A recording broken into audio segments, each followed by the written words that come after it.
Imagine standing where civilization itself was born, where ancient winds still carry secrets that could shatter everything we thought we knew about human history. Deep beneath the crumbling remains of Sumer, the world's first great cities, lies evidence of visitors who may have walked among our ancestors thousands of years ago. The Sumerians had a name for them, the Anunnaki, but these weren't just mythological gods created by primitive minds trying to explain the unexplainable. The evidence suggests something far more extraordinary, something that mainstream archaeology refuses to acknowledge. What if I told you that these beings didn't just inspire human civilization, but literally engineered it from the ground up? What if the knowledge that transformed cave-dwelling nomads into master builders, brilliant mathematicians and skilled astronomers didn't develop naturally over millennia, but was delivered in a single generation by teachers whose true origins remain one of history's most guarded secrets? Tonight I'm Mr. H from Mystery History for Sleep, and I'm about to take you on a journey that will challenge everything you believe about humanity's past. Close your eyes and let your mind drift as we uncover evidence that's been hiding in plain sight for 5,000 years. The ancient Sumerian language reveals something remarkable about these mysterious Anunnaki. When you break down their name, it tells a story that sends chills down the spine of anyone brave enough to listen. Anu represents the sky god, while Ki means earth. Together they create a meaning that's both beautiful and terrifying, those who from heaven to earth came. Think about that for a moment. This wasn't some vague spiritual metaphor about divine beings watching from above. The Sumerians were describing visitors, arrivals, beings who physically traveled from somewhere else to reach our planet. These weren't nature spirits born from rivers or mountains like the gods of other ancient cultures. The texts are crystal clear about one thing. They came from elsewhere, carrying knowledge so advanced that it transformed everything about human existence virtually overnight. But here's where the story becomes truly fascinating. In 1849, an archaeologist named Sir Austin Henry Layard was digging through the ruins of ancient Nineveh when he made a discovery that would change everything. Buried beneath centuries of sand and debris, he found fragments of something extraordinary, the Enuma Elish, one of humanity's oldest creation stories. As Layard carefully cleaned the cuneiform symbols from these ancient tablets, he expected to find typical mythological tales of gods and monsters. Instead, what he discovered read less like religious poetry and more like an instruction manual. The Anunnaki weren't described as mysterious divine beings performing incomprehensible miracles. They were portrayed as systematic teachers with a very specific curriculum. The texts detailed exactly how to mix clay for writing tablets, precisely how to align massive temples with specific star formations, and step-by-step instructions for organizing entire societies with complex legal systems. This wasn't the vague spiritual guidance you'd expect from ancient mythology. This was technical documentation, as if someone had been taking detailed notes during actual lessons.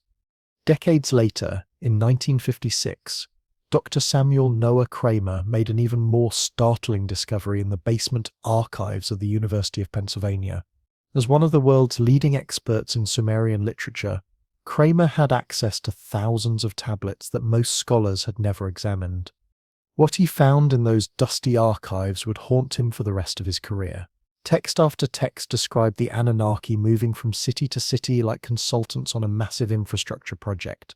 In one tablet called Enki and the World Order, the god Enki traveled systematically through Sumerian settlements, delivering incredibly specific technical instructions.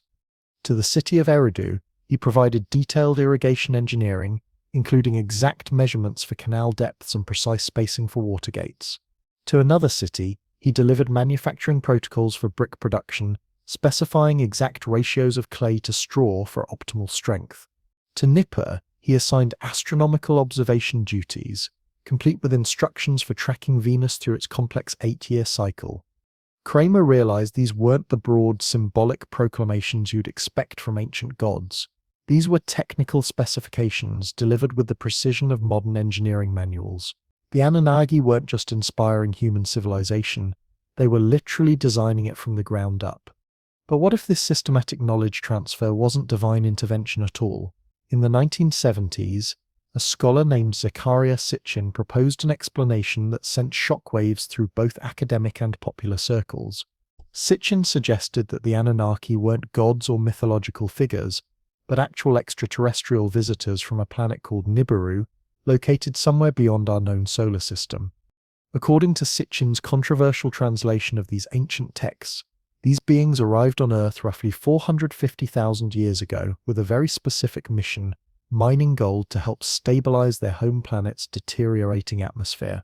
When the work became too demanding, they genetically modified early hominids to create a workforce, then taught these new humans the skills they needed to build sustainable civilizations. Mainstream scholars dismissed Sitchin's theories as pure speculation, criticizing his translations and questioning his methods.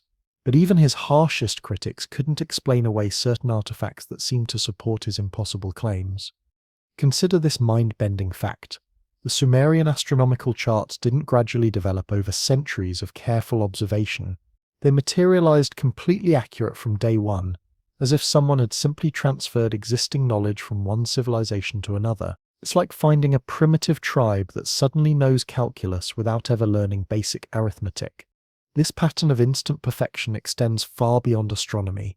When we examine the Epic of Gilgamesh, humanity's oldest surviving story, we encounter something extraordinary.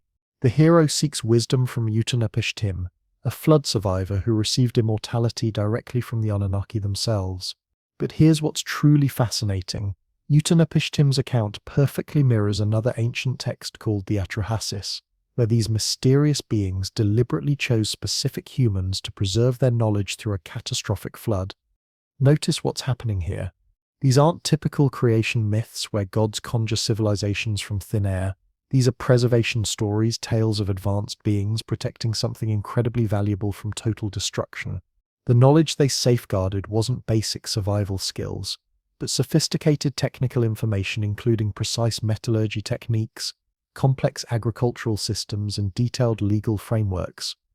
In 2010, Dr. Sarah Chen at Yale made a discovery that changed how scholars view these ancient texts.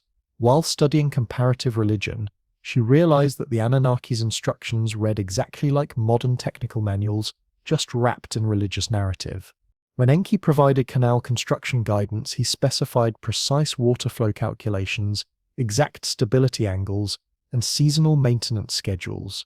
When Ninmah shared medical knowledge, her texts included detailed herbal remedies and surgical procedures with clinical precision that suggested hands-on experience, not divine inspiration.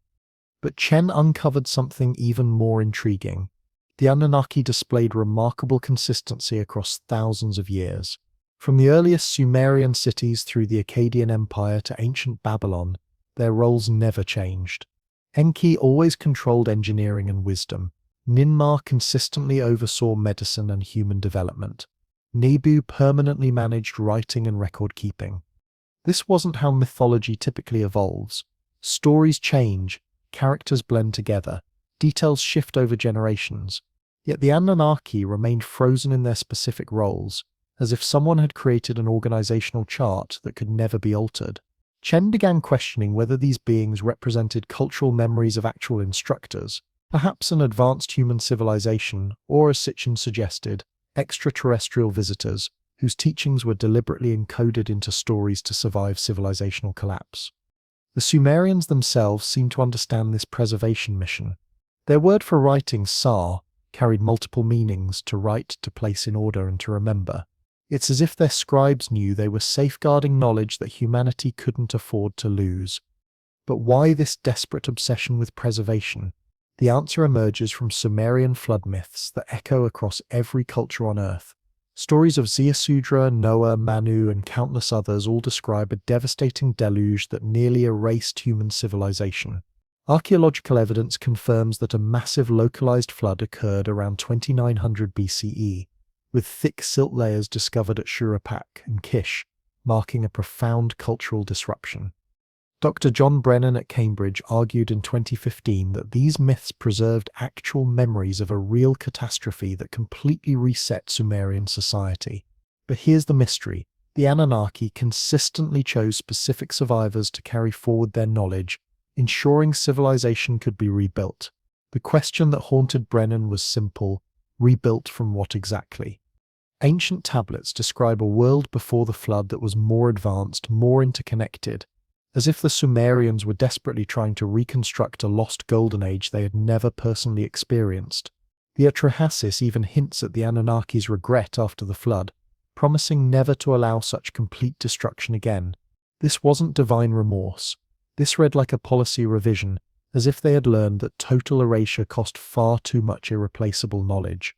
The extraterrestrial hypothesis becomes even more compelling when we examine the Sumerians' impossible technological leaps. Their base 60 mathematical system, still used in our modern clocks and GPS navigation, appeared without any developmental precursors, as if it had been designed for applications they couldn't possibly have imagined.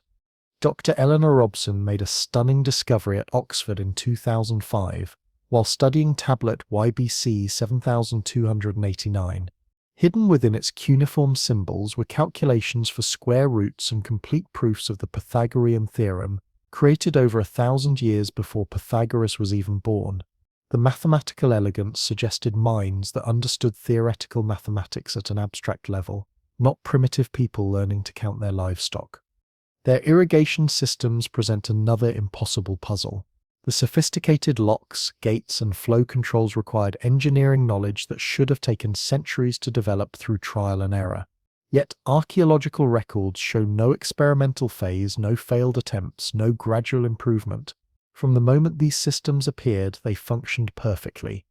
Could the Anunnaki have been advanced beings who jump-started Sumerian civilization with pre-existing technological knowledge?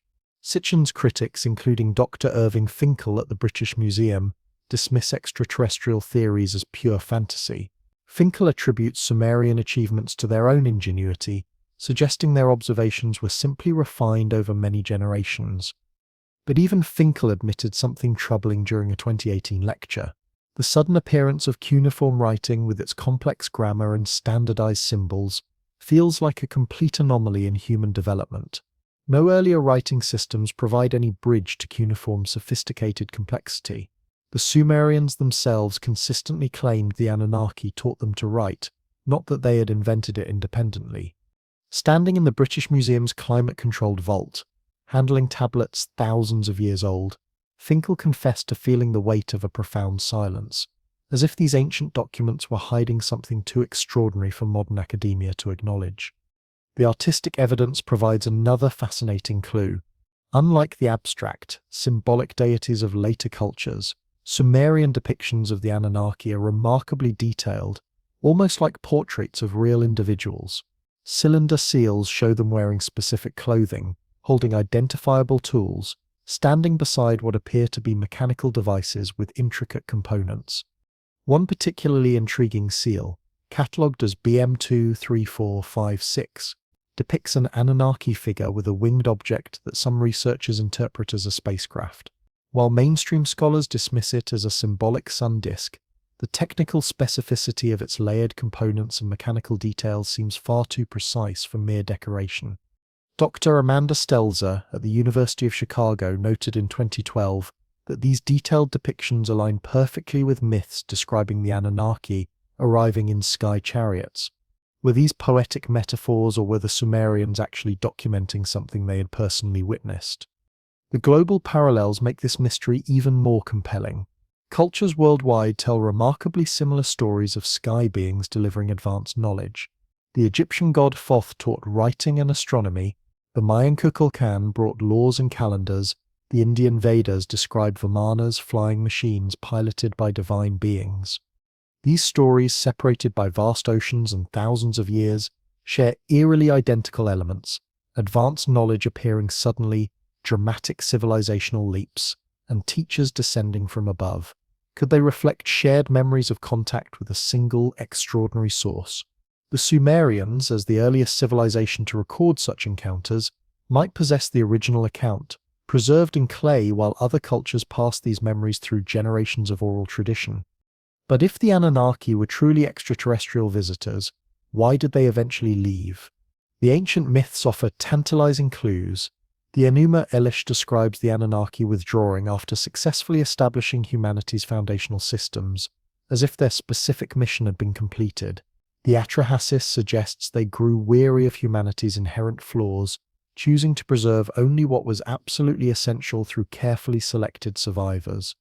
Dr. Margaret Chen, reflecting on these texts in 2020, proposed that the Anunnaki might have been a transient presence, deliberately leaving behind a self-sustaining civilization designed to function independently. Their departure could explain the Sumerians' desperate obsession with preservation, massive ziggurats built to track celestial movements, countless tablets buried in desert vaults, and myths encoded with technical details too specific to forget. Perhaps they understood that civilizations rise and fall, but knowledge, when properly preserved, can survive even the darkest ages. They were terrified of losing what their mysterious teachers had entrusted to them, so they built monuments not just in stone but in the very fabric of human memory. The most haunting piece of this puzzle emerges from what archaeologists call the Great Silence, the complete absence in the archaeological record that defies every model of human development. Beneath the magnificent cities of Sumer, there should be layers upon layers of gradual progress, primitive attempts, failed experiments, and slow technological evolution. Instead, there's nothing.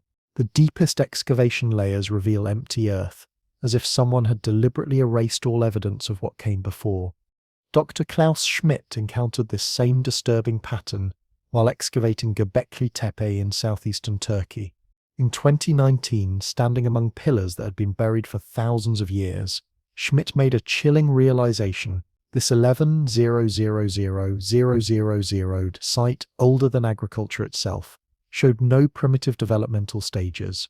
Like the Sumerian cities that would rise millennia later, Göbekli Tepe appeared fully formed, constructed by people who supposedly lived as simple hunter-gatherers, yet possessed engineering knowledge that rivals our modern capabilities. Could Göbekli Tepe represent a remnant of the Anunnaki's influence? Perhaps it served as a staging ground, a training center where advanced beings prepared humanity for the knowledge they would later deliver to Sumer. The sophisticated astronomical alignments, the precision engineering, the symbolic carvings that seem to encode complex information, all of it suggests a culture that had received instruction from teachers whose origins remain shrouded in mystery. What makes Göbekli Tepe even more intriguing is its deliberate burial around 8000 BCE. Someone made the conscious decision to cover these magnificent stone circles with tons of earth, preserving them for future discovery. This mirrors exactly the Sumerian obsession with hiding knowledge in clay tablets, burying them in desert vaults where they could survive civilizational collapse. As Schmidt carefully brushed centuries of dirt from carved stone pillars, he discovered something that sent chills through the archaeological community. The site wasn't abandoned due to natural disaster or gradual decline.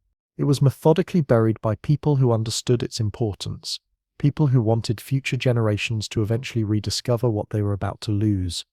The massive T-shaped limestone pillars, some standing 18 feet tall and weighing 20 tons, weren't just randomly arranged monuments.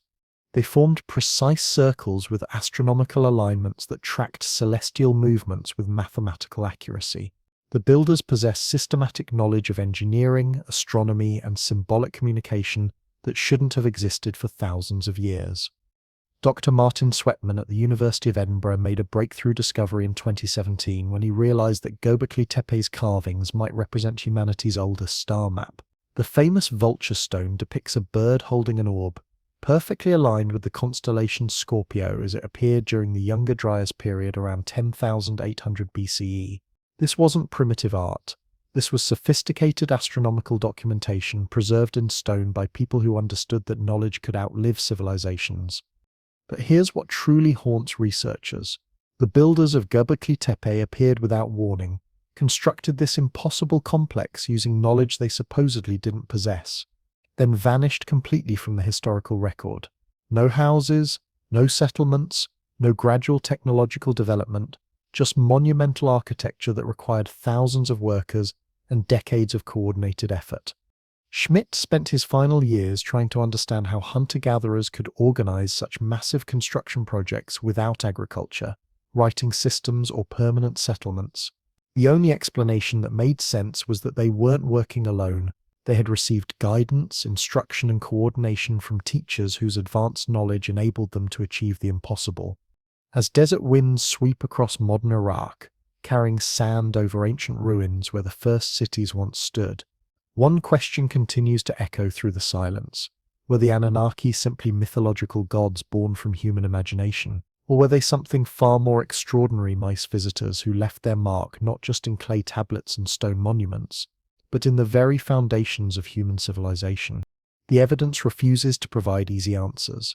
Cuneiform tablets sit in climate-controlled museum vaults, their wedge-shaped symbols whispering of a time when humanity looked toward the skies and saw not just distant stars, but teachers whose knowledge transformed everything about human existence. The mathematical precision, the technological leaps, the systematic preservation of information, all of it suggests contact with intelligence far beyond what Bronze Age civilizations should have possessed. Perhaps those teachers never truly left. Maybe they're still out there. Watching patiently as we rebuild from their ancient blueprints, waiting for humanity to remember the knowledge we were never supposed to forget. The ziggurats that once reached toward heaven, the astronomical calculations that tracked celestial cycles, the flood myths that span every culture on Earth, could these all be fragments of a larger truth preserved in humanity's collective memory? Schmidt's excavation team discovered something remarkable in Göbekli Tepe's deepest layers, evidence that the site's builders understood they were preserving something precious for future generations. They didn't just bury their monument, they prepared it for rediscovery, as if they knew that one day when humanity was ready, we would need to remember what we had been taught. Tonight, as you close your eyes and drift into the realm of dreams, consider the possibility that our ancestors' most fantastic stories might not have been mythology at all. Perhaps they were historical records preserved in the only form that could survive the collapse of civilizations, human memory wrapped in the protection of sacred narrative. The stars above Mesopotamia shine with the same light that illuminated those ancient nights when the Anunnaki supposedly walked among humanity. In that eternal starlight, suspended between skepticism and wonder, the truth waits patiently for us to develop the wisdom necessary to handle it. Sleep well, listeners of Mystery History. Let the enigma of the Anunnaki carry you into the night, where the silence between the stars might hold answers to questions we're only beginning to learn how to ask. The animal carvings scattered across Göbekli Tepe's ancient pillars tell a story that defies everything we thought we knew about prehistoric humanity. These aren't random decorations scratched by primitive minds. Scorpions, cranes, serpents, and wild boars form intricate patterns that follow a precise narrative logic, as if each symbol was carefully chosen to preserve specific information for future generations. What makes these carvings truly extraordinary is their anatomical precision. Every feather on the birds, every scale on the snakes, every detail of the wild animals shows an understanding of form that goes far beyond simple artistic expression. These were carved by people who observed these creatures with scientific accuracy, documenting them with the same precision modern naturalists use in field guides. Dr. Schmidt discovered something even more unsettling among these animal figures: recurring humanoid forms with stylized yet anatomically correct features, carved as if the artists were working from direct observation rather than imagination. Some researchers, including Dr. Andrew Collins in 2014, suggested these figures might represent the builders' revered ancestors or perhaps their teachers, beings they considered divine or otherworldly. The connection to Sumerian mythology becomes impossible to ignore: the Anunnaki. Those who came down from heaven echo eerily in these stone portraits carved millennia before Sumer even existed. Could Göbekli Tepe be the physical proof of the same mysterious teachers who later shaped Sumerian civilization? The site's incredible age places it thousands of years before Sumer's first cities, yet its technological sophistication suggests an unbroken continuity of knowledge that completely defies our archaeological understanding. But perhaps the most disturbing discovery wasn't what the builders created, it was how they chose to preserve it. Around 8000 BCE, these ancient architects made a decision that still haunts researchers today. They deliberately buried their masterpiece beneath tons of carefully placed earth and stone, sealing it away from the world for 8,000 years. Dr. Schmidt realized in 2019 that this wasn't abandonment or destruction. The burial was methodically planned, with protective stones positioned to shield the pillars rather than damage them. This was preservation on a scale that required generational planning and absolute certainty that future civilizations would eventually rediscover their hidden message. Why would anyone bury such a monumental achievement? The answer might lie in the same impulse that drove the Sumerians to hide their knowledge in buried tablets and encode survival instructions in flood myths. Both cultures seem to understand something terrifying about human memory. Knowledge can disappear in a single generation, leaving entire civilizations helpless against forces they once understood. The builders of Göbekli Tepe weren't just creating art or religious monuments, they were constructing a time capsule, trusting that when humanity was ready to handle their message, we would possess the technology to uncover what they had preserved beneath the earth. What troubles archaeologists most is the complete absence of any developmental phase at Göbekli Tepe. Every other ancient site reveals gradual progress, crude early attempts evolving into refined mastery, simple tools developing into complex technology. But Göbekli Tepe appears fully formed, as if its builders possessed complete knowledge from the very beginning. Dr. Ian Hodder at Stanford noted in 2018 that this discovery shatters our fundamental assumptions about human development.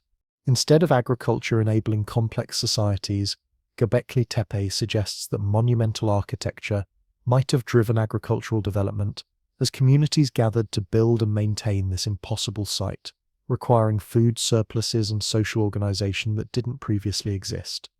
This raises a question that keeps researchers awake at night. How did a supposedly primitive hunter-gatherer society acquire the advanced knowledge necessary to plan and execute such a massive project? Were they taught by a culture we haven't discovered yet, one that somehow managed to leave no other archaeological traces? The global parallels make this mystery even more compelling. Across the world, other megalithic sites share Göbekli Tepe's impossible characteristics: Stonehenge, the Maltese temples, the Yonaguni monument in Japan, all feature massive stone construction, precise astronomical alignments, and that same disturbing absence of developmental precursors. Dr. Robert Shaw at Boston University proposed in 2015 that these sites might represent remnants of a global network of advanced cultures connected by trade or knowledge exchange long before recorded history begins.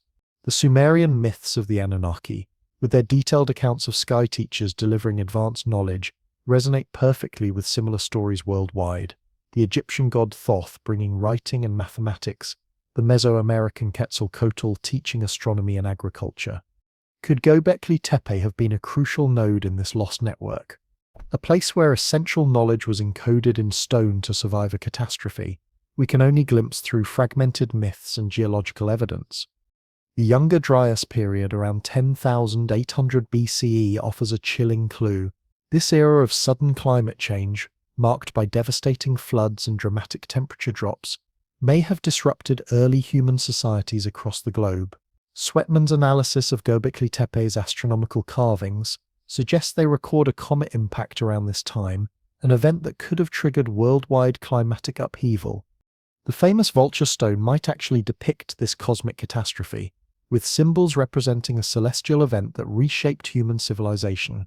The Sumerian flood myths appearing thousands of years later could be distant echoes of this ancient memory, preserved through oral traditions until cuneiform writing finally captured them in clay. If Göbekli Tepe's builders survived such a global disaster, their decision to bury their site begins to make perfect sense. They had witnessed how quickly advanced knowledge could disappear, how easily entire civilizations could be erased by forces beyond human control. Their careful burial reflected not just fear of another collapse, but an unshakable determination to protect their wisdom for a future they couldn't guarantee would ever arrive. The intricate carvings suggest these people developed a sophisticated cosmology that integrated the natural and celestial worlds into a unified understanding of existence. Ada Bozdag, a Turkish archaeologist, proposed in 2020 that Göbekli Tepe served as a ceremonial center where sacred rituals reinforce social bonds while preserving crucial knowledge through performance and repetition. The human-like pillars standing in their eternal circles might represent ancestors or deities, perhaps even the Anunnaki-like figures later revered by the Sumerians. But the complete absence of domestic remains tells us something important. Göbekli Tepe wasn't a city where people lived and worked. It was a sanctuary where knowledge was safeguarded through sacred acts, much like the Sumerian practice of embedding technical instructions within religious myths. Both cultures understood that stories and stones outlast empires, that knowledge must be preserved in forms that can survive the collapse of the civilizations that created them. For 8,000 years, Göbekli Tepe lay hidden beneath an ordinary hill while human history unfolded above it. The Sumerians built their magnificent ziggurats. Egypt raised the pyramids. Rome conquered the known world. Yet none of them knew that beneath the earth of southeastern Turkey lay a monument that predated them all, holding secrets they couldn't even imagine. Dr. Schmidt, during his final excavation season, stood among those ancient pillars and felt the overwhelming weight of that silence. The site was clearly a message, carved with deliberate purpose by people who understood something we're still struggling to grasp. Its builders possessed knowledge about the fragility of human achievement, the terrifying ease with which wisdom can vanish from the world. They built Göbekli Tepe to endure not merely as a temple but as a library constructed in stone, encoding essential wisdom in symbols and astronomical alignments that could survive millennia of human forgetfulness. What haunts modern researchers is the growing realization that Göbekli Tepe probably isn't unique. Other sites like Karahan Tepe, also in Turkey and dated to the same period, show comparable sophistication. Necmi Karol's excavation in 2021 revealed smaller T-shaped pillars and ritual enclosures, suggesting a regional tradition of monumental construction that we're only beginning to understand. If multiple sites existed, preserving knowledge through stone and symbol, what else lies buried beneath our feet, waiting to completely rewrite human history? How many other messages from our forgotten past remain hidden, encoded in monuments we haven't yet learned how to read? The Sumerians, appearing 6,000 years after Göbekli Tepe was buried, shared that same desperate obsession with preservation, tablets hidden in underground vaults, ziggurats precisely aligned with celestial movements, myths of teachers descending from the sky. Could Sumerian civilization have been a continuation of this ancient tradition, a second attempt to rebuild what Göbekli Tepe's builders had lost to time and catastrophe? As the eternal stars wheel above the Turkish hills, Göbekli Tepe stands as a profound challenge to everything we believe about human origins.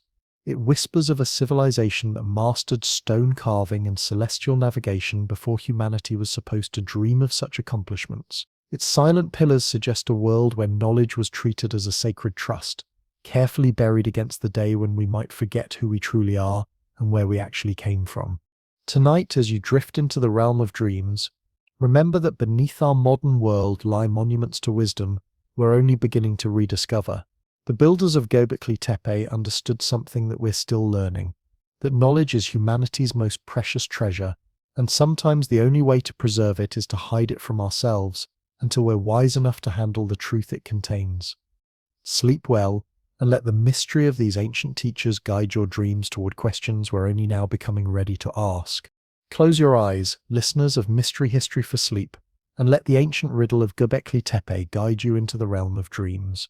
Picture the countless hands that carved those impossible stones, the brilliant minds that aligned them perfectly with celestial movements, and the profound truth they chose to bury beneath tons of protective earth. Somewhere within that haunting silence, a forgotten civilization waits patiently to be remembered, its urgent message carved into stone, calling across millennia for us to rediscover what we were never meant to lose.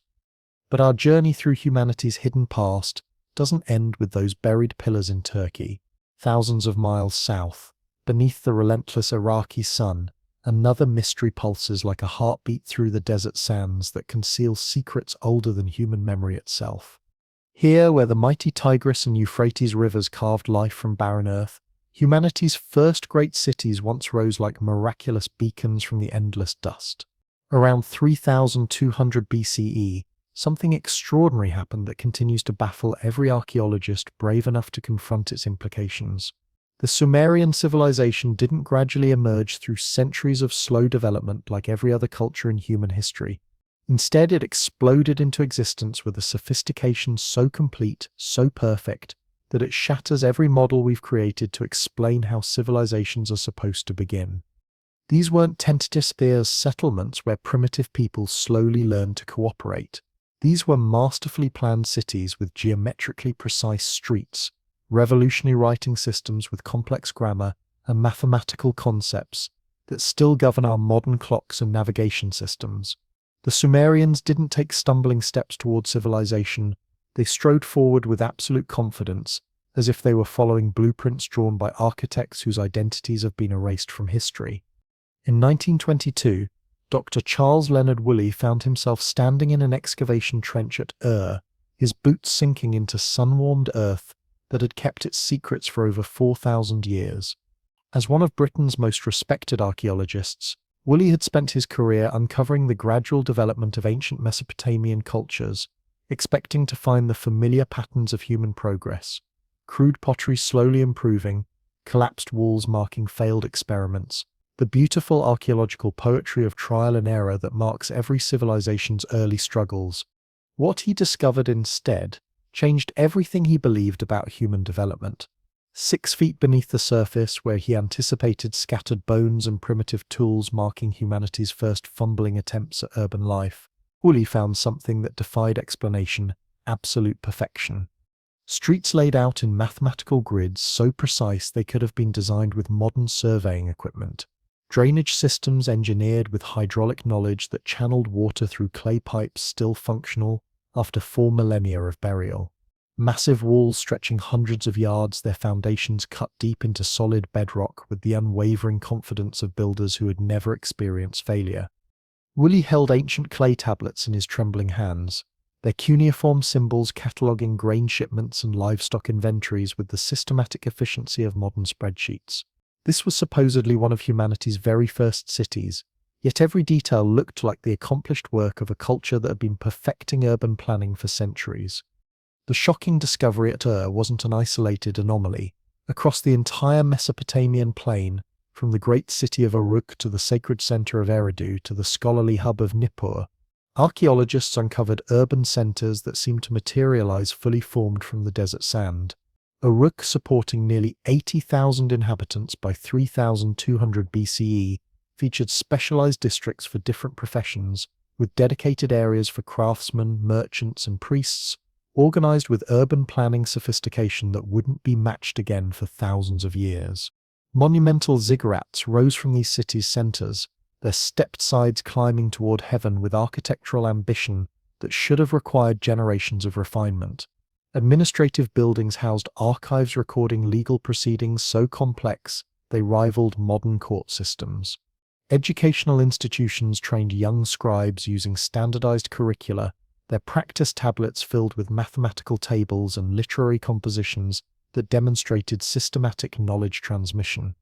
Manufacturing workshops produced goods with industrial-level quality control, their technical specifications so precise they suggested complete mastery of production techniques that other cultures took centuries to develop. Woolley, sketching these impossible discoveries by lamplight in his desert tent, felt a growing unease that would haunt him for the rest of his career. Civilizations simply don't emerge like this. They stumble through generations of mistakes. They falter repeatedly, leaving behind layers of debris marking their gradual learning process. They build their successes on foundations of earlier failures, creating archaeological timelines that clearly document their developmental struggles. But Sumer's earliest excavation layers revealed no such evidence of learning. Instead, they showed a civilization that appeared to be executing a predetermined blueprint with uncanny precision from the very moment it began. This absence of any developmental phase represents the most haunting aspect of Sumerian archaeology. Every other ancient culture on Earth leaves clear trails of gradual progress buried in the earth beneath their achievements. In Egypt, pre-dynastic villages slowly evolved into the unified kingdom over many centuries, with crude mud brick huts gradually giving way to sophisticated stone temples through visible stages of architectural development. In China, scattered Neolithic settlements steadily developed into the magnificent Shang dynasty, their pottery styles and tool technologies showing obvious improvement over time. Even earlier Mesopotamian cultures like the Ubaid displayed typical patterns of slow progression, with small hamlets gradually expanding into larger communities through centuries of trial and error. But Sumer completely breaks this universal pattern. Its cities materialized with sophisticated infrastructure already in place, as if someone had activated a switch that instantly brought a fully designed society to life. Dr. Harriet Crawford, a leading expert on Sumerian archaeology at Cambridge, noted in 1985 that the earliest excavation layers at Uruk contained irrigation channels featuring locks and gates engineered to distribute water across vast agricultural fields with mathematical precision. These weren't experimental ditches dug by people learning water management through generations of mistakes. These were complete hydraulic systems that required advanced engineering knowledge applied perfectly from the beginning. Where were the failed attempts? Where were the collapsed canals and flooded fields that should mark any culture's learning process? Where was the archaeological evidence of a society gradually mastering water control over centuries of refinement? The clay tablets Woolley unearthed deepened this mystery beyond anything he could have imagined. One tablet, carefully catalogued as IME 1927-16, recorded tax assessments in neat columns, detailing grain allocations with bureaucratic efficiency that wouldn't seem out of place in a modern government office. The cuneiform script wasn't a collection of tentative scratches made by people inventing writing for the first time. Instead, it represented a completely standardized system with grammatical rules sophisticated enough to express complex legal concepts and mathematical calculations. Dr. Samuel Noah Kramer, studying thousands of similar tablets in 1956, described the script as surgically clean, showing absolutely no signs of the evolutionary development expected in any new writing system. Human languages typically begin with basic grunts and gestures, slowly evolving into words and eventually developing complex grammar over many generations. Writing systems leave even clearer archaeological traces of this gradual development. Crude pictographs slowly becoming abstract symbols, simple marks gradually growing into sophisticated syllabic scripts. But Sumerian cuneiform appeared in history fully formed and perfectly functional, as if its scribes had been trained using instruction manuals they hadn't written themselves. Working in the dim archives of the University of Pennsylvania, Kramer felt chills as he realized that humanity's oldest known writing system showed no evidence of being young or experimental. The mathematical systems of Sumer tell this same impossible story. Their base 60 numerical framework, still used in our modern division of hours into minutes and degrees, into smaller units, wasn't a practical counting method that developed naturally from tallying sheep or measuring grain. Instead, it represented a theoretical framework capable of handling complex fractions and enormous numbers with elegant precision that modern mathematicians continue to admire. Dr. Eleanor Robson, examining the famous tablet YBC 7289 at Oxford in 2005, discovered detailed annotations demonstrating complete understanding of the Pythagorean theorem and advanced square root calculations, mathematical concepts supposedly developed over 1,000 years before Pythagoras was even born. The system's sophisticated design was so perfectly suited for astronomical observations and geometric applications that it suggests minds that understood abstract mathematical principles long before the Renaissance supposedly rediscovered them. Dr. Robson sat in her Oxford study, staring at the impossibly precise cuneiform wedges etched into ancient clay, when a question struck her that would haunt her dreams for years. Why base 60 mathematics? Every other numerical system in human history emerged from the most obvious source imaginable, our own anatomy. Base 10 developed naturally from counting on 10 fingers. Base 20 civilizations counted fingers plus toes. These systems made perfect sense for cultures learning to quantify their world. But base 60, with its complex divisibility by 12 different numbers, feels engineered for purposes that went far beyond anything the Sumerians could have needed in their daily lives. It's as if they inherited this sophisticated mathematical framework from a source that already understood its advanced applications, a source that knew these calculations would one day govern astronomical observations, geometric constructions, and navigational systems the Sumerians couldn't even imagine. The astronomical knowledge possessed by these ancient people becomes even more mind-bending when you examine it closely. Sumerian observers tracked planetary movements with accuracy that seems physically impossible without sophisticated instruments. They understood that Venus was a single planet whether it appeared as the brilliant morning star or the evening beacon, a realization that completely eluded the brilliant Greek astronomers until the 6th century BCE. They predicted solar and lunar eclipses with mathematical precision, calculating celestial cycles so accurately that modern astronomers use their data to verify ancient chronologies. The Venus tablet of Amisaduqa represents perhaps the most startling example of this impossible knowledge. Dr. Hermann Hunger, studying these ancient astronomical records in Vienna in 1998, made a discovery that sent chills through the scientific community. Sumerian calculations of the synodic month, 29 days, 12 hours, 44 minutes, and 3.3 seconds, differed from our modern measurements by less than half a second. Think about that for a moment. Using nothing but water clocks and naked eye observations, they achieved precision that rivals our most sophisticated instruments. This level of accuracy should have required centuries of careful observation, with generations of astronomers refining their measurements through trial and error. Yet the earliest Sumerian astronomical texts show absolutely no evidence of this gradual development. No crude early calculations, no tentative observations that slowly improved over time. They begin with complete mastery, as if someone had simply handed them a perfectly accurate star chart and said, "Build your entire civilization around this knowledge." The ziggurats that dominated every Sumerian city embody this same impossible sophistication.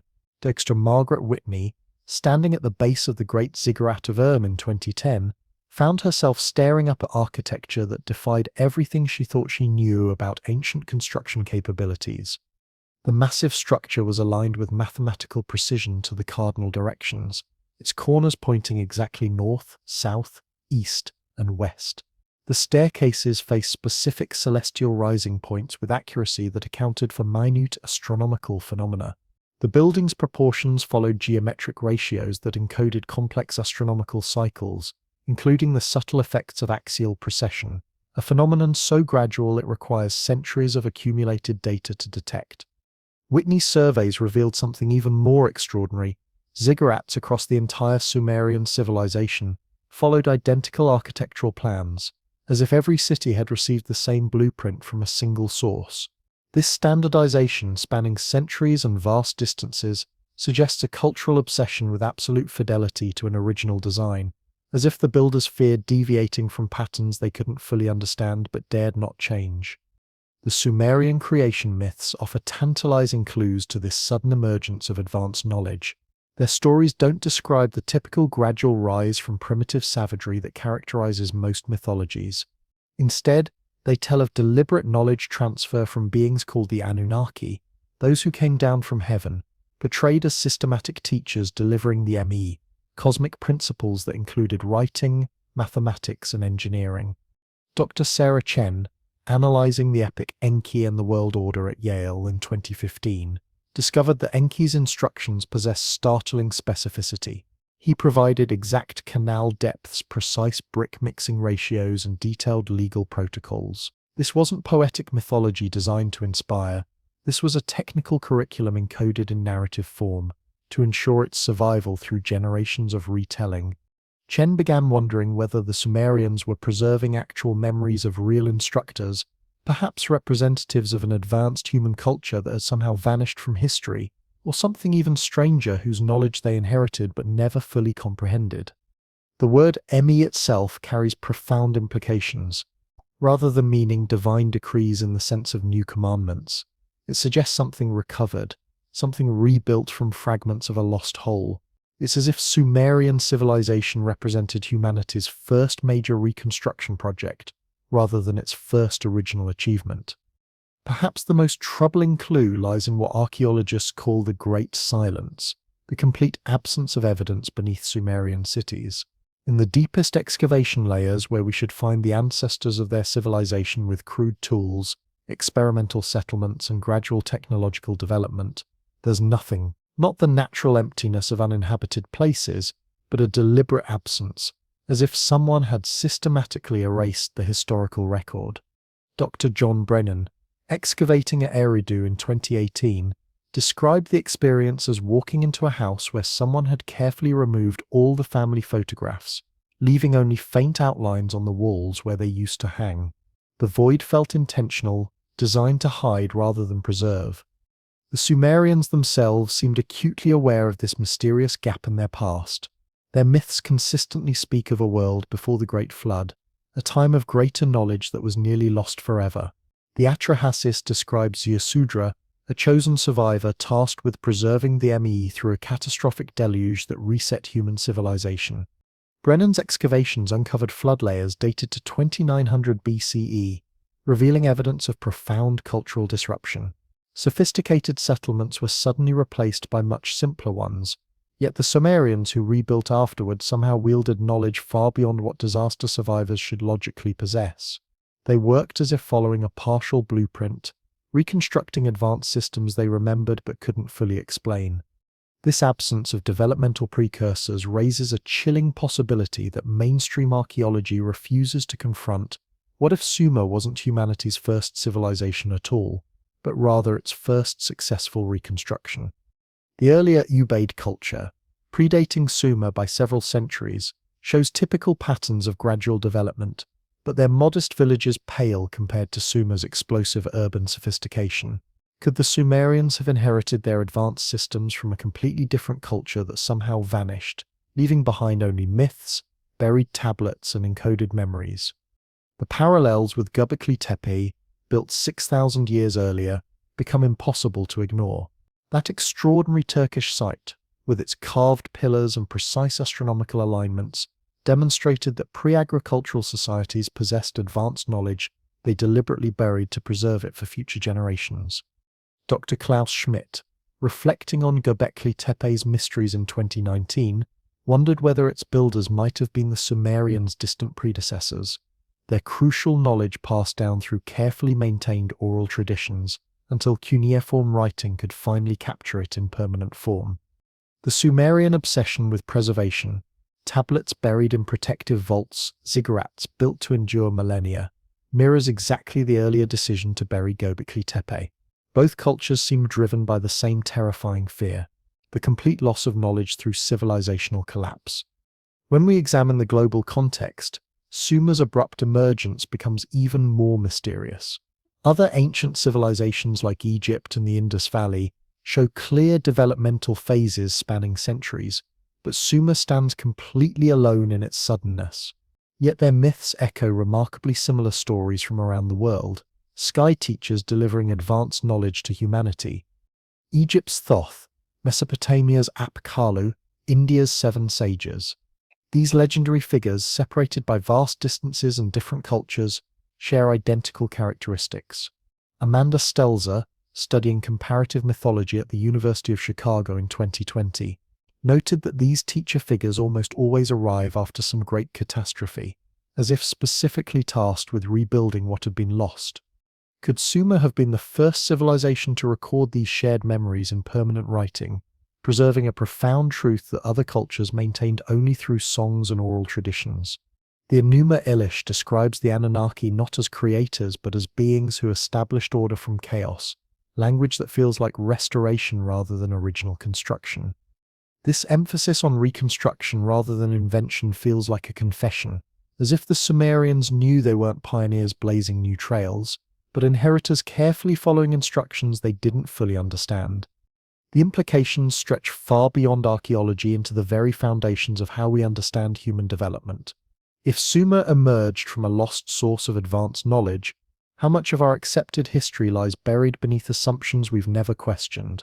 The Sumerians built cities, wrote comprehensive legal codes, and mapped celestial movements with a confidence that suggests they were following detailed instructions rather than inventing solutions through trial and error. But whose instructions were they following? Who were the teachers that left blueprints so precise they could guide the reconstruction of an entire civilization? The archaeological silence offers no direct answers, only questions that linger like desert winds across ancient ruins, carrying whispers of truths we may never be ready to fully comprehend. Tonight, as you drift towards sleep, imagine those first Sumerian scribes, carefully pressing wedge-shaped marks into soft clay, preserving knowledge they inherited, but perhaps never completely understood. Picture them looking up at stars whose movements they could predict with impossible accuracy, following patterns taught by teachers whose true identity remains one of history's most closely guarded secrets. The mystery of Sumer reminds us that human civilization might be far stranger and more complex than we've ever dared imagine, built on foundations that reach back to sources we're only beginning to glimpse through fragments of clay and stone. Dr. Woolley stood among those ancient ruins, feeling the crushing weight of a silence so profound it seemed deliberate.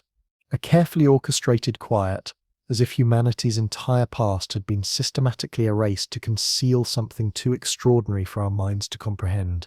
The Sumerians bequeathed us their magnificent cities, their countless tablets and their haunting myths, but they also left us something far more unsettling, a warning carved in clay and stone.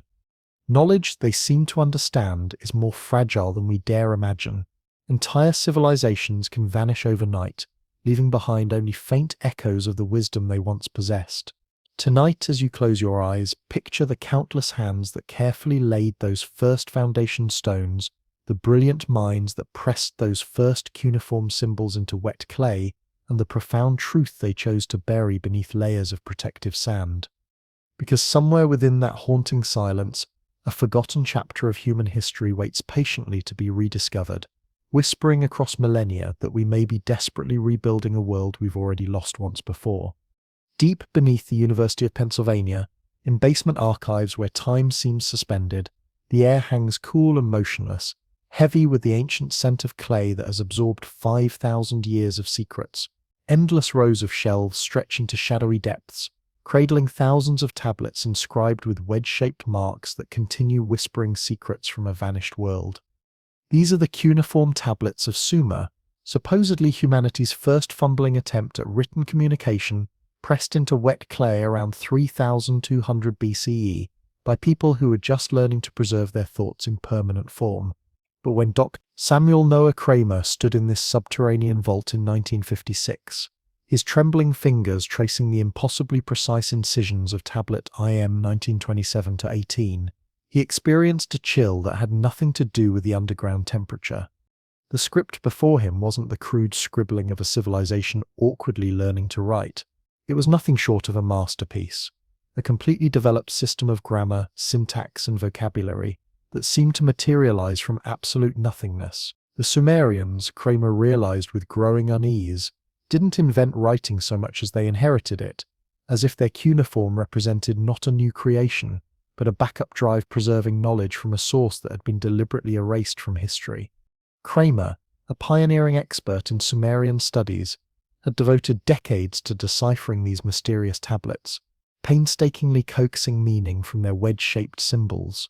Each tablet served as a window into an impossible world: tax records, legal contracts, religious hymns, and mathematical tables, all written with precision that completely defied every model of how writing systems develop. The tablet trembling in his hands recorded a complex grain transaction between merchants in ancient Ur, its columns organized with bureaucratic efficiency that would impress modern accountants, its technical language dense with legal terminology and commercial clauses that suggested centuries of refinement. Cuneiform script, named for the Latin cuneus, meaning wedge, wasn't a tentative experiment by people learning to communicate through symbols. It was sophisticated technology for capturing human thought with accuracy that survived millennia. Its symbols, pressed into clay with reed styluses, followed grammatical rules so complex they could challenge modern linguistics textbooks. Kramer carefully set the tablet down, his heart racing with a realization that would haunt him for the rest of his career. How does any civilization invent absolute perfection on its very first attempt? The question grew louder with each tablet he translated, whispering an impossible truth: cuneiform wasn't humanity's first writing system. It was humanity's first desperate attempt to preserve something far more ancient. The conventional explanation for writing's origin follows a neat, logical progression taught in every archaeology classroom. Around 3200 BCE, Sumerian merchants, faced with increasingly complex trade relationships, needed better ways to track transactions. Simple pictographs representing objects like grain or livestock gradually evolved into abstract symbols, then developed into sounds, and finally transformed into a complete writing system. It's an appealing narrative that suggests natural progression from crude markings to sophisticated script. But the archaeological evidence tells a completely different, far more disturbing story.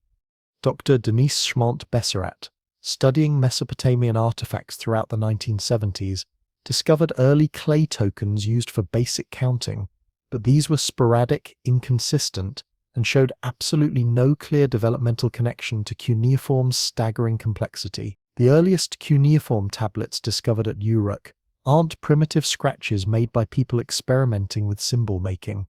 They're standardized records complete with sophisticated mathematical calculations, precise legal terminology, and narrative poetry displaying literary sophistication.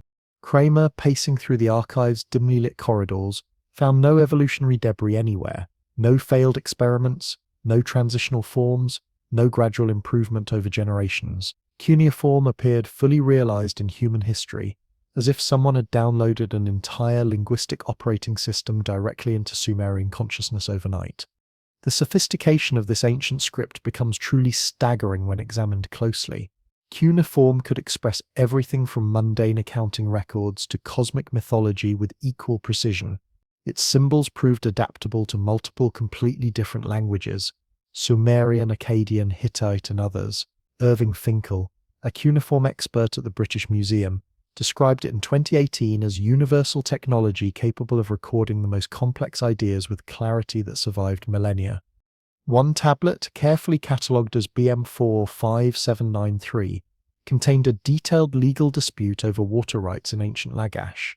Its syntax was flawless, its vocabulary precise enough to handle negotiations involving multiple parties, standardized measurements, and complex precedents. Another tablet from the Adaba Sumerian tablet houses or schools showed students memorizing thousands of lines covering everything from multiplication tables to religious hymns. These weren't exercises in experimentation or gradual learning, they were intensive preservation efforts, as if the scribes understood they were tasked with safeguarding a system they hadn't created, but desperately needed to maintain. Standing in the British Museum's climate-controlled vault, handling tablets that had survived longer than most civilizations, Finkel felt an unmistakable chill. The script's elegant sophistication suggested confidence born of extensive experience, not the tentative efforts of inventors working out problems for the first time. The Sumerians themselves seemed acutely aware that their writing system wasn't their original creation. Their myths consistently describe cuneiform as a divine gift from the Anunnaki, those who came down from heaven. In the epic Enki and the world order, the god Enki bestows writing as part of the ME, cosmic principles that govern all civilized existence. The word Sar, meaning to write, carries additional connotations to place in order and to remember, as if writing served primarily as a tool for preserving something sacred that could easily be lost. Sarah Chen, a comparative religion scholar at Yale, noted in 2015 that these myths don't portray writing as human invention, but as recovery, a desperate restoration of knowledge that had nearly vanished forever. The Enuma Elish describes Enki teaching scribes to press their styluses into clay with reverent care, as if this act represented a sacred ritual designed to prevent collective forgetting. Chen, poring over countless translations, began understanding cuneiform as humanity's first cultural immune system, deliberately designed to protect essential information through the inevitable chaos of historical change.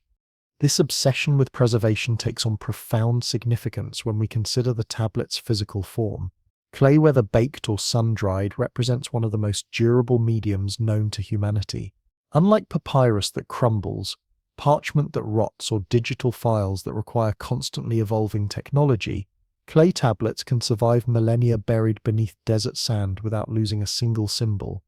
Dr. Amanda Stelzer, studying Sumerian literature at the University of Chicago in 2020, marveled at the incredible foresight behind this choice. The Sumerians created redundant copies of their most important texts, distributing them systematically across cities like Uruk, Nippur, and Eridu. When the magnificent royal library of Ashurbanipal burned in 612 BCE, the flames didn't destroy the tablets, they baked them harder, preserving masterworks like the Epic of Gilgamesh like pottery fired in an enormous kiln. Examining these fire-hardened fragments in the Oriental Institute, Stelzer realized that this extraordinary durability wasn't accidental. The Sumerians possessed deep understanding of knowledge's fragility, deliberately building preservation systems designed to outlast empires, survive catastrophic floods, and endure the fires that consume civilizations. They were preparing for disasters they seemed to know were inevitable, encoding their most precious wisdom in forms that could survive whatever catastrophes the future might bring. Tonight, as you drift towards sleep, imagine those ancient scribes working by flickering oil lamps, carefully pressing each symbol into clay, with the reverent awareness that they were preserving humanity's most important secrets for generations not yet born. But what knowledge were these ancient scribes so desperately trying to preserve? When we examine the actual content of their tablets, the answer becomes both fascinating and deeply unsettling. Cuneiform didn't just capture mundane administrative records and grocery lists. It preserved mathematical treatises, astronomical observations, and technical manuals that demonstrate knowledge far beyond what any Bronze Age civilization should have possessed. One tablet, carefully catalogued as YBC 7289, contains geometric diagrams with complete calculations proving the Pythagorean theorem over 1,000 years before Pythagoras was even born. Another tablet from Nippur provides detailed herbal remedies and surgical procedures that reflect medical knowledge rivaling the later Greek texts. We consider the foundation of Western medicine. Dr. Eleanor Robson, analyzing these impossible artifacts at Oxford in 2005, discovered that Sumerian scribes used cuneiform to encode complex numerical systems, including the base 60 mathematics that still underpins our modern clocks and GPS navigation systems. These weren't rough notes from a culture fumbling through basic calculations. They were polished, perfected records of systems that had already reached mathematical maturity. Staring at those impossibly precise wedge marks pressed into clay millennia ago, Robson found herself wondering whether the Sumerians were actually transcribing knowledge they had been systematically taught, rather than discoveries they had made through their own experimentation. The complete absence of earlier writing systems makes this mystery even more profound. In every other culture throughout history, writing evolved through clearly visible stages. Egypt's hieroglyphs can be traced back through simpler pictographs that gradually became more sophisticated. China's oracle bone script shows obvious progression from basic marks to complex characters over many generations. But beneath Sumer's earliest tablets, there's absolutely nothing. No crude prototypes, no experimental symbols, no evidence of trial and error. John Brennan, excavating at Eridu in 2018, described the deepest archaeological layers as surgically clean, as if someone had deliberately erased all evidence of cuneiform's developmental origins. This disturbing absence perfectly mirrors the broader silence beneath Sumerian cities, where no primitive settlements or failed urban experiments precede their stunning sophistication. Standing among the excavated ruins, sifting through sand that had concealed these secrets for millennia, Brennan felt as if he was exploring a house where someone had carefully removed all the blueprints, leaving only the finished structure to puzzle over. The Sumerians' own creation myths hint at this systematic erasure, consistently describing a world before the Great Flood, a time of superior knowledge that was nearly lost forever, preserved only through the desperate efforts of chosen survivors like Ziusudra. The flood narratives found in texts like the Atrasis suggest that cuneiform represented part of a deliberate campaign to safeguard essential knowledge through catastrophic disruption. The Anunnaki in these stories carefully select Ziusudra to carry their the fundamental principles of civilization through a devastating deluge that completely resets human society. Archaeological evidence actually supports a massive localized flood around 2900 BCE, with thick silt layers discovered at Shuruppak and Kish, marking profound cultural disruption. Dr. Margaret Whitney, studying these geological layers in 2010, noted something that sent chills through the archaeological community. The Sumerians who rebuilt their civilization after this catastrophe somehow wielded knowledge far beyond what disaster survivors should logically possess. Their tablets, carefully buried in protective vaults beneath ziggurats, seemed specifically designed to endure such disasters, as if the scribes possessed terrifying certainty that their civilization would eventually fall. Standing among the ruins of Ur, Whitney felt the overwhelming weight of their foresight, evidence of a culture that wrote not to create new knowledge, but to prevent the loss of ancient wisdom they somehow knew was irreplaceable. The global parallels add yet another layer to this enigma. Other ancient cultures developed their own writing systems, but none match cuneiform's sudden, inexplicable sophistication. Egypt's hieroglyphs, appearing several centuries later, show clear evolutionary development from simpler pictographs.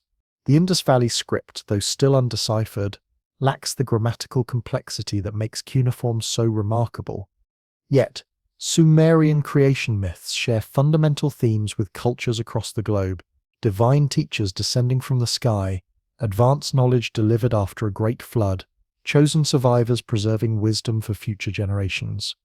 Dr. Andrew Collins, studying comparative mythology in 2014, proposed that these remarkably similar stories might reflect shared memories of a lost source civilization that systematically seeded writing across the ancient world.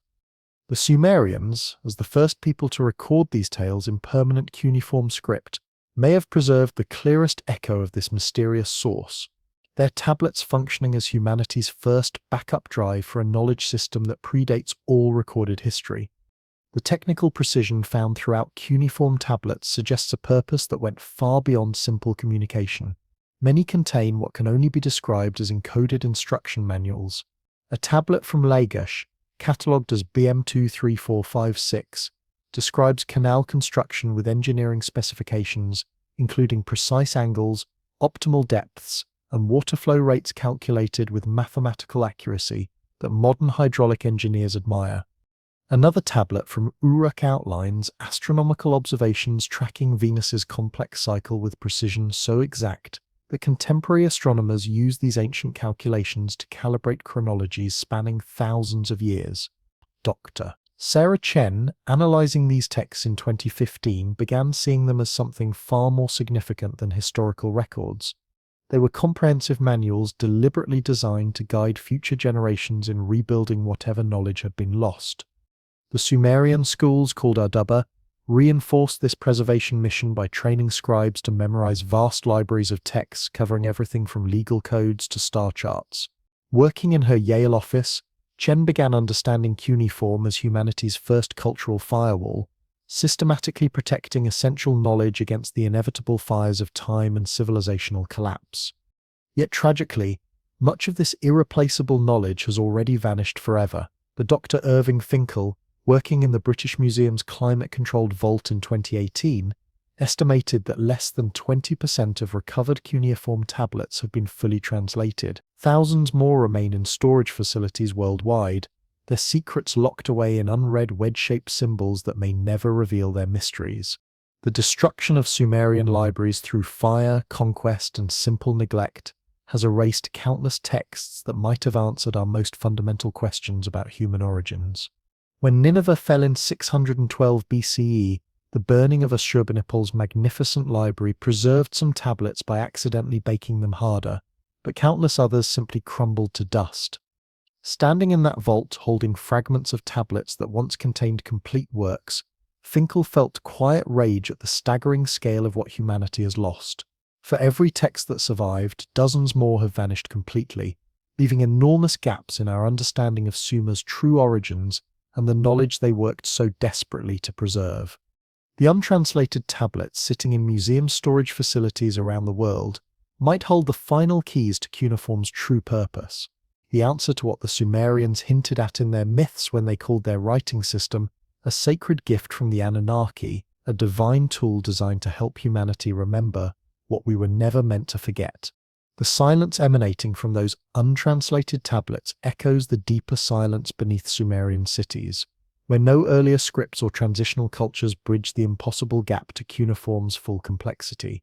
Klaus Schmidt, reflecting on Göbekli Tepe's mysteries in 2019, recognized disturbing parallels in its deliberately buried stones, a site 6,000 years older than Sumer that also appeared without any developmental precursors. Could Göbekli Tepe's intricate carvings, with their precise astronomical alignments and symbolic figures, represent an early proto-writing system? Perhaps these carved pillars served as precursors to cuneiform's wedges, preserving essential knowledge in stone until clay tablets could capture it in more portable form. Both the Sumerians' obsession with preservation, burying tablets in protective vaults, encoding knowledge within myths, and Göbekli Tepe's deliberate burial suggest the same haunting fear, the complete loss of wisdom that took millennia to accumulate and could disappear in a single generation. Tonight, as you drift into the realm of dreams, Imagine those ancient scribes working by flickering oil lamps, pressing each cuneiform symbol into wet clay with reverent understanding that they were preserving humanity's most precious inheritance. Picture the untranslated tablets waiting in museum vaults, their wedge-shaped secrets still whispering across thousands of years, carrying messages we may never fully comprehend about who we really are and where our knowledge truly comes from. The mystery of cuneiform reminds us that writing itself might be far more ancient and mysterious than we've ever dared imagine. Not humanity's first invention, but our first successful attempt to save something infinitely precious from being lost forever in the silence between civilizations.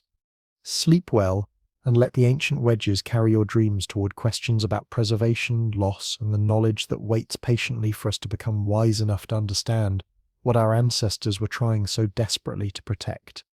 Perhaps cuneiform represented something far more profound than human invention, a desperate act of reinvention, a system specifically designed to capture a fading legacy that was already slipping away when the first reed stylus pressed into wet clay.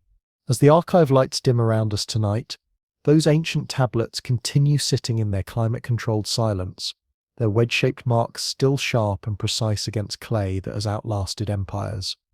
They are so much more than archaeological relics gathering dust on museum shelves. They represent an urgent message written by a civilization that possessed profound understanding of knowledge's terrifying fragility.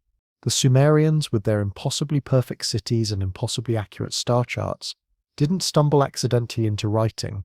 They wielded it like a weapon against the ultimate enemy, oblivion itself, preserving truths we can only glimpse today in fragments scattered across museum vaults worldwide. Picture the night sky above ancient Mesopotamia in 3200 BCE, a vast canvas of infinite darkness completely untainted by the artificial glow that pollutes our modern skies. Thousands upon thousands of stars pierced that primordial blackness, each one a silent mystery beckoning to the Sumerians who gazed upward from the flat rooftops of their mud-brick homes. Without telescopes, without compasses, without even the basic concept of the wheel, these ancient astronomers mapped the heavens with precision that completely defies rational explanation. They recorded observations so mathematically accurate, they rival calculations produced by our most sophisticated modern instruments. Their star charts, carefully etched into clay tablets that would survive millennia, tracked planetary movements and predicted eclipses with sophistication that seems physically impossible for a civilization supposedly just learning to organize urban society. The haunting question that keeps researchers awake at night is deceptively simple. How did they see what they saw? And who taught them to read patterns in celestial darkness that would take other cultures thousands of years to discern? In 1998, Dr. Hermann Hunger stood in the hushed quiet of Vienna's Academy of Sciences, his hands trembling as he examined a photograph of tablet var 4956. This Babylonian artifact, copied from much older Sumerian records, contained an astronomical diary for the year 568 BCE detailing planetary positions, lunar phases, and stellar configurations with bureaucratic precision. But what stopped Hunger's breath wasn't the tablet's impressive age, it was its impossible accuracy. The ancient record calculated the synodic month, the precise time between successive full moons, as 29 days, 12 hours, 44 minutes, and 3.3 seconds. Modern astronomy, using atomic clocks and satellite measurements, places it at 29 days, 12 hours, 44 minutes, and 2.9 seconds. A difference of less than half a second, achieved by people using nothing more sophisticated than water clocks and shadow measurements. This level of precision suggested a knowledge base that completely transcended their available tools. Staring out at Vienna's modern skyline, Hunger felt vertigo that mirrored the awe of those ancient stargazers who somehow managed to see infinity using nothing but their naked eyes and wet clay. The Sumerians' astronomical achievements weren't isolated anomalies or lucky accidents. Their earliest records from around 3200 BCE demonstrate complete mastery of celestial mechanics that should have required centuries of careful observation and gradual refinement. They distinguished planets from fixed stars with absolute certainty, recognizing that Venus, Mercury, Mars, Jupiter, and Saturn followed unique paths across the heavens. More remarkably, they understood Venus as a single celestial body, whether it appeared as the brilliant morning star or the evening beacon, a crucial realization that completely eluded the brilliant Greek astronomers until the 6th century BCE. The Venus tablet of Ammisaduqa, copied from even more ancient Sumerian sources, tracked the planet's complex 584-day cycle, with data so precise that modern astronomers routinely use it to anchor chronologies spanning thousands of years. Dr. Hunger, cross-referencing these ancient tablets with sophisticated modern software, discovered that Sumerian eclipse predictions matched actual observations within fractions of a degree. How could any civilization supposedly in its developmental infancy achieve such extraordinary accuracy without the instruments we associate with advanced astronomical science? The tablets themselves represent marvels of observational precision that border on the supernatural. One tablet, carefully catalogued as K2669 in the British Museum, describes Saturn's rings as handles and Jupiter's moons as family members, details that are barely discernible without powerful magnification. Another tablet from Nippur records the precession of the equinoxes, the slow wobble of Earth's axis that shifts stellar positions over centuries. Dr. Margaret Whitney, studying these impossible texts in 2010, calculated that the Great Ziggurat of was aligned to stellar positions exactly as they appeared 4,000 years ago. Accounting for precession, the Sumerians' ability to detect such subtle celestial shifts suggests systematic observations spanning multiple generations. Yet their earliest astronomical records show absolutely no crude precursors, no tentative star charts gradually refined through trial and error over centuries. Standing atop the ziggurat's weathered steps, feeling desert wind carry whispers from an impossible past, Whitney experienced a profound chill. These weren't the fumbling notes of amateur skywatchers learning through generations of mistakes.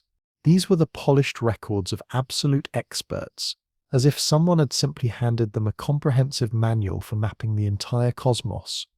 The Sumerians' base 60 mathematical system underpinned their astronomical mastery, providing a framework so elegantly designed it still governs our modern measurement of time and space.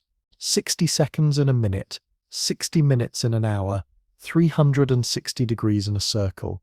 These represent Sumerian legacies encoded in clay tablets that calculated planetary orbits with accuracy that astounds contemporary astronomers. Dr. Eleanor Robson, examining the famous tablet YBC 7289 at Oxford in 2005, discovered detailed annotations computing angular measurements and fractional cycles using techniques that anticipated modern trigonometry by thousands of years. Base 60 mathematics, with its 12 precise divisors, allowed exact division of celestial arcs without the messy fractions that plague other numerical systems. Tracing those impossibly precise wedge marks with her fingertips, Robson found herself wondering, why base 60? Most human counting systems arise naturally from anatomy. Base mass 10 from fingers, base 20 from fingers plus toes.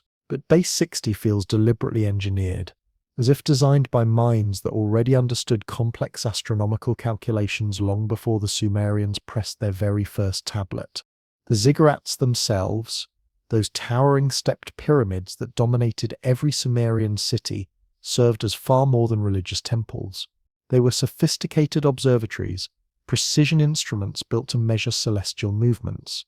Whitney's comprehensive 2010 survey of the Ziggurat of revealed cardinal alignment so precise that its corners point exactly north, south, east, and west.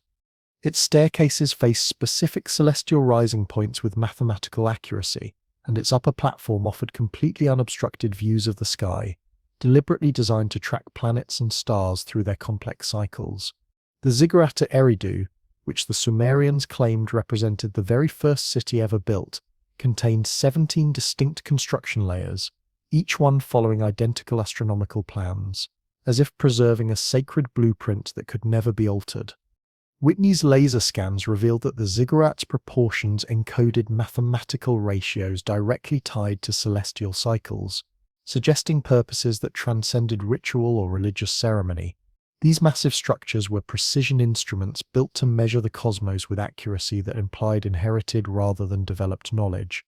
Standing on Eridu's ancient platform, surrounded by ruins that had tracked stars for millennia, Whitney felt the overwhelming presence of a culture that seemed to know the heavens as intimately as we know our own neighborhood streets. The question that haunted her was simple: who had taught them to read the sky with such impossible precision? The Sumerian creation myths offer tantalizing clues to this astronomical knowledge's mysterious origins.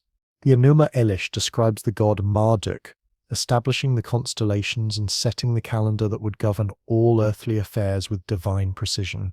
Enki, the god of wisdom and secret knowledge, supposedly taught humanity to track celestial bodies and calculate time with mathematical accuracy that would survive for thousands of years. Tonight, as you close your eyes and drift towards sleep, imagine those ancient Sumerian astronomers standing on ziggurat platforms, their eyes reflecting starlight as they recorded movements in the cosmic dance above.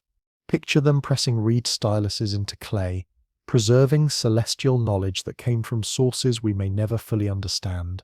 Knowledge that whispers across millennia about teachers whose true identity remains one of history's most carefully guarded secrets. The stars that guided their calculations still shine above us tonight, carrying the same ancient light that illuminated their impossible achievements, reminding us that human knowledge might be far stranger and more mysterious than we've ever dared imagine. Dr. Sarah Chen sat in her quiet Yale office in 2015, surrounded by stacks of Sumerian translations that would change how she understood the relationship between mythology and science. As she analyzed these ancient texts with fresh eyes, something extraordinary became clear. These weren't symbolic myths created to inspire primitive minds. They were encoded instruction manuals, preserving sophisticated astronomical knowledge in narrative form designed to survive the collapse of civilizations.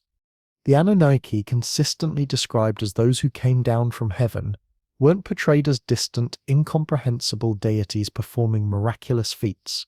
They were systematic teachers delivering precise star charts and mathematical systems with the methodical approach of university professors. Chen, working late into the evening with only her desk lamp illuminating pages of translations, began wondering whether these mysterious figures represented not gods at all, but preserved memories of actual instructors. Perhaps they were representatives of an advanced human culture that had somehow vanished from history without a trace. Or, as some researchers dare to speculate, they might have been extraterrestrial visitors who gifted the Sumerians scientific knowledge they couldn't possibly have developed independently. The myth's startling specificity, detailing exactly how to observe Venus's complex cycle or predict solar eclipses with mathematical precision, felt like technical manuals disguised as poetry to ensure their preservation. What unsettles modern scholars most profoundly is the complete absence of developmental stages in Sumerian astronomy. Scientific knowledge is supposed to evolve gradually, with crude early observations slowly refined over countless generations into sophisticated systems through trial and error. But Sumer's earliest star charts also happen to be their most accurate records. Even more disturbing, later Babylonian and Assyrian copies, like the famous tablet VAT 4956, actually show declining precision over time, as if each successive generation understood progressively less than the one before. Hunger, in his groundbreaking 1998 study, described this phenomenon as knowledge degrading like a photocopy of a photocopy, losing clarity with each retelling. The Sumerians' very first tablets from Uruk and Nippur contain observations of planetary motions and eclipse cycles that rival our most sophisticated modern data, yet show absolutely no evidence of the experimental phase we'd expect in any new scientific discipline. Sitting in Vienna as darkness gathered outside his office windows, Hunger felt a profound question forming in his mind. If the Sumerians didn't develop this knowledge through centuries of careful observation, who did? The global parallels make this mystery even more compelling and unsettling. Cultures separated by vast oceans and thousands of years tell remarkably similar stories of sky teachers delivering advanced astronomical knowledge to humanity. In Egypt, the god Thoth taught the precise measurement of time and stellar movements. In Mesoamerica, Quetzalcoatl brought sophisticated calendars perfectly aligned with celestial events. The Indian Vedas describe ancient sages who mapped the heavens with mathematical precision that still amazes modern astronomers. Dr. Andrew Collins, studying these parallel myths in 2014, proposed that they might reflect shared memories of a lost source civilization that systematically seeded astronomical knowledge across the ancient world. The Sumerians, as the first people to record these accounts in permanent cuneiform script, may have preserved the clearest and most complete version of this extraordinary story. Their tablets, carefully buried in desert vaults designed to survive catastrophic events, suggest a deliberate campaign to protect this knowledge, as if they possess terrifying certainty that such wisdom could easily be lost forever. Comparing Sumerian star charts to ancient Vedic texts, Collins found himself wondering whether a single forgotten culture had once connected these distant peoples. Its profound legacy eventually fragmented by the relentless passage of time. The archaeological silence beneath Sumerian observatories becomes truly haunting when examined closely. In the deepest excavation layers of Uruk and Eridu, there are no primitive star charts, no experimental tools for tracking celestial movements, no evidence whatsoever of gradual astronomical development. John Brennan, excavating at Nippur in 2018, described this absence as feeling deliberately created, as if someone had systematically swept the historical record clean.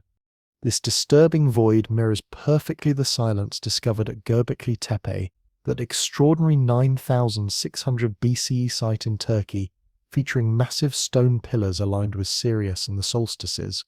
Could Göbekli Tepe's mysterious builders, working 6,000 years before Sumer even existed, have been the original source of this astronomical knowledge, passed down through carefully maintained oral traditions until cuneiform writing could finally capture it in permanent form? Standing among Nippur's excavated ruins, sifting through sand that had concealed these secrets for millennia, Brennan experienced the profound sensation of standing at the very edge of a lost world, its most important secrets buried just beyond reach of modern understanding. Sumerian astronomy wasn't merely academic curiosity pursued by a few dedicated scholars. It shaped their entire civilization in fundamental ways. Their agricultural cycles relied on precise calendars tied to lunar and solar movements. Their religious festivals aligned perfectly with equinoxes and solstices. Their kings claimed political legitimacy through celestial portents, as if the stars themselves endorsed their right to rule.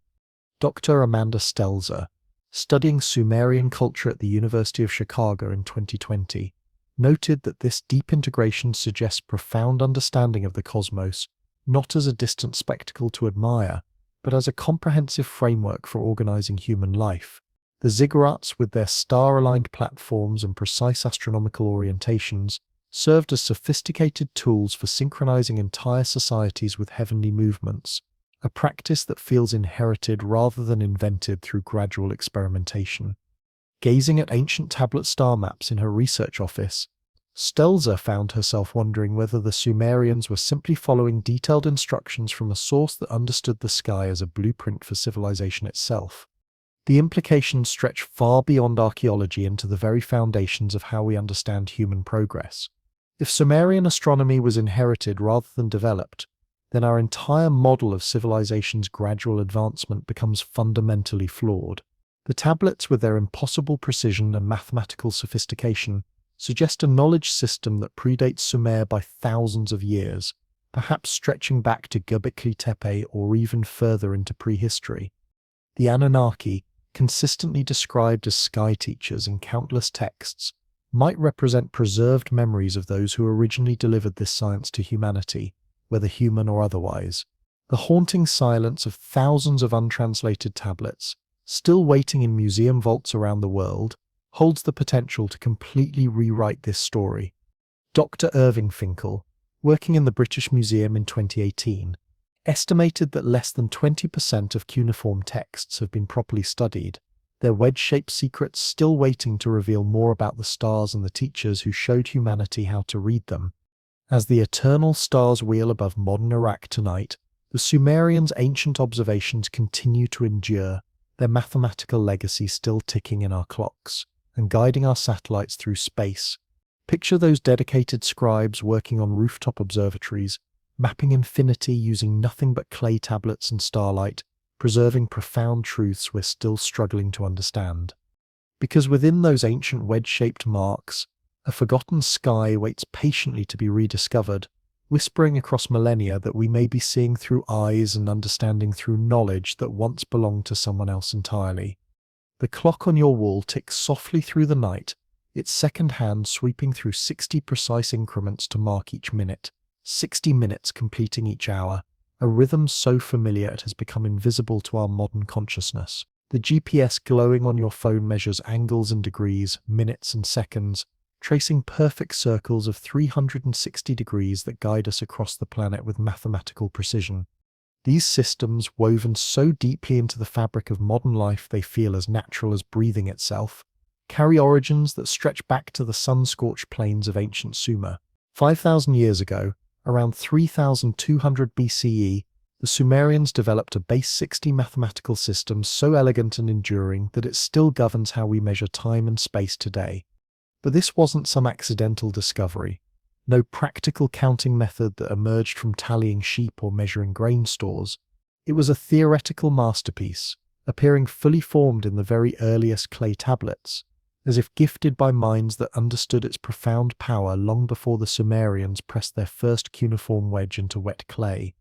In 2005, Dr. Eleanor Robson sat surrounded by photographs of cuneiform tablets in her Oxford office, studying mathematical records that predated the celebrated Greek mathematicians by over 2 millennia. One particular tablet, carefully catalogued as YBC 7289, lay before her, a small clay square etched with precise wedges that would fundamentally change her understanding of mathematical history. The tablet depicted a geometric square, crossed by diagonal lines, accompanied by numerical annotations that demonstrated complete mastery of the Pythagorean theorem over 1,000 years before Pythagoras was born. The calculations performed using base 60 arithmetic showed approximations of the square root of 2 accurate and multiple decimal places, precision that would impress modern mathematicians. Robson's fingers traced those impossible wedge marks as her mind struggled to process the implications. This wasn't the crude arithmetic of a civilization fumbling through basic counting exercises. This was the sophisticated work of minds that grasped abstract mathematical principles, crafting computational systems so advanced they would underpin technologies the Sumerians couldn't possibly have imagined. Tonight, as you drift towards sleep, let your mind wander back to those ancient mathematical pioneers, working by flickering oil lamps to preserve numerical wisdom that would outlast empires and guide humanity through the stars. In the rhythm of your heartbeat and the ticking of distant clocks, their legacy continues, a reminder that human knowledge might be far more ancient and mysterious than we've ever dared to believe. The base 60 system, mathematicians call it sexagesimal, represents a computational marvel that continues to baffle researchers who try to understand its mysterious origins. Unlike base 10, which derives naturally from counting on our 10 fingers, or base 20 systems that include our toes, base 60 has absolutely no obvious connection to human anatomy or natural counting methods. Its extraordinary power lies in mathematical elegance that seems almost deliberately engineered. The number 60 can be divided evenly by 12 different numbers: 1, 2, 3, 4, 5, 6, 10, 12, 15, 20, 30, and 60.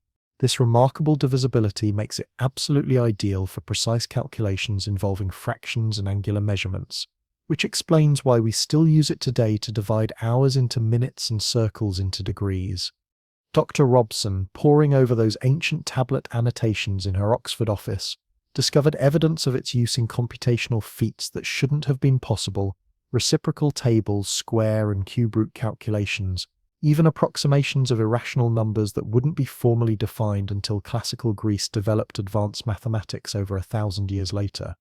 The Sumerians didn't stumble accidentally upon this sophisticated system through trial and error. They wielded it with absolute confidence that suggested deep familiarity, as if they had inherited it from a source that already understood all its advanced applications perfectly. What makes this even more unsettling is the complete absence of any developmental phase in Sumerian mathematics.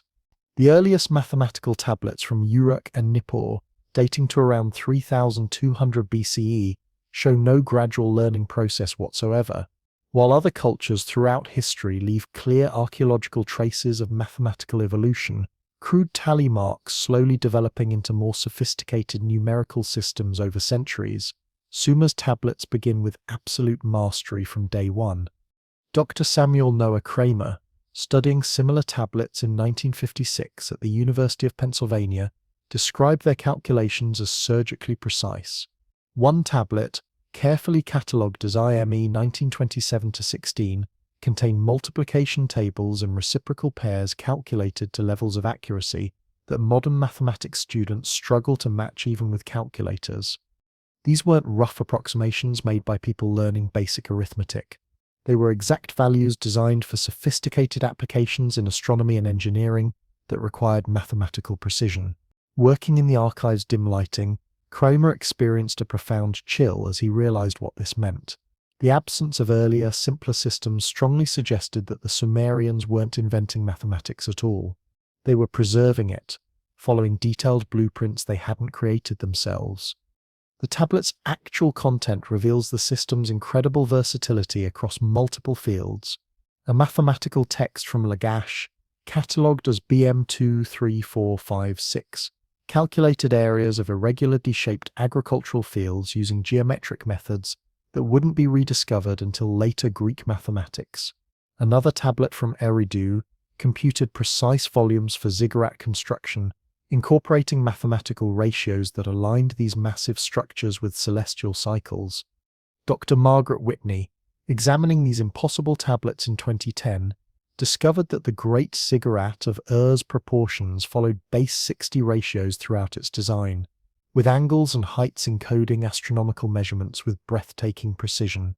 The system's mathematical elegance allowed Sumerian architects to align their temples perfectly with stars like Sirius, even accounting for axial precession, a phenomenon so subtle it requires centuries of accumulated observational data to detect.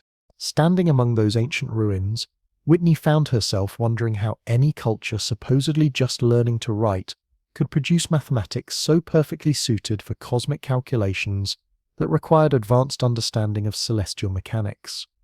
The Sumerian creation myths offer tantalizing clues to this mathematical mystery. The Enuma Elish describes the god Marduk, establishing the constellations and setting the calendar with divine precision, while Enki, the god of wisdom and secret knowledge, delivers the ME cosmic principles that specifically include mathematical systems. Dr. Sarah Chen, analyzing these texts at Yale in 2015, began seeing them as far more than mythological stories. The ME weren't vague divine decrees issued by incomprehensible gods. They were encoded instruction manuals, detailing exactly how to calculate angles, divide time measurements, and measure spatial relationships with mathematical precision. One myth, Enki and the World Order, specifies numerical systems for tracking grain inventories and livestock, using base 60 calculations to manage complex fractional relationships. Working late in her quiet office, Chen began suspecting that the Anunnaki, those who came down from heaven, weren't gods at all, but systematic teachers. Perhaps they represented an advanced human culture that had somehow vanished from history, or, as some researchers dare to speculate, extraterrestrial visitors who gifted the Sumerians a mathematical framework they couldn't possibly have developed independently. The global impact of base 60 mathematics becomes truly staggering when you consider its continuing influence. Every time you check your watch, you're using a Sumerian computational system, its 60-second increments ticking in perfect synchronization with calculations pressed into clay 5,000 years ago.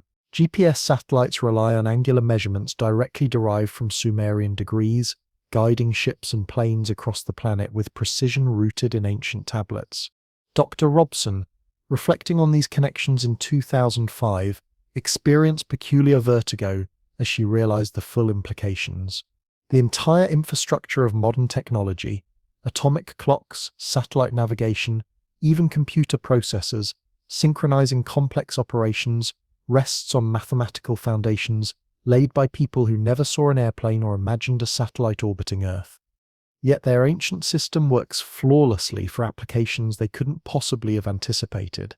How does any civilization accidentally create a computational framework so robust it survives 5,000 years of cultural upheaval, technological revolution, and civilizational collapse? The absence of competing numerical systems in early Mesopotamia deepens this enigma considerably. In other ancient cultures, we clearly see rival mathematical approaches developing simultaneously, Egypt's base 10 hieroglyphic numerals, China's evolving rod numerals, various regional counting methods that competed for adoption. But in Sumer, base 60 completely dominates from the very earliest records, with absolutely no archaeological evidence of mathematical experimentation or alternative approaches. John Brennan, excavating at Nippur in 2018, discovered mathematical tablets in the site's deepest layers, their calculations already displaying sophisticated mastery. No crude tallies or simpler numerical bases precede them anywhere in the archaeological record, as if this advanced system had simply materialized fully formed. Sifting through sand that had concealed these secrets for millennia, Brennan described the silence beneath these tablets as feeling deliberately created, like entering a room where someone had carefully removed all the architectural blueprints, leaving only the finished building. The Sumerians' own myths consistently reinforce this interpretation, describing mathematics as a divine gift from the Anunnaki, rather than a human invention developed through generations of experimentation. The word me, tied directly to cosmic order and universal principles, suggests a system that was recovered from primordial chaos rather than created from scratch by human ingenuity. The Sumerian schools, called Adaba, reveal how this system was preserved rather than developed. Young scribes spent years memorizing vast tables of numerical relationships, multiplication tables, reciprocals, squares, and cube roots, all calculated in base 60. Hither a doctor, Amanda Stelzer, studying these educational texts at the University of Chicago in 2020, noted that students weren't encouraged to explore new mathematical methods or develop innovations. Instead, they were systematically preserving established knowledge with ritual precision. The practice tablets from Uruk's tablet houses show a pedagogical system designed purely to maintain existing knowledge rather than encourage mathematical innovation.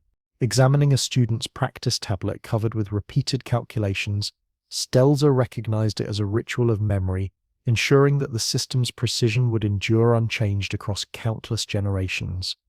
This obsession with mathematical preservation mirrors the Sumerians' broader cultural impulses, burying tablets in protective vaults, building ziggurats designed to last millennia, encoding essential knowledge in mythological narratives capable of surviving civilizational catastrophe. The flood myths, particularly the Atrahasis, provide crucial context for understanding this desperate preservation impulse. They describe a devastating deluge that nearly erased human civilization entirely, with Ziusudra specifically chosen to preserve the me, including mathematical knowledge through the chaos. Archaeological evidence from Shuruppak and Kish, dated to 2900 BCE, reveals thick silt layers marking profound cultural disruption that matches these mythological accounts.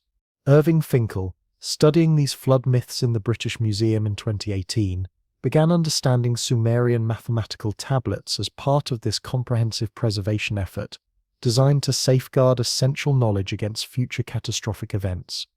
The base 60 system, with its universal applicability across astronomy, engineering, and commerce, represented the perfect tool for this preservation mission. Its computational durability, encoded in clay tablets that could withstand fire and time itself, ensured that mathematical knowledge would survive whatever disasters the future might bring. Standing in the museum's climate-controlled vault, holding fragmented tablets that had preserved human knowledge for 50 centuries, Finkel felt profound sadness knowing that thousands of tablets remain untranslated, their mathematical secrets still locked away in storage facilities worldwide. The global parallels that emerge make this mystery even more compelling. Other ancient cultures, Babylonians, Indians, various astronomical traditions, eventually adopted base 60 for their most sophisticated calculations, particularly in astronomy. Yet none of these cultures show any evidence of the system's original development or explain how they acquired this advanced knowledge. Tonight, as you drift towards sleep, imagine those ancient Sumerian students bent over clay tablets by flickering oil lamps, carefully copying mathematical tables that connected earthly calculations to cosmic movements. Their disciplined preservation of numerical relationships ensured that 5,000 years later, we still measure time and space using systems they inherited from teachers whose true identity remains one of history's most carefully guarded secrets. The mathematics that governs our modern world carries whispers from an age when humanity looked to mysterious instructors for the knowledge that would shape civilization itself. The ancient Indian Vedas describe sophisticated mathematical systems for tracking celestial cycles that echo Sumerian methods with uncanny precision, despite being separated by vast distances and different languages. Egyptian astronomy, while impressively accurate for its time, relied on simpler base 10 systems that couldn't match the computational elegance of Sumerian mathematics. Dr. Andrew Collins, studying comparative mathematical systems in 2014, proposed a theory that still sends chills through the archaeological community. Base 60 might stem from a completely lost source civilization that systematically seeded advanced numerical knowledge across the ancient world before vanishing without a trace. The Sumerians, as the first people to record this sophisticated mathematics in permanent cuneiform script, may have preserved the clearest remaining echo of this mysterious source. Their tablets functioning as humanity's first mathematical archive, carefully maintaining knowledge from a forgotten era whose true identity remains hidden in prehistory. The connection to Göbekli Tepe, built 6,000 years before Sumer even existed, becomes truly haunting when examined through this lens. Those massive stone pillars, aligned with impossible precision to Sirius and the solstices, suggest a pre-agricultural culture that possessed advanced mathematical knowledge millennia before such sophistication should have been possible. Dr. Klaus Schmidt, excavating that extraordinary site in 2019, noted that Göbekli Tepe's geometric proportions strongly suggest the use of a system remarkably similar to Base 60 for calculating the precise angles and astronomical alignments that define its architecture. Could Göbekli Tepe's mysterious builders have been the Sumerians' distant predecessors, their essential knowledge carefully transmitted through oral traditions across thousands of years, until cuneiform writing could finally capture it in permanent form? The deliberate burial of Göbekli Tepe, around 8000 BCE, mirrors exactly the Sumerian practice of burying mathematical tablets in protective vaults, suggesting both cultures shared the same profound fear, the terrifying possibility that their mathematics was simply too precious and irreplaceable to allow it to fade into oblivion. As the Oxford clock chimes through another hour tonight, its familiar 60-second rhythm echoing Sumer's eternal legacy, those ancient tablets continue sitting in climate-controlled silence, their wedge-shaped marks still sharp and precise against clay that has outlasted empires. They represent so much more than mere numbers scratched into mud. They are urgent messages written by a civilization that possessed deep understanding of knowledge's heartbreaking fragility. The Sumerians didn't invent base 60 mathematics through their own experimentation. They preserved it with religious devotion, their impossible calculations serving as a mathematical lifeline, connecting us to a vanished past. We can glimpse but never fully see. The relentless Iraqi sun climbs high over endless desert, casting sharp shadows across the weathered bricks of the great ziggurat of Ur, its stepped sides rising like an artificial mountain that continues defying the sands that have buried so much of Sumer's mysterious past. Built around 2100 BCE, this towering monument represents far more than a simple temple dedicated to ancient gods. It stands as testament to a civilization that seemed to know too much too soon.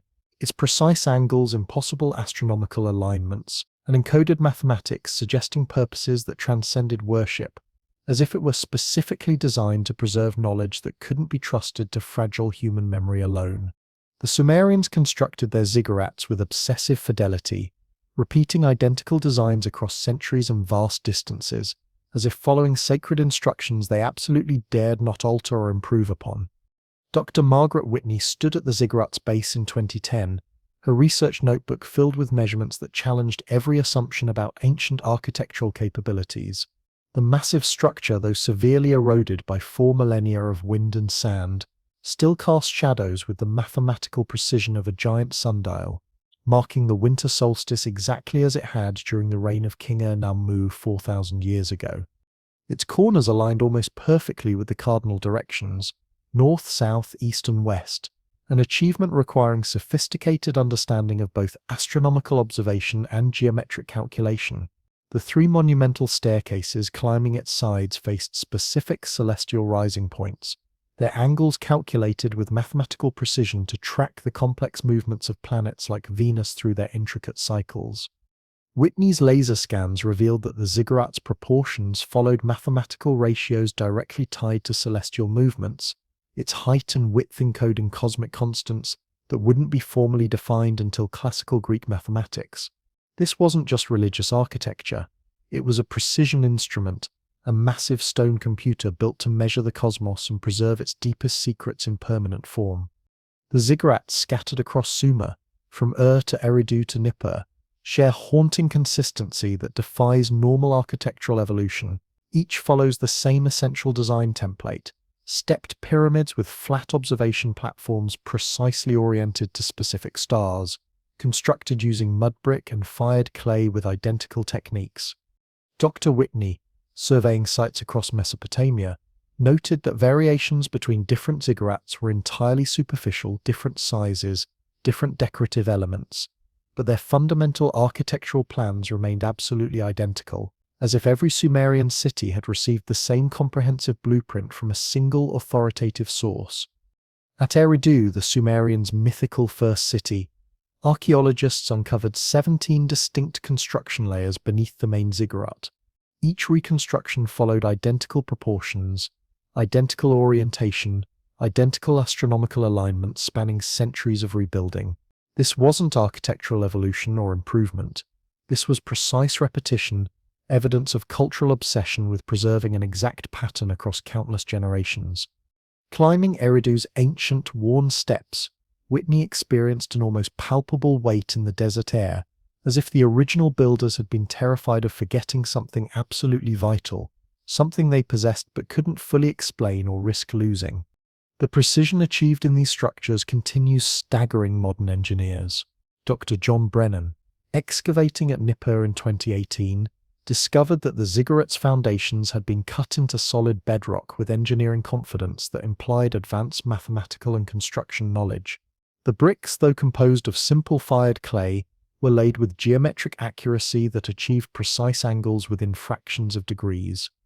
Embedded within the walls of some ziggurats, Brennan's team discovered clay tablets inscribed with cuneiform records of astronomical observations, detailed star positions, planetary cycles, eclipse predictions calculated with impossible accuracy.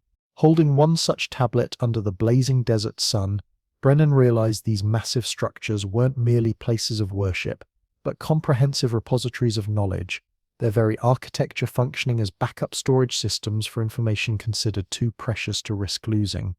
The Great Ziggurat of Ur, standing over 100 feet tall in its ancient prime, was positioned strategically to serve as a massive astronomical observatory, its upper platform offering completely unobstructed views of the vast Mesopotamian sky that stretched endlessly in all directions. The astronomical alignments built into these structures deepen their mystery exponentially. Whitney's comprehensive 2010 analysis demonstrated that Ur's ziggurat tracked Venus's rising points with mathematical accuracy that accounted for axial precession, the incredibly slow wobble of Earth's axis that gradually shifts stellar positions over thousands of years. This astronomical phenomenon is so subtle it requires centuries of accumulated observations to detect, yet it was encoded directly into the ziggurat's architectural design, with staircases and observation platforms aligned to celestial positions exactly as they appeared 4,000 years ago. Similar precision alignments appear at Eridu and Uruk, where ziggurats face serious and important solstice points with mathematical accuracy. Martin Sweatman, studying related ancient sites like Göbekli Tepe in 2017, noted that such extraordinary precision suggests knowledge of celestial mechanics far beyond what any Bronze Age culture should have possessed through independent development. Standing on Eridu's weathered platform, surrounded by ruins that had tracked stellar movements for millennia, Whitney felt profound chills. These ziggurats weren't built for the living or even for the gods. They were built for memory itself, deliberately designed to preserve astronomical data in stone and clay that would survive whatever catastrophes might destroy the civilizations that created them. The Sumerian creation myths reinforce this interpretation with startling clarity.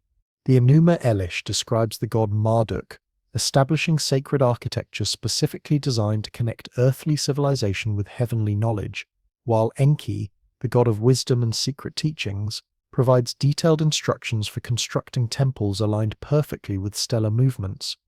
Dr. Sarah Chen, analyzing these texts at Yale in 2015, began understanding them as far more than religious stories. They were comprehensive blueprints, encoding sophisticated construction techniques and astronomical knowledge in narrative form, designed to survive the collapse of the cultures that created them. The ME, those cosmic principles delivered by the mysterious Anunnaki, included precise specifications for ziggurat design, proportions, angles, and alignments that connected earthly architecture to celestial mechanics. Working late in her quiet office, Chen began suspecting that the Anunnaki weren't mythological gods at all, but systematic teachers, perhaps representatives of an advanced culture whose essential knowledge the Sumerians preserved through obsessive architectural repetition. The word "me" itself suggests something that was recovered and reconstructed rather than originally invented, as if these magnificent ziggurats represented humanity's attempt to rebuild a comprehensive system inherited from a lost past whose true nature remains forever hidden. Tonight, as you close your eyes and drift into the realm of dreams, imagine those ancient Sumerian architects working under star-filled skies, carefully measuring angles and calculating alignments that would preserve cosmic knowledge for thousands of years. Picture them following blueprints whose origins they perhaps never fully understood, but whose preservation they considered sacred beyond question.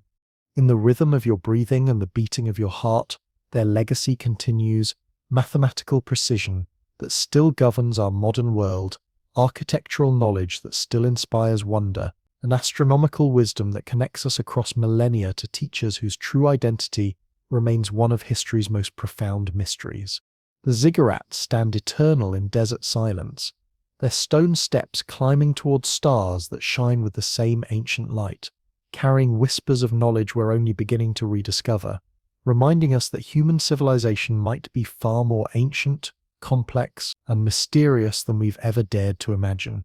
Sleep well, and let the ancient architects guide your dreams toward questions about preservation, knowledge, and the profound responsibility of protecting wisdom for future generations who will need it to understand who we truly are and where our deepest knowledge actually comes from. The engineering sophistication embedded within ziggurat construction becomes truly perplexing when examined through modern architectural analysis.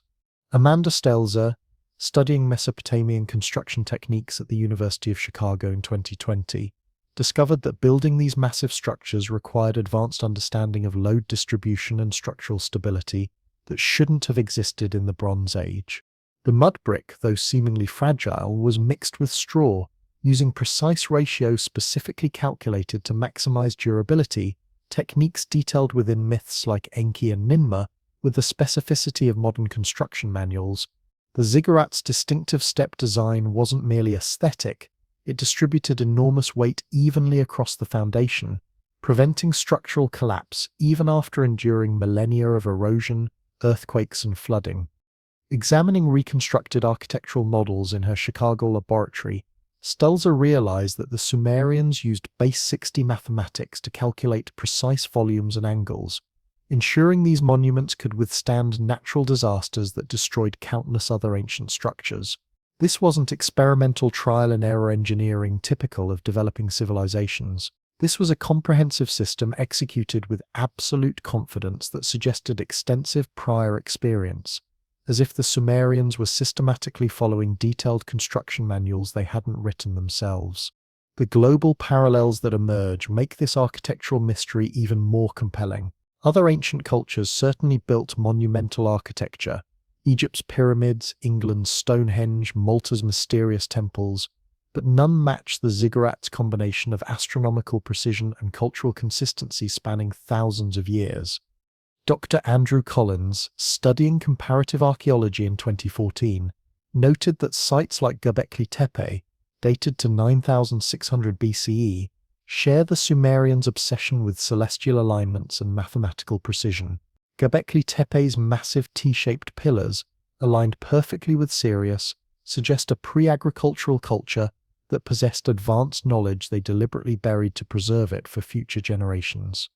The Sumerians, appearing 6,000 years later, seem to echo this same preservation impulse, their ziggurats functioning as stone libraries for a comprehensive knowledge system that predates their cities by millennia. Comparing these distant sites, Collins found himself wondering whether a lost civilization had systematically seeded this architectural tradition across the ancient world, its profound legacy eventually fragmenting across different cultures and continents. The flood myths preserved in texts like the Atrahasis provide crucial context for understanding this desperate preservation effort. They describe a catastrophic deluge that nearly erased human civilization entirely, with Ziusudra specifically chosen to carry the ME, the fundamental principles of organized society, through the chaos. Archaeological evidence from Shuropak, dated to 2900 BCE, reveals thick silt layers marking profound cultural disruption that matches these mythological accounts with disturbing accuracy. Irving Finkel, studying these flood narratives in the British Museum in 2018, began understanding ziggurats as integral components of a comprehensive effort to safeguard essential knowledge against future catastrophic events. Their extraordinary durability, deliberately built to endure millennia, suggests the Sumerians possessed terrifying certainty that another civilization-ending catastrophe was inevitable. Standing in the museum's climate-controlled vault, holding a cuneiform tablet that had been embedded within a ziggurat's protective walls, Finkel felt profound sadness, knowing that thousands of similar tablets remain untranslated, their wedge-shaped secrets containing astronomical and mathematical knowledge that could finally reveal the ziggurat's true purpose. The silence beneath these ancient monuments becomes truly haunting when examined archaeologically. In the deepest excavation layers of Eridu, there are no primitive structures, no experimental buildings, no evidence of gradual architectural development. John Brennan, excavating at Nippur in 2018, described this absence as feeling deliberately created, as if someone had systematically swept the historical record clean. This disturbing void mirrors exactly the silence discovered at Göbekli Tepe, where no earlier settlements explain its impossible sophistication. Could the ziggurats represent a continuation of that much earlier tradition? Perhaps they were humanity's second major attempt to preserve knowledge that had been lost during some forgotten catastrophe. The Sumerian myths describing the Anunnaki as systematic teachers strongly suggest they were rebuilding civilization from comprehensive blueprints rather than developing it independently. Their ziggurats encoded essential knowledge in an architectural language of stone and stars designed to communicate across millennia. Standing among Nippur's excavated ruins, sifting through sand that had concealed these secrets for thousands of years, Brennan experienced the profound sensation of standing at the very edge of a forgotten world, its most important secrets buried just beyond the reach of modern understanding. The ziggurats' remarkable endurance represents their final, most powerful message to future generations. Despite countless wars, devastating floods, and the complete collapse of the empires that built them, they continue standing as eternal sentinels. Their astronomical alignment still tracks celestial events with mathematical precision. Their proportions still reveal encoded mathematical truths to anyone capable of reading their stone language. Dr. Whitney, descending Ur's ancient stairs in 2010, watched tourists photographing ruins they couldn't comprehend, standing unknowingly atop a vast library they couldn't read.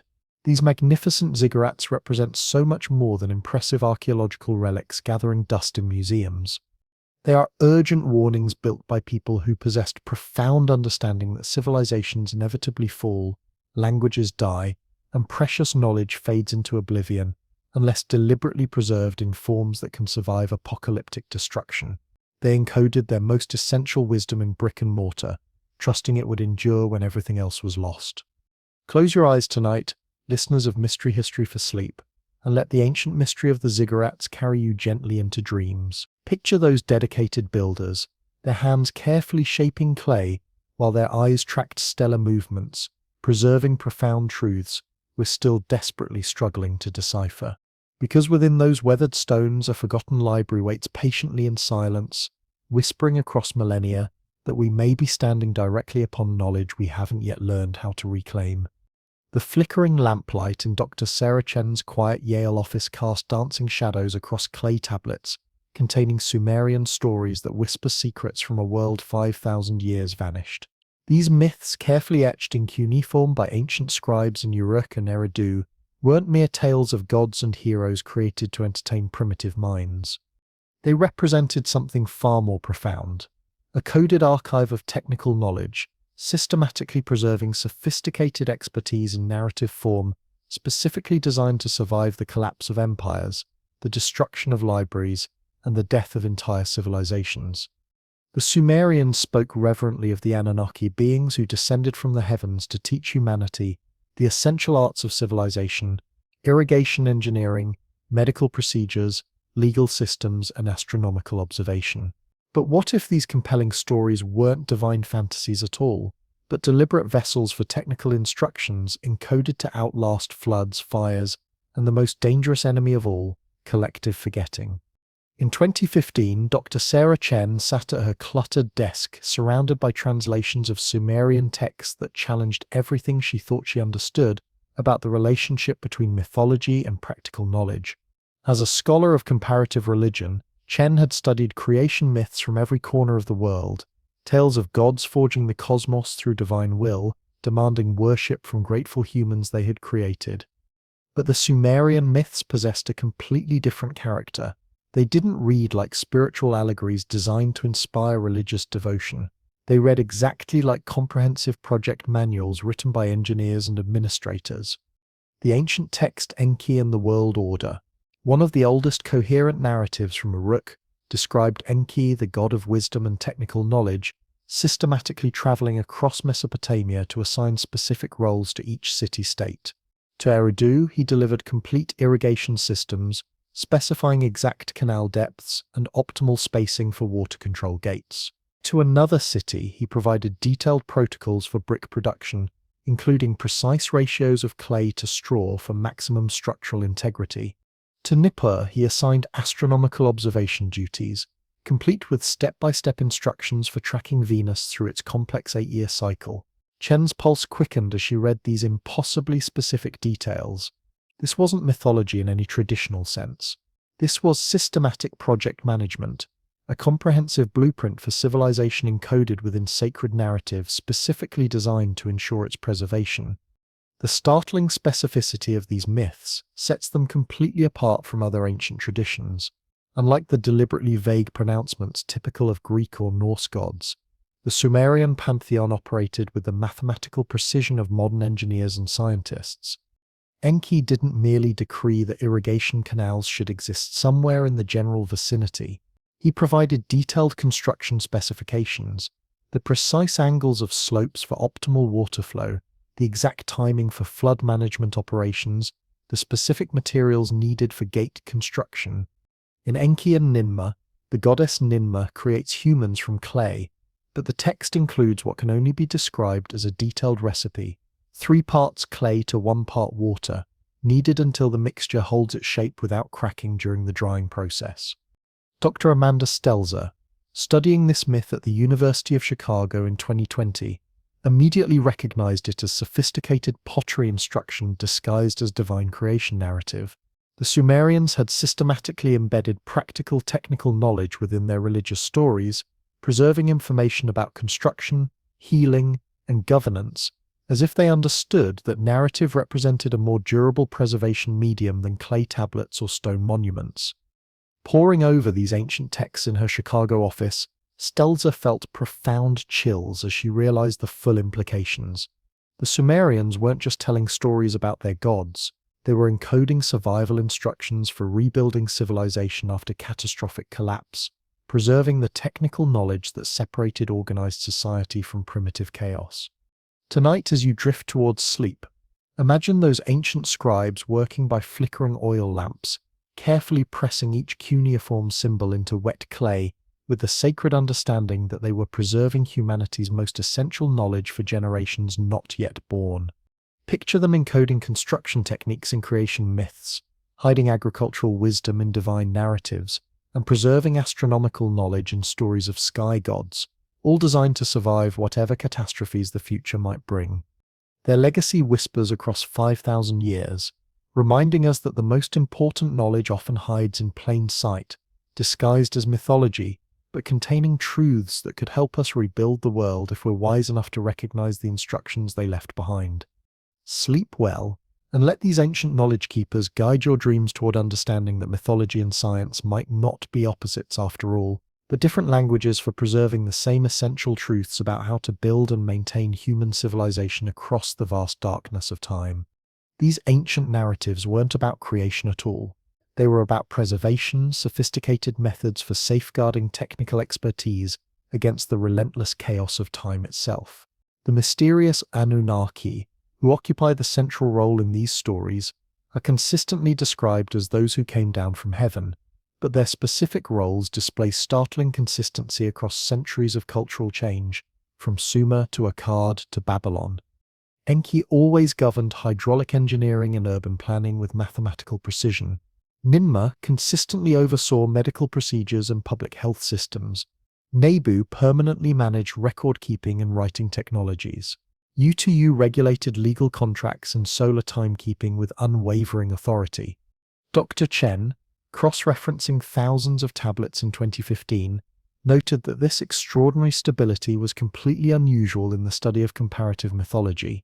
Most religious traditions evolve naturally over time, with gods' roles shifting and adapting to reflect cultural changes and new societal needs. But the Anunnaki's specific functions remained absolutely fixed across millennia, as if they were systematically preserving a comprehensive curriculum that could never be altered or improved upon. Chen began wondering whether the Anunnaki represented not mythological gods at all, but preserved cultural memories of actual teachers, perhaps representatives of an advanced human civilization, or, as some researchers dare to speculate, extraterrestrial instructors whose essential knowledge was deliberately encoded in narrative form to ensure its survival through civilizational collapse. This encoding strategy represented nothing short of genius. In a world without mass literacy, where mighty empires rose and fell with terrifying regularity, how do you preserve complex technical knowledge across countless generations? You wrap it carefully in stories that people will compulsively repeat, consider absolutely sacred, and protect from any alteration. Dr. John Brennan, analyzing Sumerian literature at Cambridge in 2018, recognized this as humanity's first cultural immune system, specifically designed to protect critical information from the inevitable degradation that affects all secular records over time. The ME, those divine principles supposedly delivered by the Anunnaki, weren't abstract spiritual laws at all, but comprehensive packets of practical knowledge, detailed blueprints for irrigation systems, medical procedures, and governmental structures. By embedding them within compelling myths, the Sumerians ensured they would be memorized, recited, and transmitted intact, even if the physical tablets were destroyed by fire, flood, or conquest. Holding a fragmented tablet in his Cambridge office, Brennan felt the overwhelming weight of this strategy, evidence of a civilization that understood knowledge's terrifying fragility and took extraordinary measures to protect it from oblivion. The medical knowledge preserved within these myths becomes particularly striking when examined through modern scientific understanding. Texts attributed to Ninmah describe herbal treatments, surgical procedures, and diagnostic techniques, with clinical precision that suggests extensive hands-on experience rather than theoretical speculation. One tablet, carefully catalogued as BM23457, details a fever remedy using willow bark, a direct precursor to modern aspirin that demonstrates sophisticated understanding of pharmaceutical principles. Another describes setting broken bones using splints and bandages, specifying exact materials and techniques that remain medically sound today. Dr. Margaret Whitney, collaborating with medical historians in 2010, found these ancient descriptions eerily accurate, reflecting comprehensive understanding of human anatomy and pharmacology that shouldn't have existed in the Bronze Age.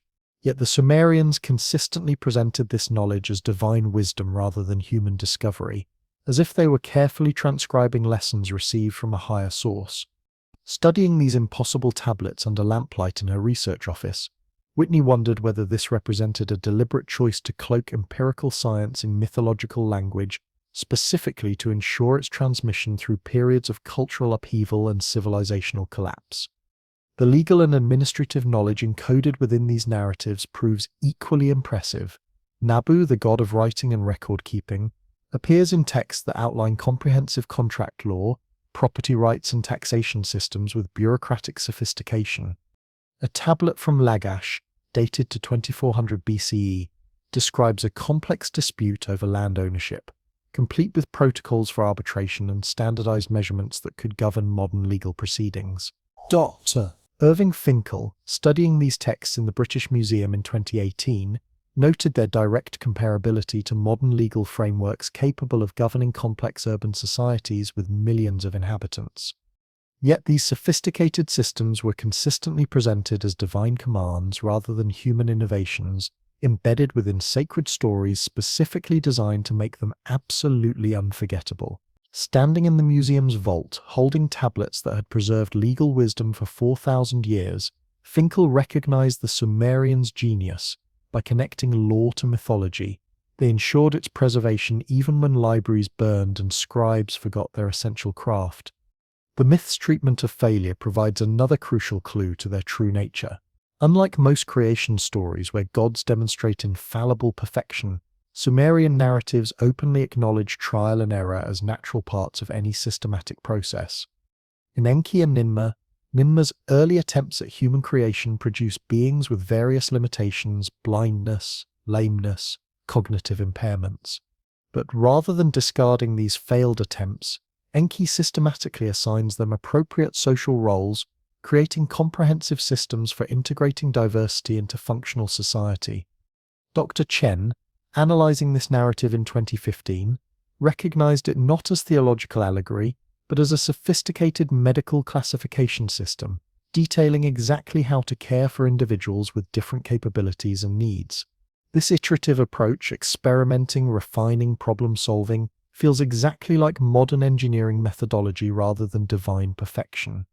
Chen began suspecting that the Sumerians were preserving detailed memories of systematic processes, perhaps taught by real instructors whose true identities had been deliberately obscured by time and mythological transformation.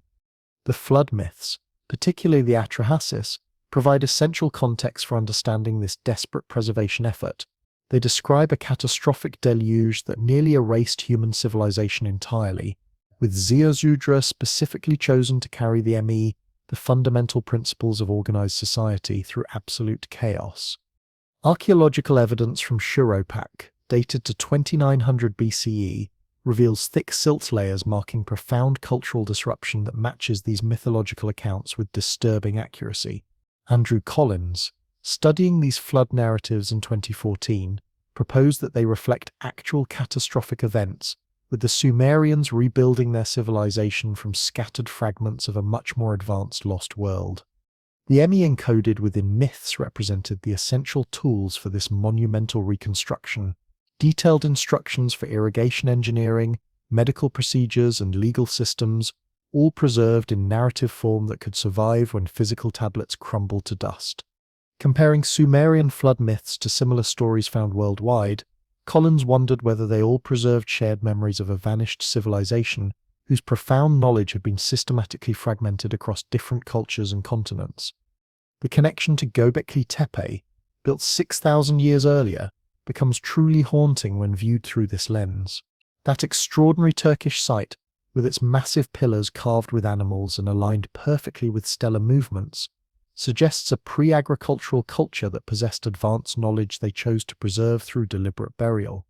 Dr. Klaus Schmidt, excavating Göbekli Tepe in 2019, understood its systematic burial as a preservation act that directly mirrors the Sumerians' practice of burying tablets and encoding knowledge in myths.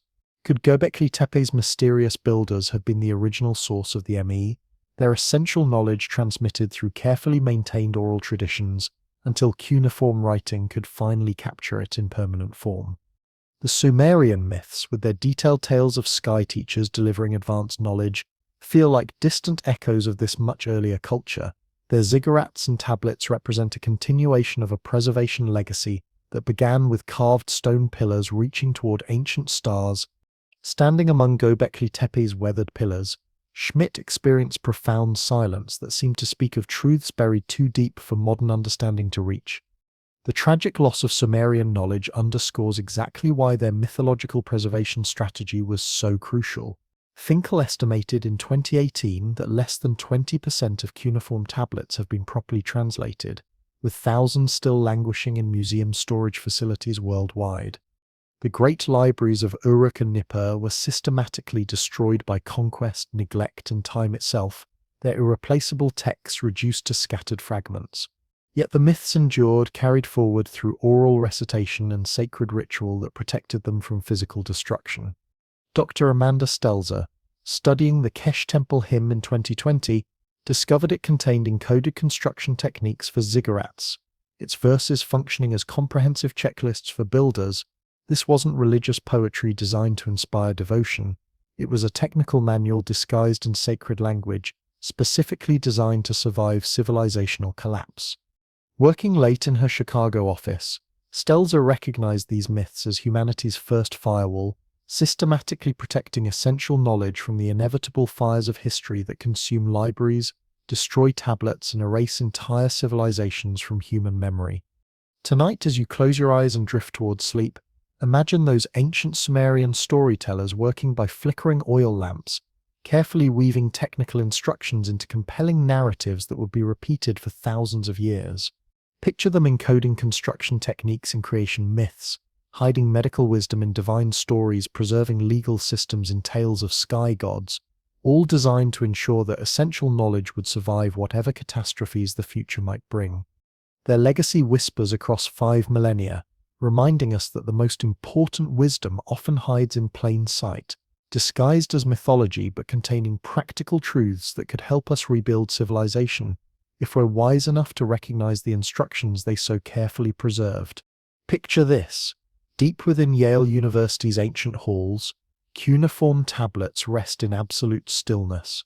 These aren't just old stones covered in scratches. They're the final whispers of people who lived in terror of being forgotten forever. Here's what will blow your mind about the Sumerians. Cone, they weren't creating fairy tales from thin air. Instead, they were desperately trying to save something precious, wrapping advanced technical knowledge inside stories about gods and heroes. Why? Because they knew stories survive when everything else crumbles to dust. Right now, as you drift towards sleep, let these ancient mysteries wash over you. Close your eyes and transport yourself back thousands of years. Can you hear them? Those devoted scribes, their voices rising and falling as they chant Enki's sacred instructions into the flickering candlelight. Every word they spoke was a battle against time itself, a shield protecting humanity's greatest secrets from vanishing into the void. But here's where it gets spine-tingling. Buried deep in those weathered tales lies a truth so profound it will change how you see our entire civilization. What if everything we think we know is wrong? What if we're actually reciting lessons from teachers whose names have been erased from history, repeating wisdom from a world we can't even remember existed? Feel that wind rushing across the empty Mesopotamian plains right now, stirring up dust clouds where magnificent cities once reached toward the heavens. Their broken walls still echo with memories of humanity's darkest hour, when our entire world nearly ceased to exist. The Sumerian stories don't sugarcoat what happened next. They describe a flood so terrifyingly complete that it wiped humanity clean, leaving behind only scattered survivors clutching fragments of their shattered world. The Sumerians who emerged from the ashes after 2900 BCE learned something crucial from that devastating flood. They became obsessed with permanence, frantically burying their most precious tablets in underground vaults, and constructing ziggurats designed to outlast eternity itself. Think about this for a moment. These weren't just buildings or storage spaces, they were humanity's first-time capsules. Dr. Irving Finkel discovered something remarkable while examining these artifacts in the British Museum back in 2018. Unlike the papyrus scrolls that crumbled to dust within centuries, these Sumerian tablets were baked into clay so hard they could survive apocalypses. The Sumerians had essentially created the ancient world's most durable hard drives. But here's the heartbreaking part that'll keep you awake tonight. When the great libraries of Uruk and Nippur fell into ruin, or were deliberately destroyed, thousands upon thousands of these knowledge-packed tablets vanished forever. Picture Dr. Finkel in his quiet museum office, cradling a broken tablet fragment in his weathered hands. The weight of what humanity lost hit him like a physical blow. Those untranslated texts gathering dust in museum storage rooms across the world might be hiding the answers to everything we've been wondering about. What were the Sumerians so desperate to preserve that they went to such extraordinary lengths? Now here's where this story takes a truly chilling turn. There's another site that mirrors this obsession with preserving knowledge, and it's much, much older. Göbekli Tepe, dating back to 9600 BCE, sits buried in Turkish soil like a stone library waiting to be read. Dr. Klaus Schmidt, while excavating this mysterious complex in 2019, couldn't shake the feeling that he was looking at Sumer's predecessor. The astronomical alignments were too precise, the carved symbols too sophisticated for a supposedly primitive culture. But here's what made his blood run cold. Around 8000 BCE, the people of Göbekli Tepe deliberately buried their entire site, covering their magnificent stone pillars with tons of earth, just like the Sumerians would do thousands of years later with their tablets. It's as if both civilizations knew something we don't. They understood that knowledge is fragile, that catastrophe could strike again, and that the only way to protect their wisdom was to hide it underground. Could the flood stories actually be echoing an even earlier disaster? Maybe the Younger Dryas period, when our planet's climate shifted so violently it nearly ended human civilization entirely. Schmidt, standing among those ancient carved pillars, felt surrounded by a silence that seemed to whisper of truths buried too deep for modern minds to grasp. The flood narratives span the entire globe, and that should terrify you. From Mesopotamia's Epic of Gilgamesh to the Mayas' Popol Vuh, see, every corner of our planet tells the same story: a world-ending deluge, chosen survivors, knowledge that must be preserved at all costs. Dr. Collins noted in 2014 that these stories consistently feature mysterious sky teachers, the Anunnaki, Quetzalcoatl, and others who descended from above carrying the tools needed to rebuild civilization. The Sumerians, as the first to capture these tales in permanent cuneiform writing, may have given us the clearest window into a lost world, whose advanced knowledge scattered across our planet like seeds after a storm. The ME they encoded in their myths weren't just stories, they were reconstruction manuals, step-by-step guides, helping the survivors rebuild cities, establish laws, and chart the movements of stars using wisdom from a past they could barely remember. As desert winds die to whispers, those ancient tablets continue their silent vigil. The flood myths aren't entertainment.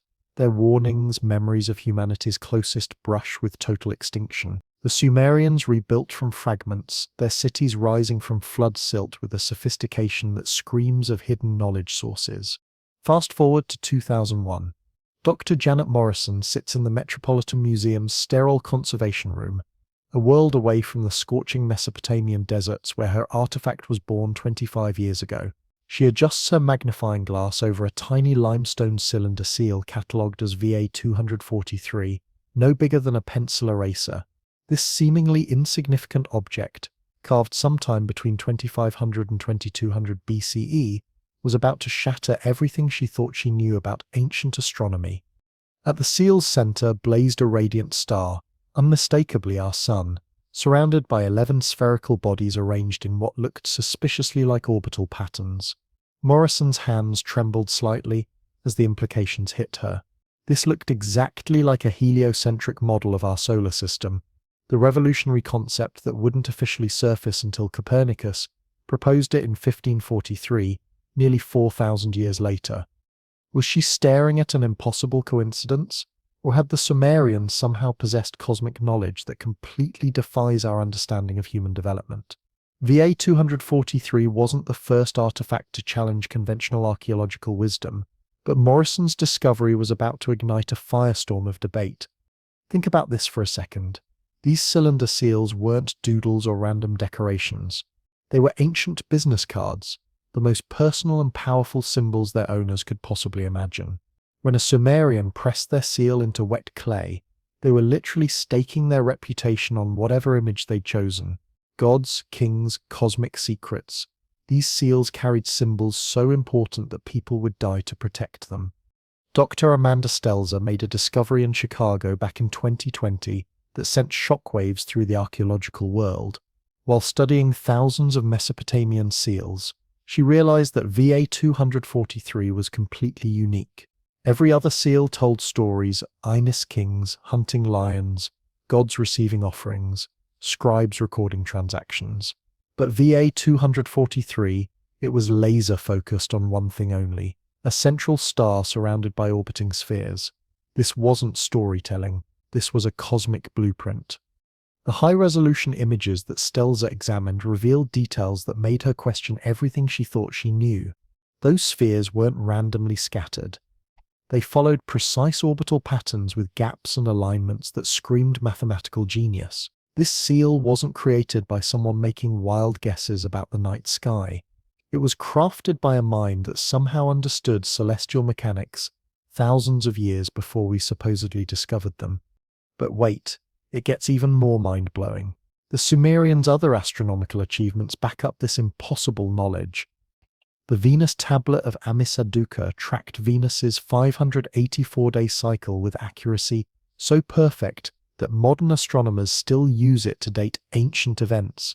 Another tablet, catalogued as K2669, described Saturn as having handles, which we now know are its rings and called Jupiter's moon's family members. These details are barely visible even with modern telescopes. Dr. Hermann Hunger's analysis in Vienna during 1998 discovered something that should be impossible. Sumerian calculations of the synodic month were off from our modern measurements by less than half a second. Half a second, using nothing but naked eye observations and water clocks, they achieved precision that shouldn't have been possible for another 3,000 years. When Hunger cross-referenced VA 243 with these tablets, a terrifying possibility emerged. What if this tiny seal was actually a visual summary of advanced cosmic knowledge, a shorthand map of our solar system carved in stone? The ancient myths suddenly start making sense in this context. The Sumerians consistently described the Anunnaki as those who came down from heaven, not as gods, but as teachers who delivered astronomy and mathematics. In the Anu Ma'alish, Marduk establishes constellations and sets up the calendar, while Enki teaches humanity to track celestial bodies. Dr. Sarah Chen, analyzing these myths at Yale in 2015, realized something crucial. These weren't religious fantasies, they were instruction manuals.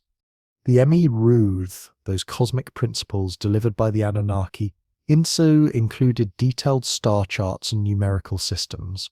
Chen began to suspect that VA 243 wasn't just art, it was a physical manifestation of these ME, a symbolic representation of knowledge taught by mysterious instructors. Whether those instructors were members of an advanced human civilization or something far more extraordinary remains the ultimate question. Here's where things get really controversial. Zakaria Sitchin argued in the 1970s that VA 243 depicted our entire solar system, including a hypothetical planet called Nibiru, supposedly home to the Anunnaki. While mainstream scholars demolished his translations for numerous inaccuracies, they couldn't explain away the seal's design itself. Dr. Morrison noted in 2001 that dismissing Sitchin's theories didn't make VA 243's imagery any less mysterious. Those 11 spheres, with their varying sizes and orbital positions, align too perfectly with our solar system's layout to be mere coincidence. Could the Sumerians have inherited a complete model of our solar system from teachers who could already see beyond the visible planets? The complete absence of earlier, cruder astronomical artifacts suggests their knowledge appeared fully formed, as if it was a gift from instructors who already understood cosmic mechanics. The global connections make this mystery even more spine-chilling. Ancient cultures across our planet, the Maya, the Indians, others developed sophisticated astronomy that was always tied to myths about sky teachers. The Mayan Dresden Codex tracks Venus with mathematical precision, while the Indian Vedas describe celestial cycles using advanced numerical systems. Andrew Collins, studying these parallels in 2014, proposed something extraordinary. A lost civilization might have seeded astronomical knowledge across the entire globe, with Sumerian cuneiform preserving the clearest record. VA 243 could be a surviving fragment of this lost legacy. Its design might be a snapshot of cosmic truth once shared by distant cultures whose memory has been scattered by time like leaves in a storm. Collins, comparing the seal to Mayan star maps, couldn't shake the feeling that a single source once connected all these peoples. But here's what makes this truly haunting. The archaeological record beneath Sumerian cities is completely silent about the origins of their astronomical knowledge. No early experiments, no crude attempts that might explain VA 243's sophistication. John Brennan, excavating at Urs in 2018, described the deepest layers as eerily clean, as if someone had swept away all evidence. This mirrors the mysterious silence at Göbekli Tepe, where advanced astronomical knowledge was deliberately buried around 8000 BCE to preserve it for future generations. Could VA-243 be our link to this earlier tradition? Its heliocentric design might be humanity's oldest memory of a culture that mapped the heavens before Sumer even existed. Brennan, sifting through ancient sand, felt like he was standing at the edge of a lost world whose greatest secrets had been encoded in a single tiny seal. Now picture this. Wind howls across the desolate plains of southeastern Turkey, stirring dust around the massive stones of Göbekli Tepe, where T-shaped pillars stand like silent guardians of forgotten knowledge. But here's the truly unsettling part. These same mysterious monuments appear everywhere. Stonehenge's brooding monoliths in England, the towering pyramids piercing Egypt's desert sky, the submerged terraces of Yonaguni beneath Japan's waves.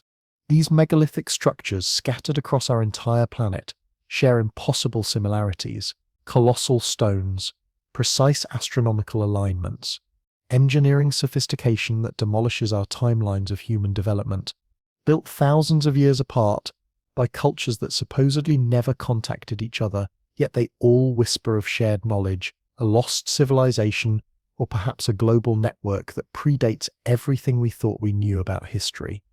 Dr. Klaus Schmidt spent his final season at Göbekli Tepe in 2019, standing among excavated pillars that had already rewritten human civilization's story. This Turkish complex, dating back to 9600 BCE, consists of T-shaped monoliths weighing up to 20 tons, built by hunter-gatherers who supposedly hadn't even discovered agriculture yet. The pillars, carved with intricate animal figures and humanoid shapes, align perfectly with celestial events, Sirius rising, solstices, equinoxes, with precision that demands advanced astronomical knowledge. Schmidt traced a fox relief under the morning sun and felt reality shift around him. This wasn't some primitive experiment. It was deliberate engineering requiring thousands of laborers working for decades according to a master plan. How did a pre-agricultural society mobilize such massive resources? And why did they pour everything into a monument they would deliberately bury around 8000 BCE, as if hiding it from time itself?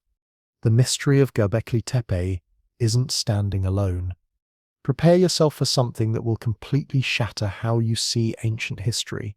Across our entire planet, megalithic structures share similarities so haunting they'll give you chills. We're not talking about coincidences here. We're talking about impossible connections that demolish everything we thought we knew about early civilizations. Let's start with Stonehenge, rising from England's misty Wiltshire plains around 3000 BCE. Those massive sarsen stones, arranged in their perfect circle, aligned flawlessly with the solstices. But here's what will blow your mind. Some of those stones weigh 50 tons and were somehow transported over 150 miles without any wheels or machinery. Modern engineers admit they have no idea how this was accomplished.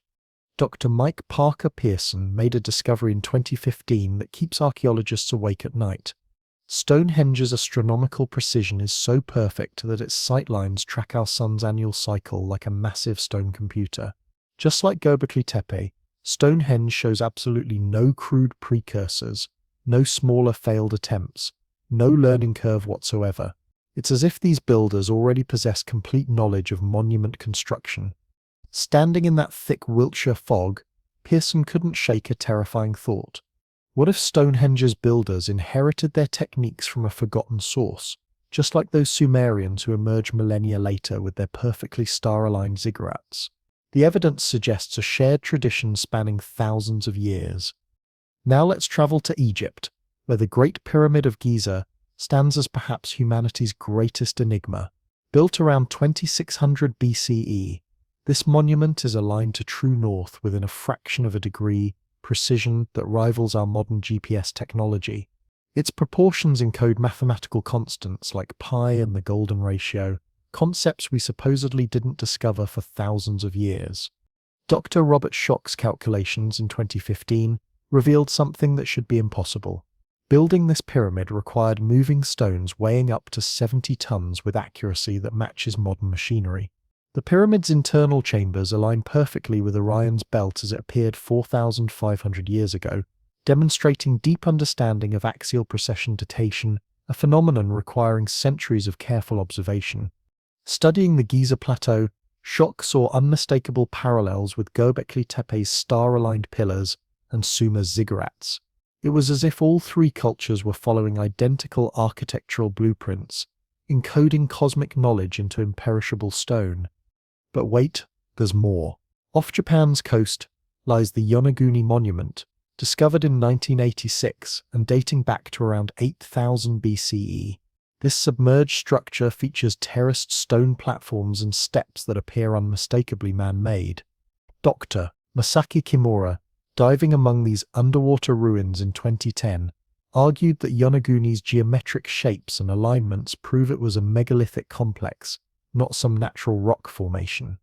Here's what makes Yonaguni so mysterious. It sits 80 feet below sea level, placing its construction during a period when rising waters flooded coastal settlements after the Younger Dryas. Kimura proposed that Yonaguni belonged to a lost Pacific civilization, perhaps connected to Göbekli Tepe and Sumer through a global tradition of megalithic construction. The absence of artifacts at Yonaguni mirrors the eerie silence beneath Sumerian cities, suggesting deliberate erasure, as if these builders intentionally hid their legacy from future generations. All these structures share one spine-chilling characteristic, that they appear with sophistication that completely defies their supposed developmental timeline. Andrew Collins, studying global megaliths in 2014, proposed that they might be remnants of a lost civilization, an ancient network that connected distant cultures before recorded history even began. The Sumerians, with their ziggurats and cuneiform tablets, may have been the last civilization to preserve this knowledge, encoding it in myths about Anunnaki teachers from the sky. The Enuma Elish describes Marduk, establishing sacred architecture aligned with stars, while Enki delivers principles of construction and astronomy. Dr. Sarah Chen, analyzing these myths at Yale in 2015, realized they weren't allegories, they were instruction manuals. The astronomical alignments provide crucial clues that will make your head spin. Göbekli Tepe's pillars track Sirius. Stonehenge follows our sun. Giza's pyramids align with Orion. Malta's temples, dating to 3600 BCE, face solstice points with identical precision. Dr. Martin Sweatman, studying Göbekli Tepe in 2017, found carvings that may depict a comet impact around 10,800 BCE during the Younger Dryas period, climatic upheaval that could have shattered a global culture. The flood myths of Sumer, describing Ziusudra preserving knowledge through catastrophe, echo this trauma alongside stories of Noah and Manu. Chen wondered if these myths preserved memories of a lost civilization whose megaliths are the only surviving evidence of its existence. The engineering feats behind these monuments are equally baffling. Moving and erecting stones weighing tens of tons required advanced knowledge of mechanics and logistics that shouldn't have existed. John Brennan, excavating at Nippur in 2018, discovered that Sumerian ziggurats used base 60 mathematics to calculate load distribution techniques mirrored in the precise joints of Giza's pyramids and Stonehenge's lintels. The complete absence of primitive prototypes, no failed pyramids, no crude stone circles suggests these builders were following established methods passed down through unknown channels. Brennan, sifting through Nippur's ancient sand, felt surrounded by silence that whispered of lost traditions, ones that Sumerian ziggurats continued long after their originators vanished. But here's the question that haunts every archaeologist. How did cultures separated by vast oceans share such identical techniques? Dr. Robert Schoch proposed in 2015 that a maritime network once connected coastal settlements, exchanging knowledge before rising seas swallowed them whole. Yonaguni, underwater since the Younger Dryas, supports this theory, as do submerged sites off India's coast like Dwarka, dating to 7000 BCE. These underwater ruins, with their sophisticated stone structures, suggest a global civilization that disappeared completely, leaving only monuments as testimony. The Sumerians, with their cuneiform records, may have preserved the clearest account through myths of sky teachers that echo tales of Thoth in Egypt and Quetzalcoatl in Mesoamerica. The deliberate preservation efforts behind these structures will give you goosebumps. Göbekli Tepe was carefully buried around 8000 BCE, its pillars protected from time's ravages. Stonehenge's stones were erected to endure mighty, some still standing after 5,000 years. Giza's pyramids, built with corrosion-resistant limestone, remain virtually intact. Dr. Amanda Stelzer, studying Sumerian ziggurats in Chicago during 2020, recognized this as a cultural impulse to safeguard knowledge, mirrored in Sumer's buried tablets and preserved myths. The Atrahasis described Ziusudra preserving the Me through devastating floods, much like Göbekli Tepe's burial protected its pillars from destruction. As Turkish stars shine above Göbekli Tepe tonight, these global megaliths stand in eternal silence. Their stones bear witness to a lost world that we're only beginning to understand. They're more than ancient relics. They're messages built to outlast empires, floods, and the rise and fall of entire civilizations. Picture this final scene. The British Museum's archives shrouded in 3 a.m. silence, climate-controlled vaults guarding thousands of clay tablets that still hold Sumerian secrets waiting to be decoded. Picture the British Museum at 3 a.m., its climate-controlled vaults wrapped in absolute silence. Dr. Irving Finkel, a curator who spent 40 years deciphering cuneiform's ancient secrets, moves through these shadowy archives with only his flashlight for company. The beam illuminates fragments of something extraordinary. The Royal Library of Ashurbanipal, humanity's first organized attempt to collect all knowledge. Each tablet, etched with wedge-shaped marks, survived one of history's greatest tragedies. When Nineveh fell to brutal conquest in 612 BCE, attackers set fires meant to erase the library completely. But here's the incredible irony that'll give you chills. My ears, those flames of destruction accidentally became Sumer's salvation.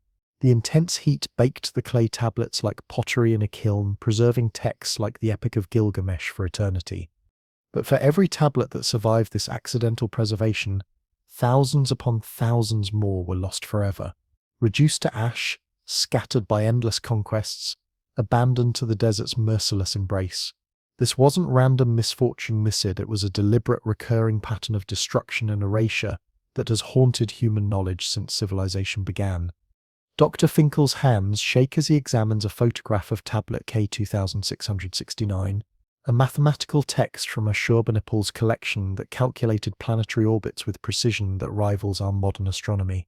The tablet's survival feels miraculous, but its fragmented state tells a darker story that'll keep you awake tonight. When Nineveh fell to the Babylonians and Medes, the library wasn't just collateral damage it was specifically targeted. Conquerors deliberately shattered and burned tablets containing Sumerian and Akkadian knowledge. Finkel's estimates are heartbreaking. Only a tiny fraction of the library's content survived, with thousands of irreplaceable texts lost forever. This pattern of cultural destruction repeats across Mesopotamia like a nightmare. At Uruk, where cuneiform writing was born, entire archive buildings were reduced to rubble, their tablets crushed or dissolved by time's relentless march. At Nippur, the religious center, administrative libraries were pillaged, their contents scattered to the winds. At Eridu, the city Sumerians claimed as humanity's first storage rooms stand empty, their shelves broken, their knowledge vanished. Standing in the archive's dim light, Finkel feels quiet rage at the scale of this loss. A cultural catastrophe that left only fragments of Sumerian genius for us to piece together. The destruction wasn't always accidental chaos.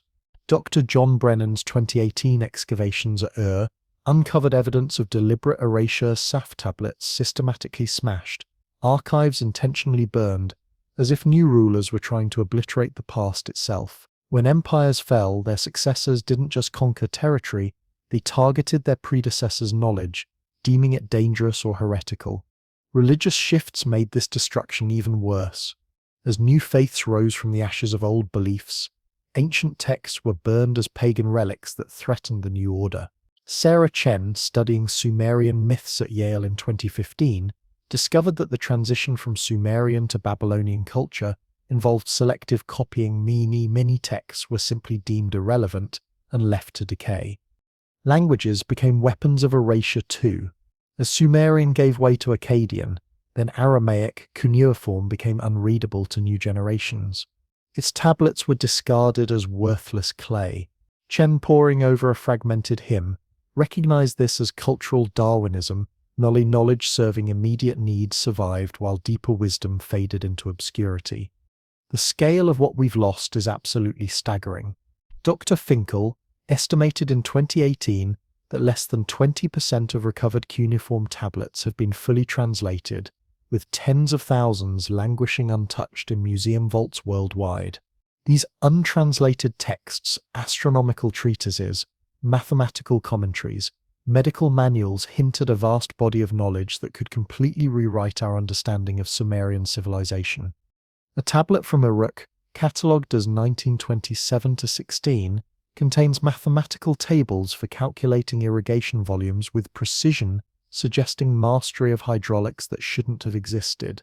Another from Nippur describes surgical procedures with detail rivaling later Greek medical texts. Yet these are mere fragments of a larger archive, most of which was lost to fire, conquest, or simple neglect. Holding a shattered tablet in the archive's silence, Finkel feels the crushing weight of what's missing. These explanations for Sumer's sudden sophistication, perhaps even the true origins of their impossible knowledge. But here's something that'll blow your mind. The Sumerians themselves seem terrifyingly aware of this fragility. Their myths, like the Atrahasis, describe a flood that nearly erased civilization, with Ziusudra chosen specifically to preserve the me principles of writing, law, and engineering. Dr. Amanda Stelzer, studying these myths in Chicago during 2020, realized they represent a deliberate strategy to protect knowledge by encoding technical instructions inside sacred stories. The Sumerians ensured transmission through oral recitation even when physical tablets were destroyed. The Kesh Temple hymn details ziggurat construction with measurements that perfectly match archaeological remains, its verses functioning as a builder's checklist. Stelzer recognized this as a cultural firewall designed to safeguard wisdom against catastrophe. Yet even this brilliant strategy failed when libraries burned, leaving only scattered myths to hint at what humanity lost forever. The global parallels make this tragedy even more heartbreaking. Alexandria's library, repeatedly damaged by political and religious upheaval, lost countless texts from the ancient world. Spanish conquistadors burned Mayan codices they deemed demonic. Buddhist manuscripts vanished during Chinese imperial purges. Islamic texts were destroyed in Mongol invasions. Dr. Andrew Collins, studying these losses in 2014, recognized the pattern. The past becomes dangerous to the present, so the present erases it. Each destruction followed identical dynamics. Knowledge that didn't serve immediate power was discarded, its repositories burned or abandoned. Collins wondered how much of human history was lost to this endless cycle of fire and forgetting, leaving only tantalizing fragments like VA 243, that mysterious cylinder seal that may depict our heliocentric solar system. The Sumerians took extraordinary measures to prevent this loss.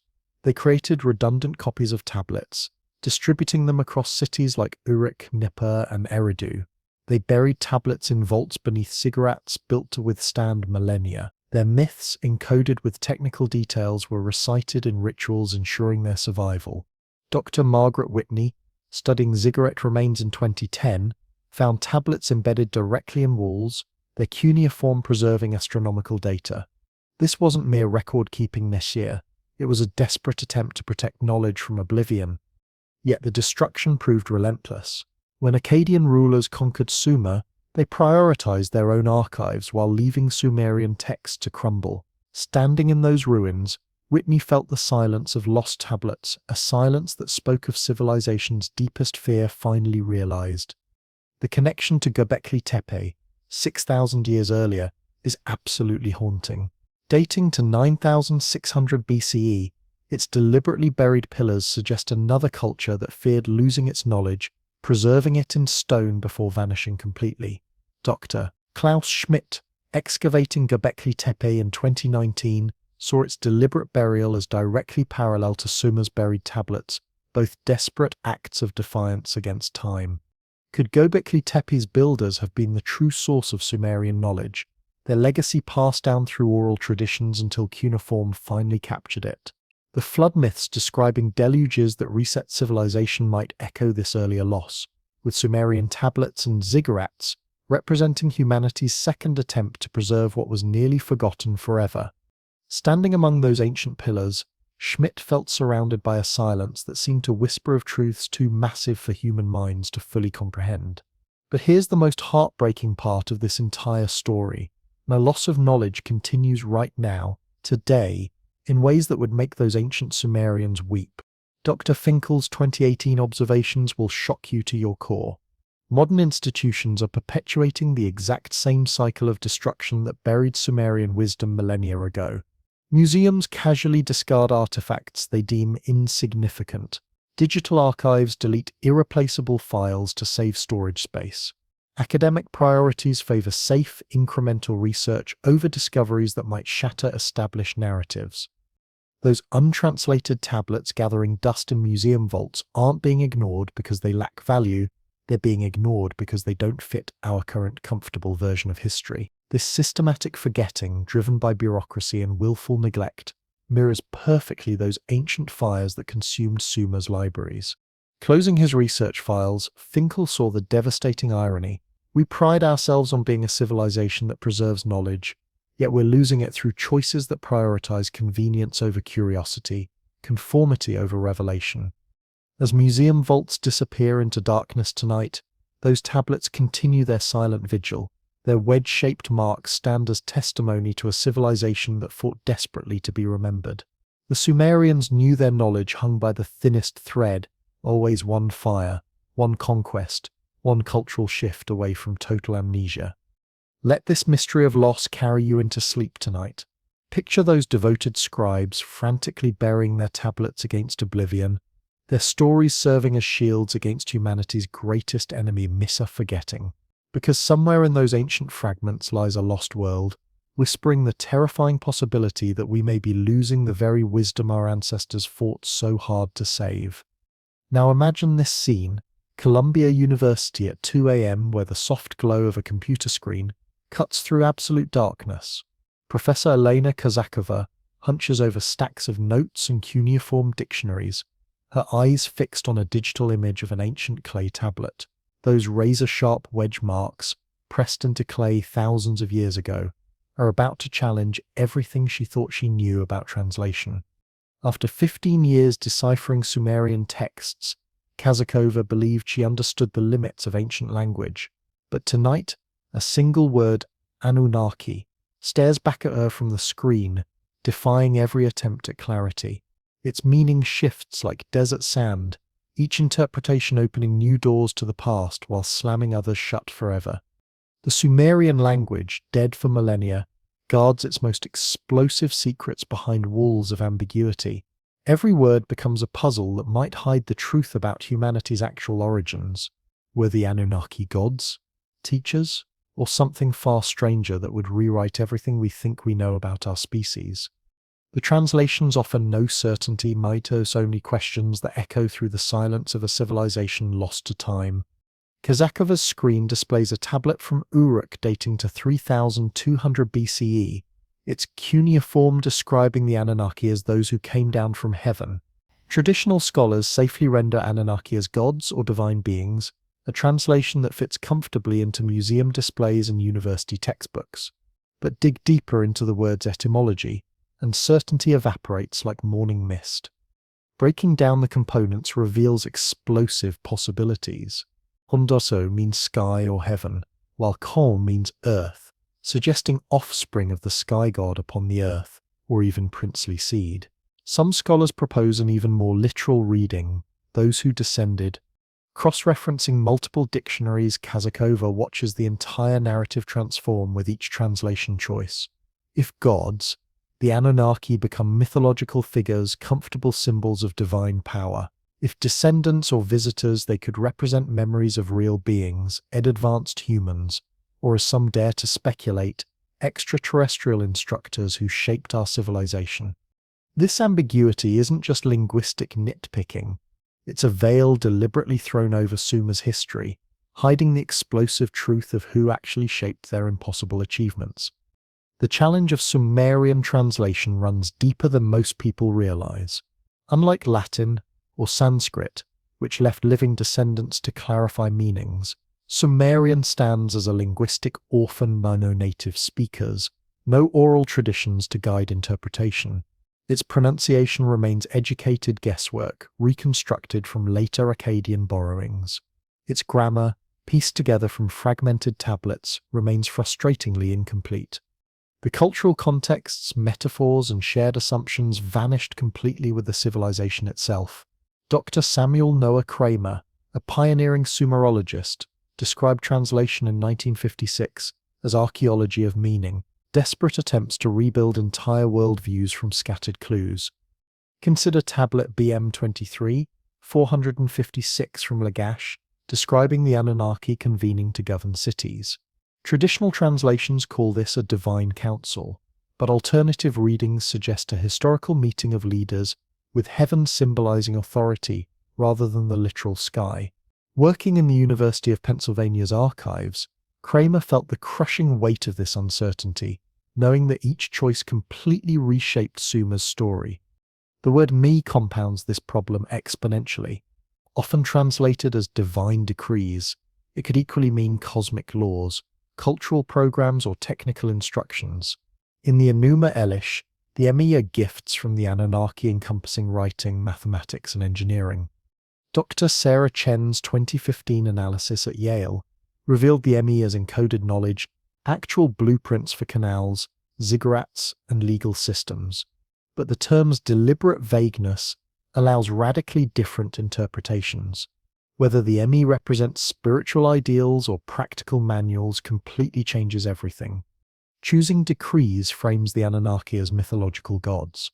Choosing instructions suggests they were flesh and blood teachers. This ambiguity cascades through every Sumerian text, turning identical words into evidence for completely different histories, divine myths, or memories of a lost technological civilization. The Sumerians' own awareness of this ambiguity appears evident in their myths. The Atrahasis describes Enki teaching Ziusudra to preserve the Emi through catastrophic floods, as if the very act of recording knowledge was humanity's defense against extinction. Dr. Amanda Stelzer, studying this myth in Chicago during 2020, recognized cuneiform as a deliberate preservation tool, one just pressed into durable clay designed to outlast time itself. Yet the myths never clarify crucial terms like Anunnaki or me, assuming shared understanding among their original audience. Examining each tablet's precise wedge marks, Stelzer realized that this shared context died completely with Sumerian civilization, leaving modern translators to fill massive gaps with educated guesses. The result becomes a kind of intellectual colonization, where contemporary assumptions, religious, rationalist, or speculative, reshape ancient truths to fit modern frameworks. Academic pressures make this ambiguity even worse. Careers and research grants depend on producing definitive interpretations, yet the evidence stubbornly resists certainty. Irving Finkel noted in 2018 that only 20% of cuneiform tablets have been translated, with thousands sitting unread in museum vaults. Tablet 1927-18 from Nippur describes astronomical observations, but its key terms are now to potentially indicating advanced knowledge remain hotly debated. Some scholars see divine metaphors, others recognize technical descriptions. Holding fragmented tablets in his hands, Finkel felt the crushing frustration of this divide. The pressure to produce clean narratives for museums and academic journals often forces conservative translations that avoid disruptive idea motti, like the Anunnaki as historical figures, or the Emi as technological blueprints that could rewrite human history. Global parallels deepen this mystery exponentially. Myths of sky teachers Nis, Thoth in Egypt, Quetzalcoatl in Mesoamerica, echo the Anunnaki, suggesting shared memories of knowledge delivered from above. Andrew Collins, studying these connections in 2014, proposed that Sumerian cuneiform preserve the clearest record of this ancient tradition, but its deliberate ambiguity continues obscuring the truth. Egyptian hieroglyphs and Mayan glyphs, while complex, evolved gradually from simpler forms. Cuneiform's sudden sophistication stands completely alone, appearing fully formed as if downloaded from an external source. Collins, analyzing these ancient texts, couldn't escape a chilling possibility. What if a lost civilization had deliberately seeded these traditions across the globe, its true legacy now hopelessly muddled by centuries of mistranslation? The Sumerian flood myths describing catastrophic deluges that nearly erased the ME might be more than stories. They could be warnings from people who knew their words would be misunderstood by future generations like us. The silence surrounding untranslated tablets is absolutely haunting. Beneath Sumerian cities, archaeologists find no earlier scripts that could explain cuneiform's mysterious origins. John Brennan's 2018 excavations at Eridu revealed something deeply unsettling. Minus save for no Neocene of the deepest archaeological layers were completely empty, as if someone had deliberately swept them clean of evidence. This eerie emptiness mirrors Göbekli Tepe's buried pillars from 9600 BCE, which may encode humanity's first writing system. Could Sumerian cuneiform actually be a continuation of this ancient tradition? Its ambiguity resulting from losing the original context over millennia, sifting through sand at those excavation sites. Brennan felt surrounded by silence that whispered of truths deliberately erased, perhaps to hide a past too vast and revolutionary for ancient minds to comprehend. As Professor Kazakova's office disappears into darkness, those tablet wedges continue glowing on her computer screen, a haunting reminder that meaning itself is heartbreakingly fragile. The Sumerians wrote for audiences who shared their worldview, not for confused scholars thousands of years later. Their words, originally meant to preserve precious knowledge, now obscure it completely. Their explosive truths remain lost in translation, buried deeper than their clay tablets. Now picture this scene: the British Museum's archives at midnight, a labyrinth of shadows where climate-controlled vaults serve as silent sanctuaries for ancient Sumerian tablets. In 2015, Dr. Robert Hassan, a promising junior research fellow, stood among these towering shelves with only his flashlight cutting through the darkness. The beam-illuminated cuneiform tablet BM45, 793, dating to 2400 BCE, its wedges recording planetary orbital periods with precision that matched modern calculations down to decimal points. Hassan's heart hammered against his ribs as he realized this single artifact demolished everything he'd been taught about ancient astronomy. Yet when he submitted his groundbreaking findings, the academic response was brutally swift. Interesting, but not worth pursuing. 6 months later, his fellowship vanished. The tablet was returned to storage, its explosive secrets left unread, another casualty of academic silence that seems designed to guard the past rather than explore it. Hassan's experience wasn't unique. It was part of a terrifying pattern that continues today.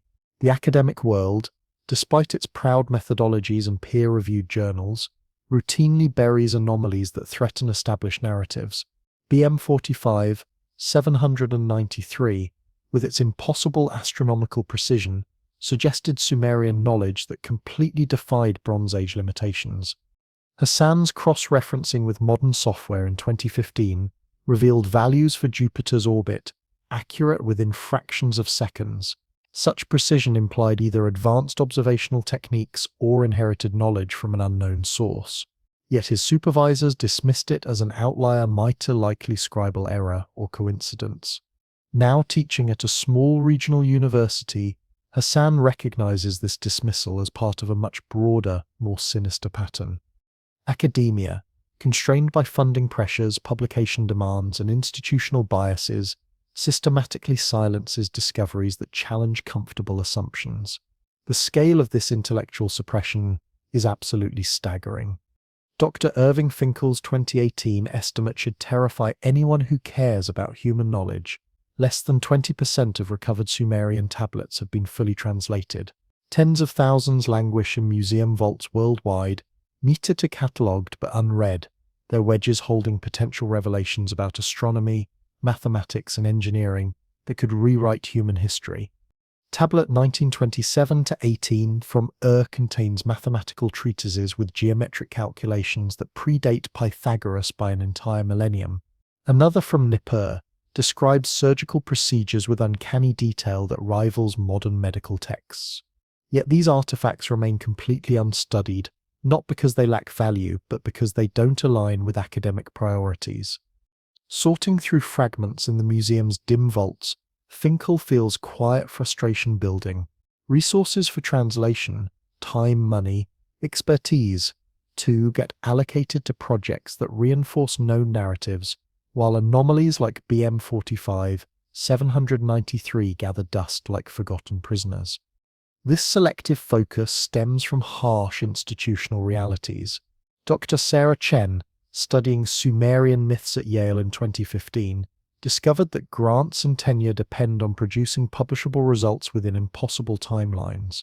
Revolutionary discoveries, like evidence of advanced Sumerian astronomy, academic journals favor safe, incremental studies that build on accepted theories, not disruptive claims demanding new paradigms. Chen's analysis of myths describing the Anunnaki as teachers proposed they encoded actual technical knowledge, but colleagues urged caution such interpretations were too speculative for mainstream publication. The result creates a devastating filtering process where only comfortable research sees daylight, while anomalies get quietly sidelined, not actively censored, but systematically ignored until they disappear. The Sumerians themselves seem to anticipate this tragic loss. Their myths, like the Atrasis, describe floods that nearly erased civilization, with Ziusudra preserving the Mighty principles of writing, law, and science through absolute chaos. Amanda Stelzer, studying these texts in Chicago during 2020, recognized this as a deliberate strategy to protect knowledge from catastrophe.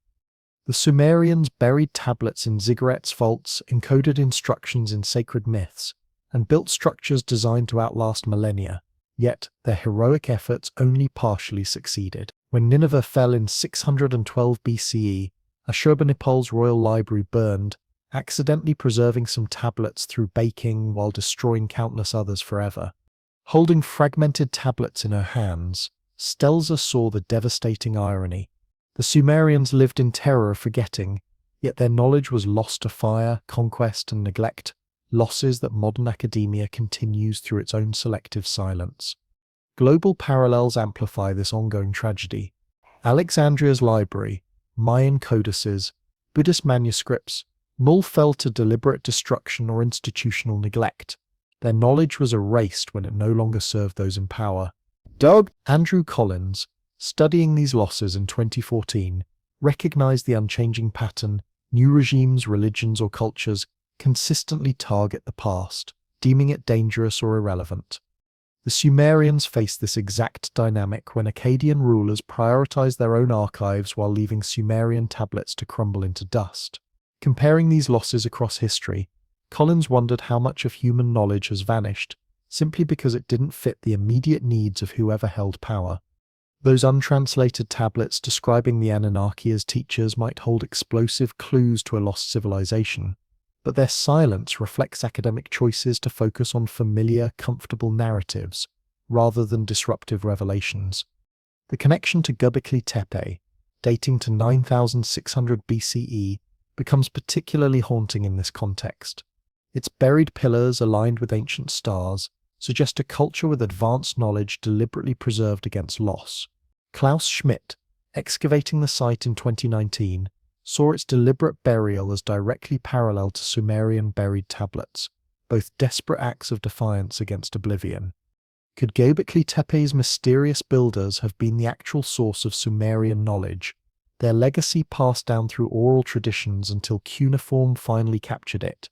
The academic silence surrounding such explosive possibilities dismissing Göbekli Tepe's sophistication as anomalous, Manas mirrors perfectly the dismissal of tablets like BM45, 793. Standing among those ancient pillars, Schmidt felt surrounded by silence that whispered of truths too vast for current academic frameworks to contain. This silence isn't always intentional concealment.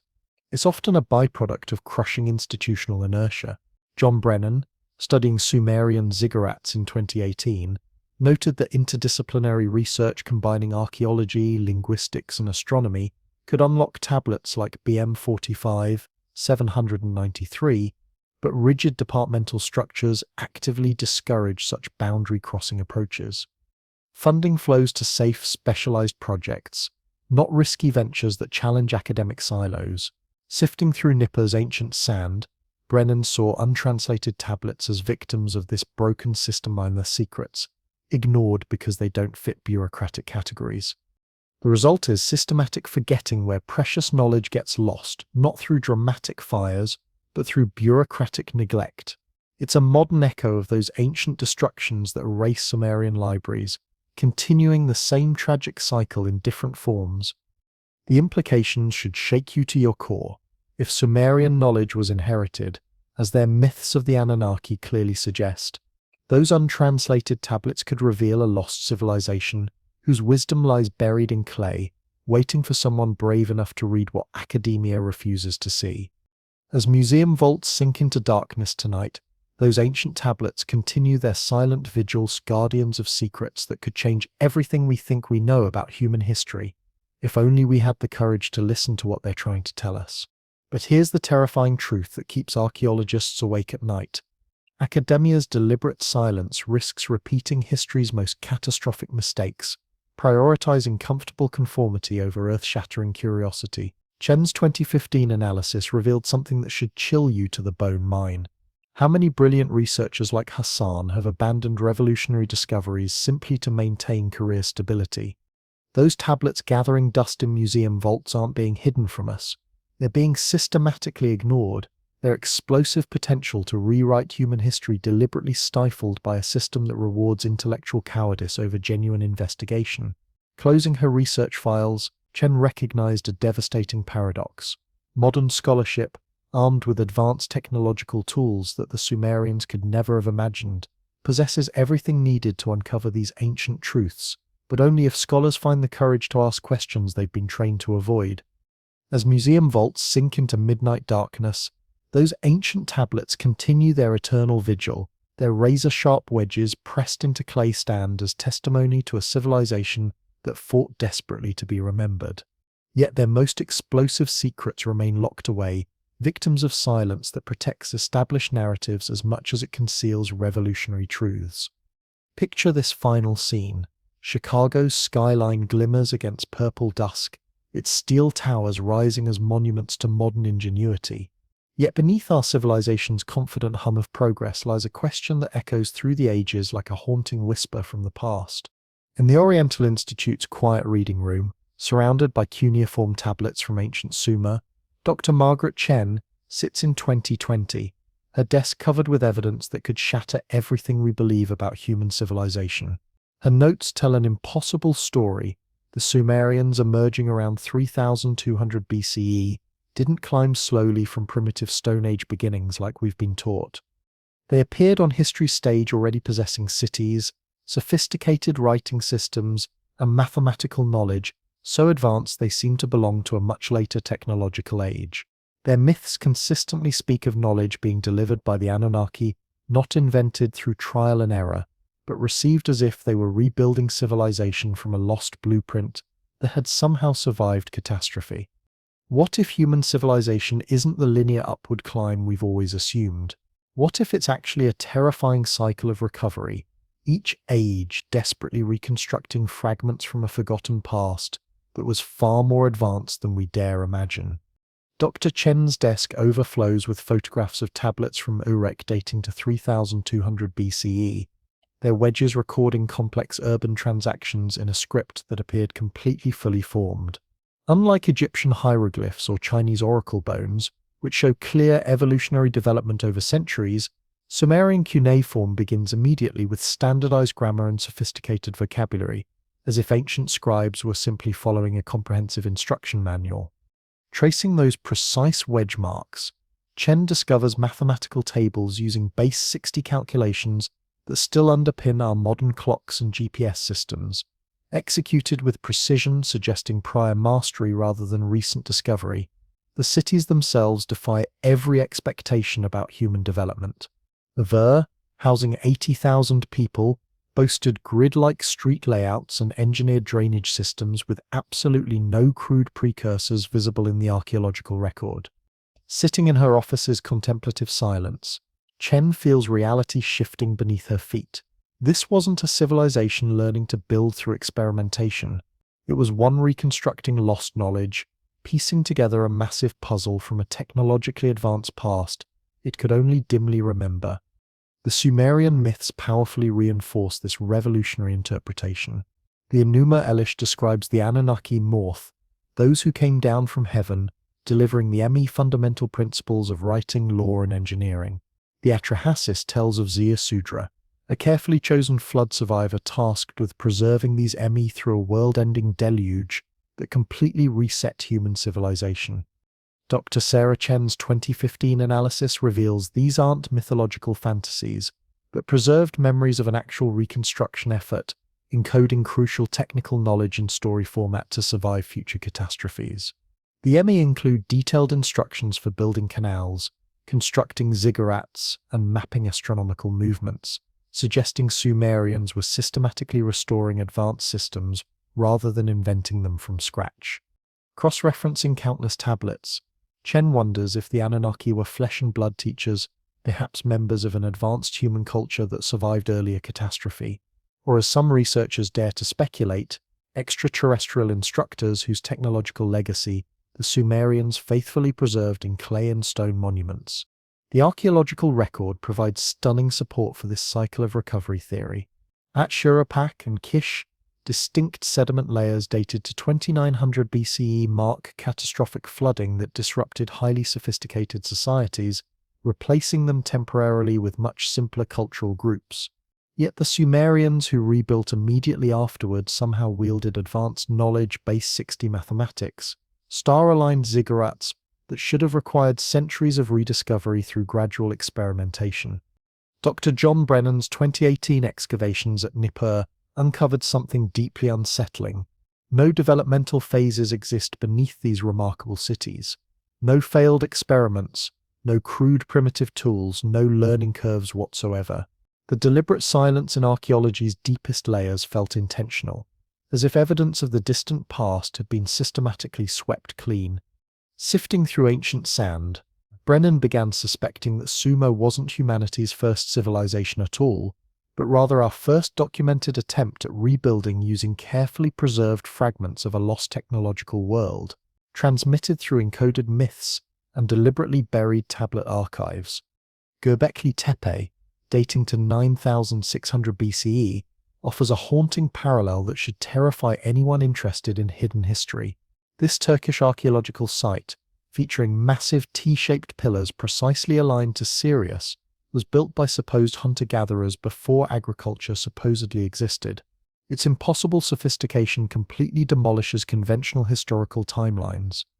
Dr. Klaus Schmidt's 2019 excavations revealed that the site was deliberately buried around 8000 BCE. Nice, an act of preservation that mirrors Sumerian buried tablet collections. The pillars, carved with intricate animal and humanoid figures, suggest a proto-writing system that may represent cuneiform's true predecessor. Standing among those ancient stones, Schmidt couldn't escape the possibility that Göbekli Tepe's mysterious builders were the actual source of Sumerian knowledge, their revolutionary legacy transmitted through oral traditions until clay tablets could permanently capture it. The flood myths describing deluges that nearly erased civilization might echo an earlier catastrophe. Perhaps the Younger Dryas around 10,800 BCE, when dramatic climatic upheavals submerged advanced coastal cultures worldwide.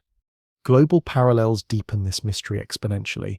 Egypt's pyramids, England's Stonehenge, and Japan's underwater Yonaguni monument all share Sumer's obsession with precise astronomical alignments and monumentally durable construction techniques.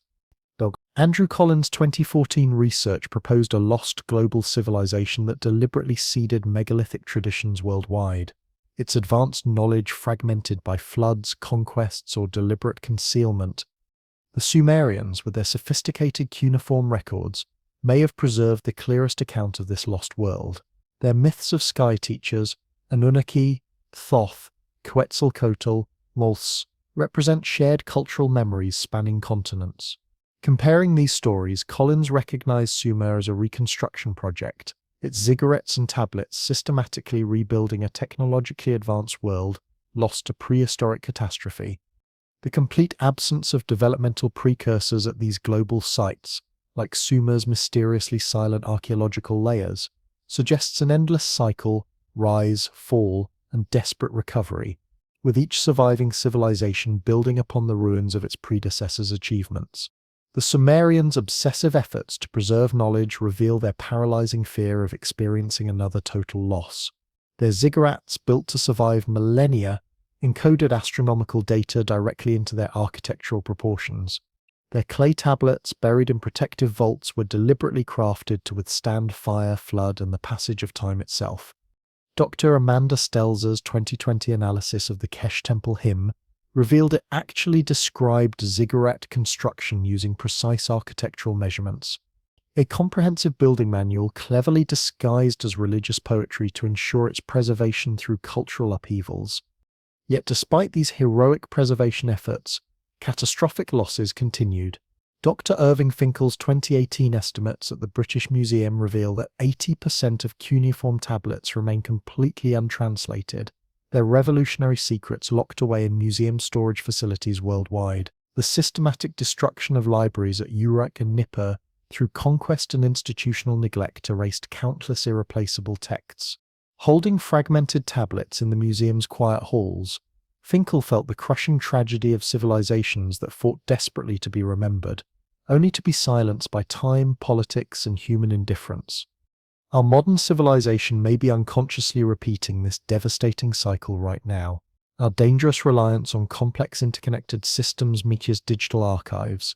Specialized technologies, global supply chains mirrors Sumer's dependence on cuneiform knowledge and ziggurat-centered culture. Dr. Chen's 2020 analysis revealed a terrifying possibility. A single major disruption, NICE's cyber attack, climate crisis, or societal collapse, NICES could erase our accumulated knowledge completely, leaving future generations to rebuild from scattered fragments, just like the Sumerians did thousands of years ago. The question that should haunt your dreams tonight is this: are we living through human civilization's latest recovery phase, unknowingly reconstructing wisdom from an even more advanced past that we've completely forgotten? And if so, what knowledge are we losing right now through our own academic silence and institutional neglect? As those ancient tablets rest in museum darkness, their wedge-shaped secrets continue waiting for someone brave enough to read what they're desperately trying to tell us about our true origins and our potentially cyclical future. The Sumerian flood myths, warning of catastrophic deluges that nearly erased the ME forever, feel like prophetic cautionary tales written specifically for our modern world. Closing her research files in the evening quiet, Chen couldn't escape a haunting question: what are we unconsciously rebuilding right now? And what invaluable knowledge are we losing while blindly believing that human progress is permanent and irreversible? Those untranslated tablets gathering dust in museum vaults, those deliberately buried pillars of Göbekli Tepe waiting beneath Turkish soil, suggest something that should terrify us. We're unknowingly standing on the ruins of a technologically advanced past we don't fully understand, desperately reconstructing a sophisticated world we may have already lost once before. As Chicago's city lights slowly fade into midnight darkness, those ancient tablets continue their eternal vigil in climate-controlled silence. Their precisely carved wedges stand as testimony to a civilization that intimately knew its own fragility. Sumer's story isn't one of gradual invention and discovery. It's a story of desperate recovery, an endless cycle of rebuilding human knowledge from scattered fragments of a forgotten technological age. Picture this scene. Merciless desert sun beats down on the ruins where a crumbled ziggurat stands as a silent monument to Sumer's vanished glory. Buried beneath these shifting sands, clay tablets etched with cuneiform whisper of technologies so impossibly advanced, they blur the line between sophisticated engineering and what ancient minds could only describe as divine enchantment. The Sumerians, emerging around 3200 BCE, consistently described their knowledge not as human discoveries, but as precious gifts from the Anunnaki, mysterious beings who descended from heaven to teach irrigation systems, advanced metallurgy, and astronomical calculations that rival our modern capabilities. But buried within their carefully preserved myths are explosive hints of devices and techniques that seem absolutely impossible for any Bronze Age culture. We're talking about systems that powered entire cities, perfectly aligned massive temples with distant stars, and perhaps even harnessed cosmic energies that we've yet to rediscover or understand. The question that should keep you awake tonight is this: were these achievements the products of pure human ingenuity, or were they inherited relics of a lost technology that survivors could only interpret as magic? In 2018, Dr. Amanda Stelzer sat in her Chicago office, surrounded by translations of Sumerian texts describing the Emi-Ni, those divine principles delivered by the Anunnaki. Tablet BM23, 456 detailed irrigation canal construction with precise specifications, exact angles for optimal water flow, specific materials for creating durable gates that could withstand millennia of use. Another tablet from described bronze smelting with a chemical recipe balancing copper and tin to achieve metallurgical strength that remained unmatched until modern industrial processes. Poring over these ancient texts, Stelzer noticed something that made her pulse quicken. The Emi were consistently called powers or forces, as if they represented not just abstract knowledge but actual tools or technological devices. In Enki and the World Order, Enki bestows a Emi for moving water, described using terminology that suggests sophisticated mechanical systems rather than simple irrigation ditches. Could these sacred myths actually conceal detailed descriptions of advanced machines, their technical specifications deliberately cloaked in religious language to ensure their preservation through cultural catastrophes? The ziggurats themselves hint at technologies that shouldn't have existed. Dr. Margaret Whitney's 2010 analysis of Ur's ziggurat revealed mud brick layers mixed with straw in precise ratios that maximize structural stability. The technique requiring advanced chemical knowledge, the structure's perfect alignment with Sirius and its proportions, encoding base 60 mathematics, suggest purposes far beyond mere worship, perhaps functioning as astronomical observatories or even sophisticated energy-generating devices. Fringe researchers inspired by Zecharia Sitchin's 1970s work have proposed that ziggurats were actually power stations designed to channel cosmic or terrestrial forces. While mainstream scholars dismiss this as fantasy, Whitney noted that these structures' precision construction kits withstanding millennia of earthquakes and environmental stresses implies engineering prowess that feels almost otherworldly. Standing on Ur's weathered platform, she couldn't escape wondering if the Sumerians were using advanced techniques taught by mysterious instructors who understood physical forces we've yet to identify or name.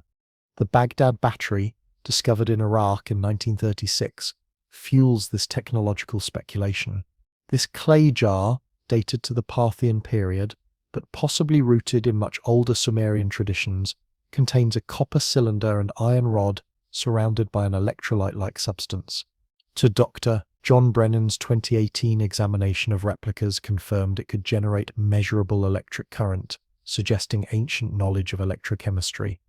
Mainstream scholars argue it was merely a ritual object, but its design mirrors batteries used in early 20th century electrical experiments. Could the Sumerians or their predecessors have actually harnessed electricity for metal plating, medical treatments, or other applications their myths hint at? The Atrasis describes Enki using sparks of life to animate clay mine, a phrase that to Brennan's trained eye hints at electrical technology mistaken for divine power. Global parallels make this mystery even more compelling. In Egypt, the Dendera temple reliefs from 50 BCE depict what some researchers call ancient light bulbs, mold bulb-like objects, with internal filaments connected to apparent power sources. Dr. Andrew Collins' 2014 analysis noted their striking resemblance to Sumerian descriptions of glowing orbs held by Anunnaki figures in cylinder seals like the mysterious VA 243. In India, the Vedas describe Vimanas flying machines powered by mysterious energies. The Mayan Popol Vuh mentions devices that see the stars, suggesting advanced optical instruments. Comparing these global accounts, Collins proposed a lost technological tradition shared across ancient cultures, with Sumerian cuneiform preserving the clearest and most detailed records. The ME, described as forces or devices, might actually refer to sophisticated machines, their technical specifications encoded in mythological stories designed to survive cultural catastrophes and technological collapses. The flood myths, particularly the Atrahasis, provide crucial context for this interpretation. They describe a devastating deluge around 2900 BCE that nearly erased civilization completely, with Ziusudra specifically chosen to preserve the ME for rebuilding efforts. Archaeological silt layers at Shoropak confirm this catastrophic disruption actually occurred. Yet the Sumerians who emerged afterwards somehow wielded advanced knowledge-based 60 mathematics, star-aligned ziggurats, sophisticated urban planning that suggests technological continuity rather than gradual reinvention from scratch. Dr. Sarah Chen's 2015 analysis at Yale interpreted the ME as comprehensive technical manuals rather than abstract divine decrees, specifically designed to guide post-catastrophe reconstruction efforts. The Sumerians' obsessive focus on burying tablets in protective vaults and constructing monumentally durable ziggurats mirrors this preservation effort, as if they lived in constant fear of losing their inherited technology again. Working in her quiet office, Chen wondered if they were desperately safeguarding advanced machines and technical knowledge from a vanished civilization, whose sophisticated devices had been misinterpreted as magic by the survivors who inherited them. Göbekli Tepe, dating to 9600 BCE, offers a haunting technological link to this mystery. Its massive T-shaped pillars, precisely aligned with Sirius, suggest a much earlier culture with advanced knowledge that was deliberately buried to preserve it for future generations. Dr. Klaus Schmidt's 2019 excavations revealed striking parallels with Sumerian ziggurats, both complexes built to encode cosmic data in stone and architecture. Could Göbekli Tepe's mysterious builders have utilized sophisticated mechanical systems, their advanced techniques transmitted through oral traditions until Sumerian cuneiform finally captured them in permanent form? The complete absence of developmental precursors at both sites, to no crude tools, no failed experimental structures, implies a lost technological tradition whose physical artifacts have been erased, misinterpreted, or deliberately hidden. Standing among those ancient pillars, Schmidt felt surrounded by silence that seemed to whisper of advanced machines we've learned to dismiss as myths. The tragic loss of Sumerian technological knowledge underscores this ongoing catastrophe. Irving Finkel's 2018 estimates at the British Museum revealed that 80% of cuneiform tablets remain completely untranslated, their descriptions of ME devices locked away in storage vaults worldwide. The great libraries at Uruk and Nippur were burned or abandoned during conquests, their irreplaceable technological knowledge lost to warfare and neglect. Holding fragmented tablets in the museum's quiet halls, Finkel felt the crushing weight of this lost and advanced civilization that had carefully hidden its sophisticated machines within mythological stories, only to watch them fade into incomprehension as languages died and context vanished. As desert stars shine above ancient Ur tonight, those weathered ziggurats stand in eternal silence, their mud brick construction perhaps still concealing technological devices we've yet to understand or rediscover. Twilight settles over the vast Mesopotamian desert, where the ruins of Sumerian cities Uruk, Eridu, Nippur stand as silent witnesses to a civilization that seemed to spring from nowhere around 3200 BCE. Their star-aligned ziggurats and cuneiform tablets filled with Anunnaki tales hint at knowledge far beyond anything their supposed developmental timeline should have allowed. But what if Sumer wasn't an isolated marvel emerging in a historical vacuum? What if it was actually part of a vast ancient network that connected distant cultures across seemingly impossible oceanic distances?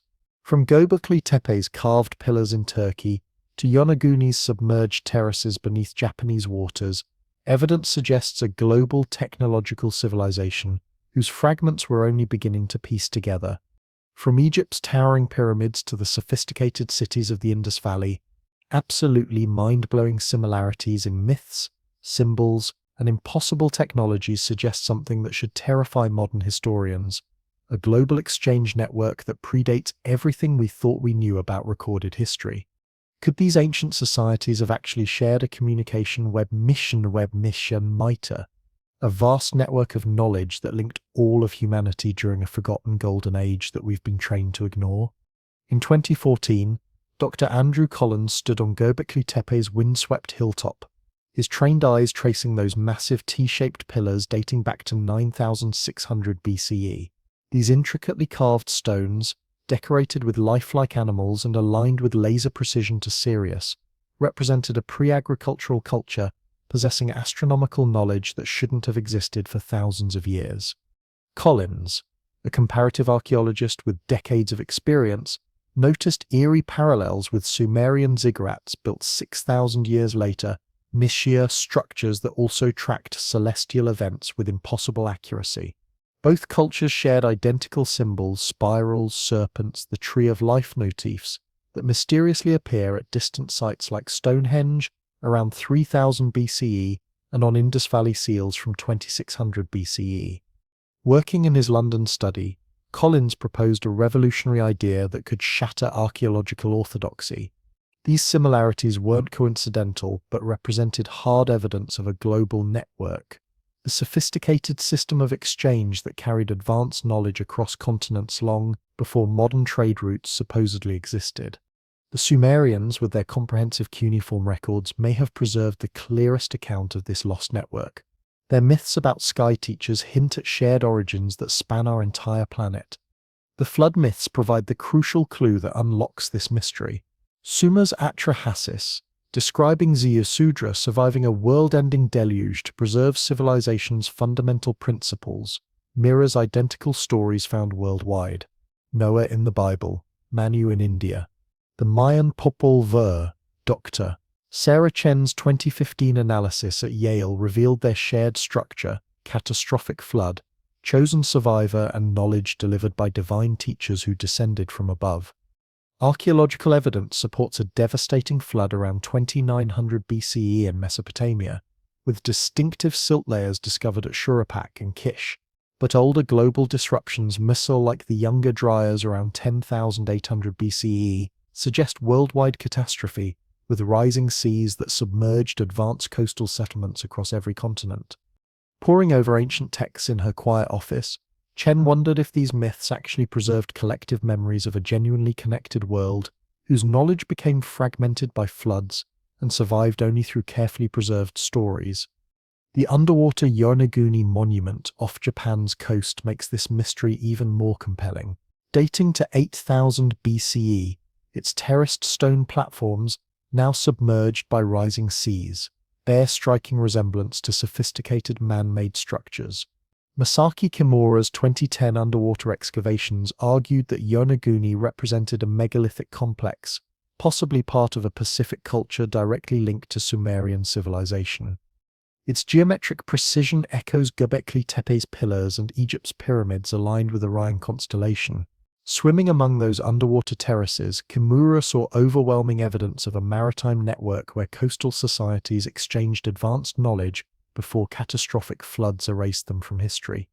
Sumerian myths describing Anunnaki delivering irrigation techniques and astronomical wisdom might actually reflect this global network's preserved legacy. Their cuneiform captured what other cultures maintained through oral traditions, while universal symbols like spirals and trees of life appear across these distant civilizations, suggesting sophisticated shared communication systems. Indus Valley seals from 2600 BCE depict trees and serpents, identical motifs found in Sumerian art and Göbekli Tepe's carvings. Egyptian reliefs showcase the Ankh, a life symbol remarkably similar to Sumer's sacred tree. Dr. John Brennan's 2018 analysis of Sumerian seals discovered that cylinder seal VA243 meter, with its possible heliocentric solar system design, shares geometric patterns with Mayan glyphs discovered on the opposite side of our planet. These symbols, Brennan argued, could represent a universal code, sophisticated visual language used by this global network to transmit crucial knowledge across vast distances. The complete absence of written records before cuneiform suggests this network relied on oral and visual exchange methods, with Sumerian tablets serving as humanity's final archive. The engineering similarities are absolutely staggering. Göbekli Tepe's 20-ton pillars, Stonehenge's 50-ton sarsens, and Giza's 70-ton blocks required advanced logistics with zero crude precursors visible in the archaeological record. Robert Schoch's 2015 Giza studies propose that these impossible feats suggest a shared technological tradition, possibly spread by sophisticated seafaring cultures before the Younger Dryas floods devastated coastal civilizations. Sumerian ziggurats, utilizing base 60 mathematics for structural stability, echo this impossible precision. Standing on the Giza plateau, Sok imagined a vast network of master builders whose advanced methods were transmitted through countless generations until Sumerian scribes finally recorded them permanently. The Enuma Elish, describing Anunnaki teaching construction techniques, might actually preserve this technological tradition miti, its ME functioning as blueprints for rebuilding a lost world of unimaginable sophistication. The tragic loss of this network's physical traces represents humanity's deepest catastrophe.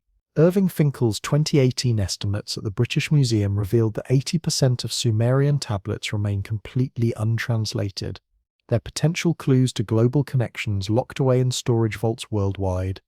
The great libraries at Uruk and Nippur were systematically burned or abandoned during conquests, their irreplaceable knowledge lost to warfare and deliberate destruction. Submerged archaeological sites like Yonaguni and Dwarka off India's coast suggest that entire coastal archives were drowned by rising seas, taking their secrets to watery graves. Holding fragmented tablets in the museum's quiet halls, Finkel felt the crushing weight of this monumental loss, an advanced global network that once linked all humanity, now reduced to scattered stones and half-remembered stories. The Sumerians, with their carefully buried tablets and monumentally durable ziggurats, fought desperately to preserve this precious legacy, but time and catastrophe ultimately prevailed over their heroic efforts. As stars gleam above Uruk's weathered ruins tonight, echoes of that lost global network still linger in Sumerian myths and megalithic monuments scattered across our planet. The Sumerians may have been the last civilization to record a truly connected world, their cuneiform tablets serving as the final archive of a golden age we can barely imagine. Let this profound mystery carry you into peaceful sleep tonight. Picture ancient travelers navigating by stars, their ships and stories linking distant lands across impossible oceanic distances. Their accumulated knowledge burns like a sacred flame we're still desperately trying to rekindle in our modern darkness. Because hidden within those silent ruins lies a forgotten network waiting to be rediscovered, Nike's whispering the tantalizing possibility that we may be unconsciously rebuilding a world that was once magnificently united by stars and stone, knowledge and wonder. Desert night falls over Ur's ancient ruins, where a crumbled ziggurat stands in eternal silence beneath the same sky that once guided Sumerian scribes in their sacred work. 5,000 years ago, this very land gave birth to humanity's first true cities, their clay tablets and star-aligned temples preserving knowledge so impossibly advanced, it seems to belong to an entirely different age of human development. The Sumerians, emerging around 3200 BCE, like a civilization downloaded from the future, spoke consistently of the Anunnaki mysterious teachers from the heavens and a world-ending flood that nearly erased their entire world from existence. Their myths, etched in permanent cuneiform, warn us about civilization's heartbreaking fragility, about precious knowledge lost to fire, conquest, and the ultimate enemy of human progress, forgetting.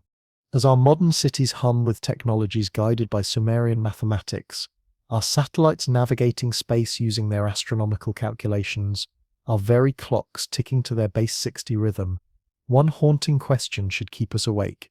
Are we in our supreme technological confidence, unconsciously repeating the exact same cycle of rise and fall that ultimately silenced Sumerian civilization forever? In 2020, Dr. Margaret Chen sat surrounded by tablets in Chicago's Oriental Institute reading room, their wedge-shaped marks telling the story of Sumer's sudden rise and gradual fade into historical silence. The Atrahasis, among humanity's oldest recorded myths, describes a catastrophic deluge around 2900 BCE that nearly obliterated our entire species, with Ziusudra specifically chosen to preserve the My fundamental principles of writing, law, and engineering. Archaeological silt layers at Shuruppak and Kish confirm this devastating flood actually occurred, marking a clear disruption where complex urban centers gave way to much simpler settlements. Yet the Sumerians who rebuilt afterwards somehow wielded advanced knowledge, cuneiform writing, base 60 mathematics, star-aligned ziggurats that should have required centuries of gradual rediscovery. Tracing the precise wedges of an ancient tablet, Chen felt reality shift beneath her understanding. Suma's story wasn't one of gradual invention and discovery. It was a story of desperate recovery, the sophisticated civilization frantically piecing together fragments of an even more advanced lost world, rebuilding from blueprints they could barely comprehend. The question that should haunt your dreams tonight is this: if the Sumerians were rebuilding from ruins of something greater, what are we rebuilding from? And what knowledge are we losing right now through our own confidence that progress is permanent, that our digital civilization is immune to the cycles of rise, fall, and forgetting that have shaped human history since the beginning of time? Their obsessive preservation efforts, mirroring tablets, encoding knowledge in sacred myths, reveals something that should terrify us. They lived in constant fear of another catastrophic collapse. This ancient fear resonates powerfully in our own age of increasingly fragile digital systems and interconnected vulnerabilities. The Sumerians' greatest warning lies embedded in their legacy of devastating loss.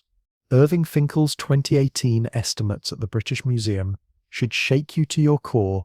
80% of cuneiform tablets remain completely untranslated, their explosive secrets locked away in climate-controlled vaults while humanity stumbles blindly through history.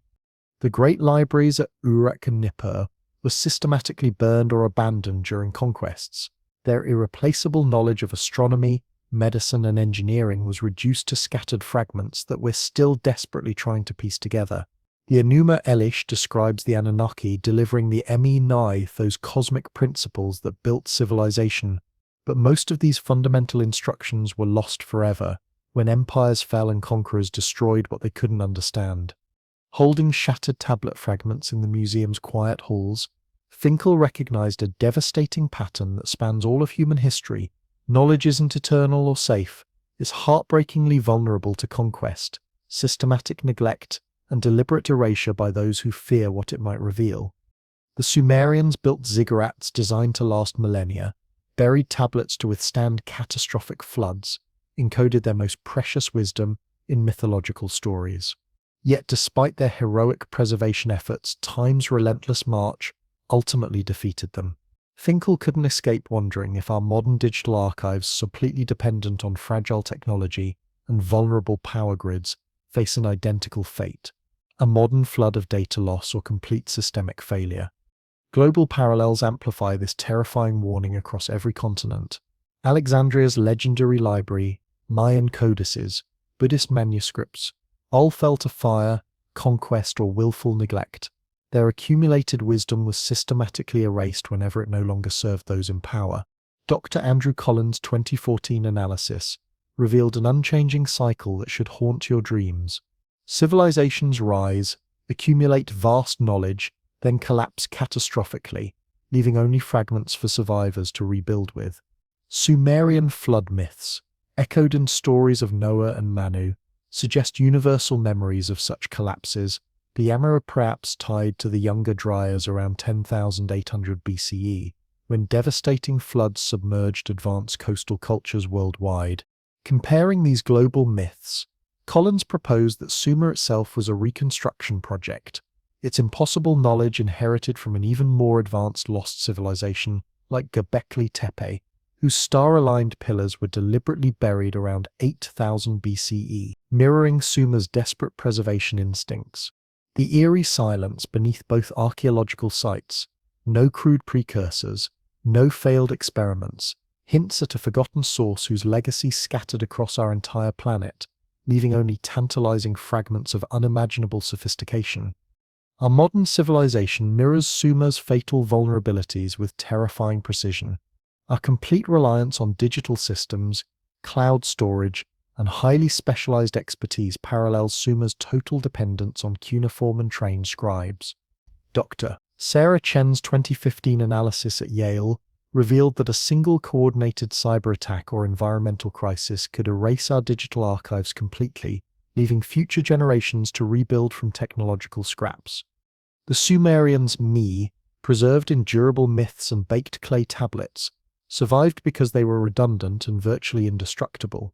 Our precious data, stored in servers vulnerable to power outages and technological obsolescence, lacks such resilience entirely. Closing her research files, Chen saw the devastating irony. We congratulate ourselves on unprecedented progress, yet we risk a collapse as complete and devastating as Sumer's. Our accumulated knowledge remains as fleeting as theirs if we refuse to heed their urgent warning. The Sumerians' remarkable foresight represents their final lesson for humanity. They encoded crucial technical knowledge, irrigation systems, astronomical calculations, legal frameworks in myths like Enki and Ninursaga, ensuring it could be recited and transmitted through catastrophe.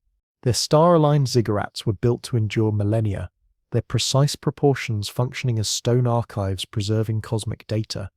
Dr. Amanda Stelz's 2020 analysis of the Kesh Temple hymn in Chicago revealed it actually described ziggurat construction using exact architectural measurements, a comprehensive rebuilding manual disguised as religious poetry. Yet most tablets were still lost forever, and their myths' crucial meanings faded through mistranslation and cultural amnesia. Examining tablet wedges under magnification, Stelzer felt the crushing weight of this monumental loss, a civilization that planned for eternity, only to be silenced by time's indifferent passage. Our own systems, both from AI networks to satellite constellations, face identical risks. Their staggering complexity represents both strength and fatal weakness, dependent on infrastructures we barely comprehend or control. As Chicago's city lights dim into darkness, Sumer's weathered ruins whisper an urgent warning across 5 millennia. Civilizations are heartbreakingly fragile. Their accumulated knowledge, like flames easily extinguished by ignorance, conquest, or simple neglect. Those untranslated tablets, those buried pillars of Göbekli Tepe, suggest we're unknowingly standing on ruins of a past we don't fully grasp, rebuilding with fragments we may be catastrophically misinterpreting. Desert winds howl over Ur's ancient ruins tonight, where Sumerian ghosts whisper a truth that should shatter everything we've been programmed to believe about human history. 5,000 years ago, a civilization rose from shifting sands, not with the fumbling steps of primitive beginners, but with the confident stride of master builders reconstructing a lost world. Their cities like Ur and Eridu emerged fully formed, organized street grids, engineered canal systems, and star-aligned ziggurats that shouldn't have been possible. Their cuneiform script, etched in permanent clay, captured a language too sophisticated and complete for any first attempt. Their base 60 mathematics, still ticking in our modern clocks, mapped the cosmos with precision that defies their supposed technological limitations. And their myths, pulsing with tales of Anunnaki who descended from heaven, speak not of imaginary gods, but of flesh and blood teachers, perhaps from beyond the stars, who gifted humanity the complete blueprint for civilization. Welcome, listeners of Mystery History for Sleep, to the electrifying climax of our journey, where the heart of this explosive enigma finally stands revealed. What if Sumer wasn't civilization's dawn, but a desperate attempt to recover truths we've been systematically programmed to forget? Imagine a world where history isn't a straight evolutionary line, but an endless cycle of rise, catastrophic fall, and desperate recovery.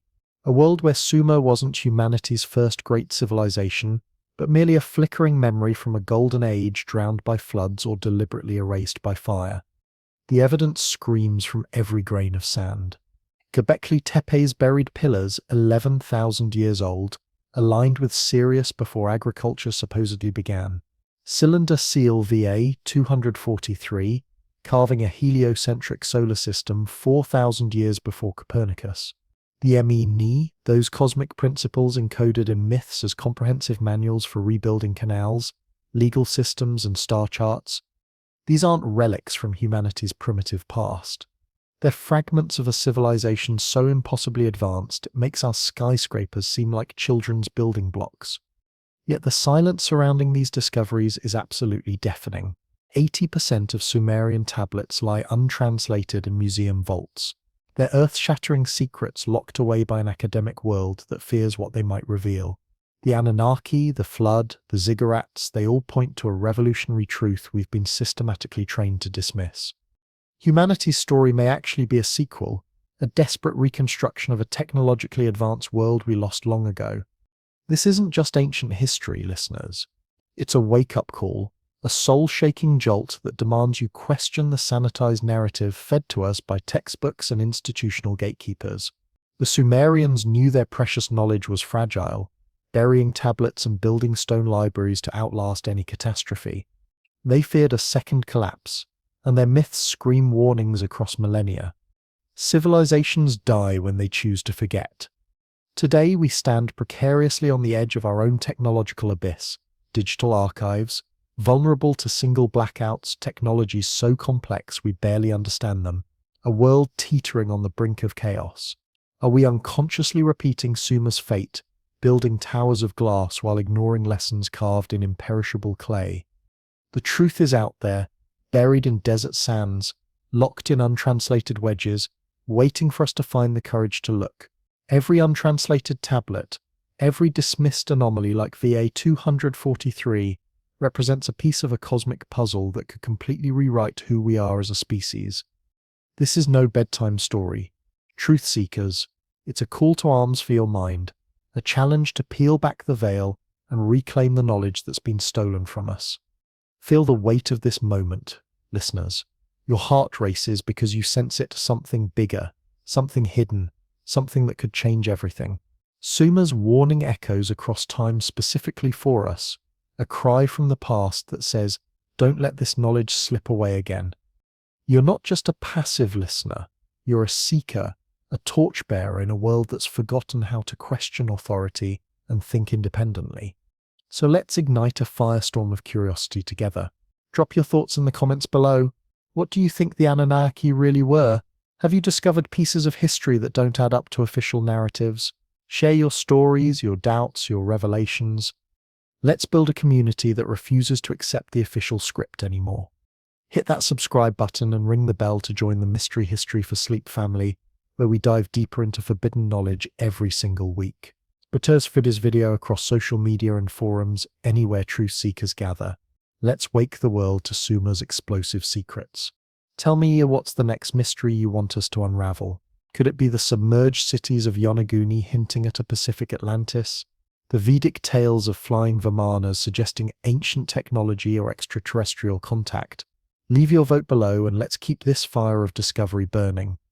The stars above ancient Sumer still shine tonight, watching us as they once watched Sudra, daring us to remember what we've forgotten. Don't let their warning fade into silence. Question everything. Seek the truth. Join us in the next chapter of this cosmic quest for hidden knowledge. This is Mr. H, signing off from Mystery History for Sleep, urging you to keep your eyes on the stars and your heart open to the secrets they hold. Good night, truth seekers. Let's rewrite history together.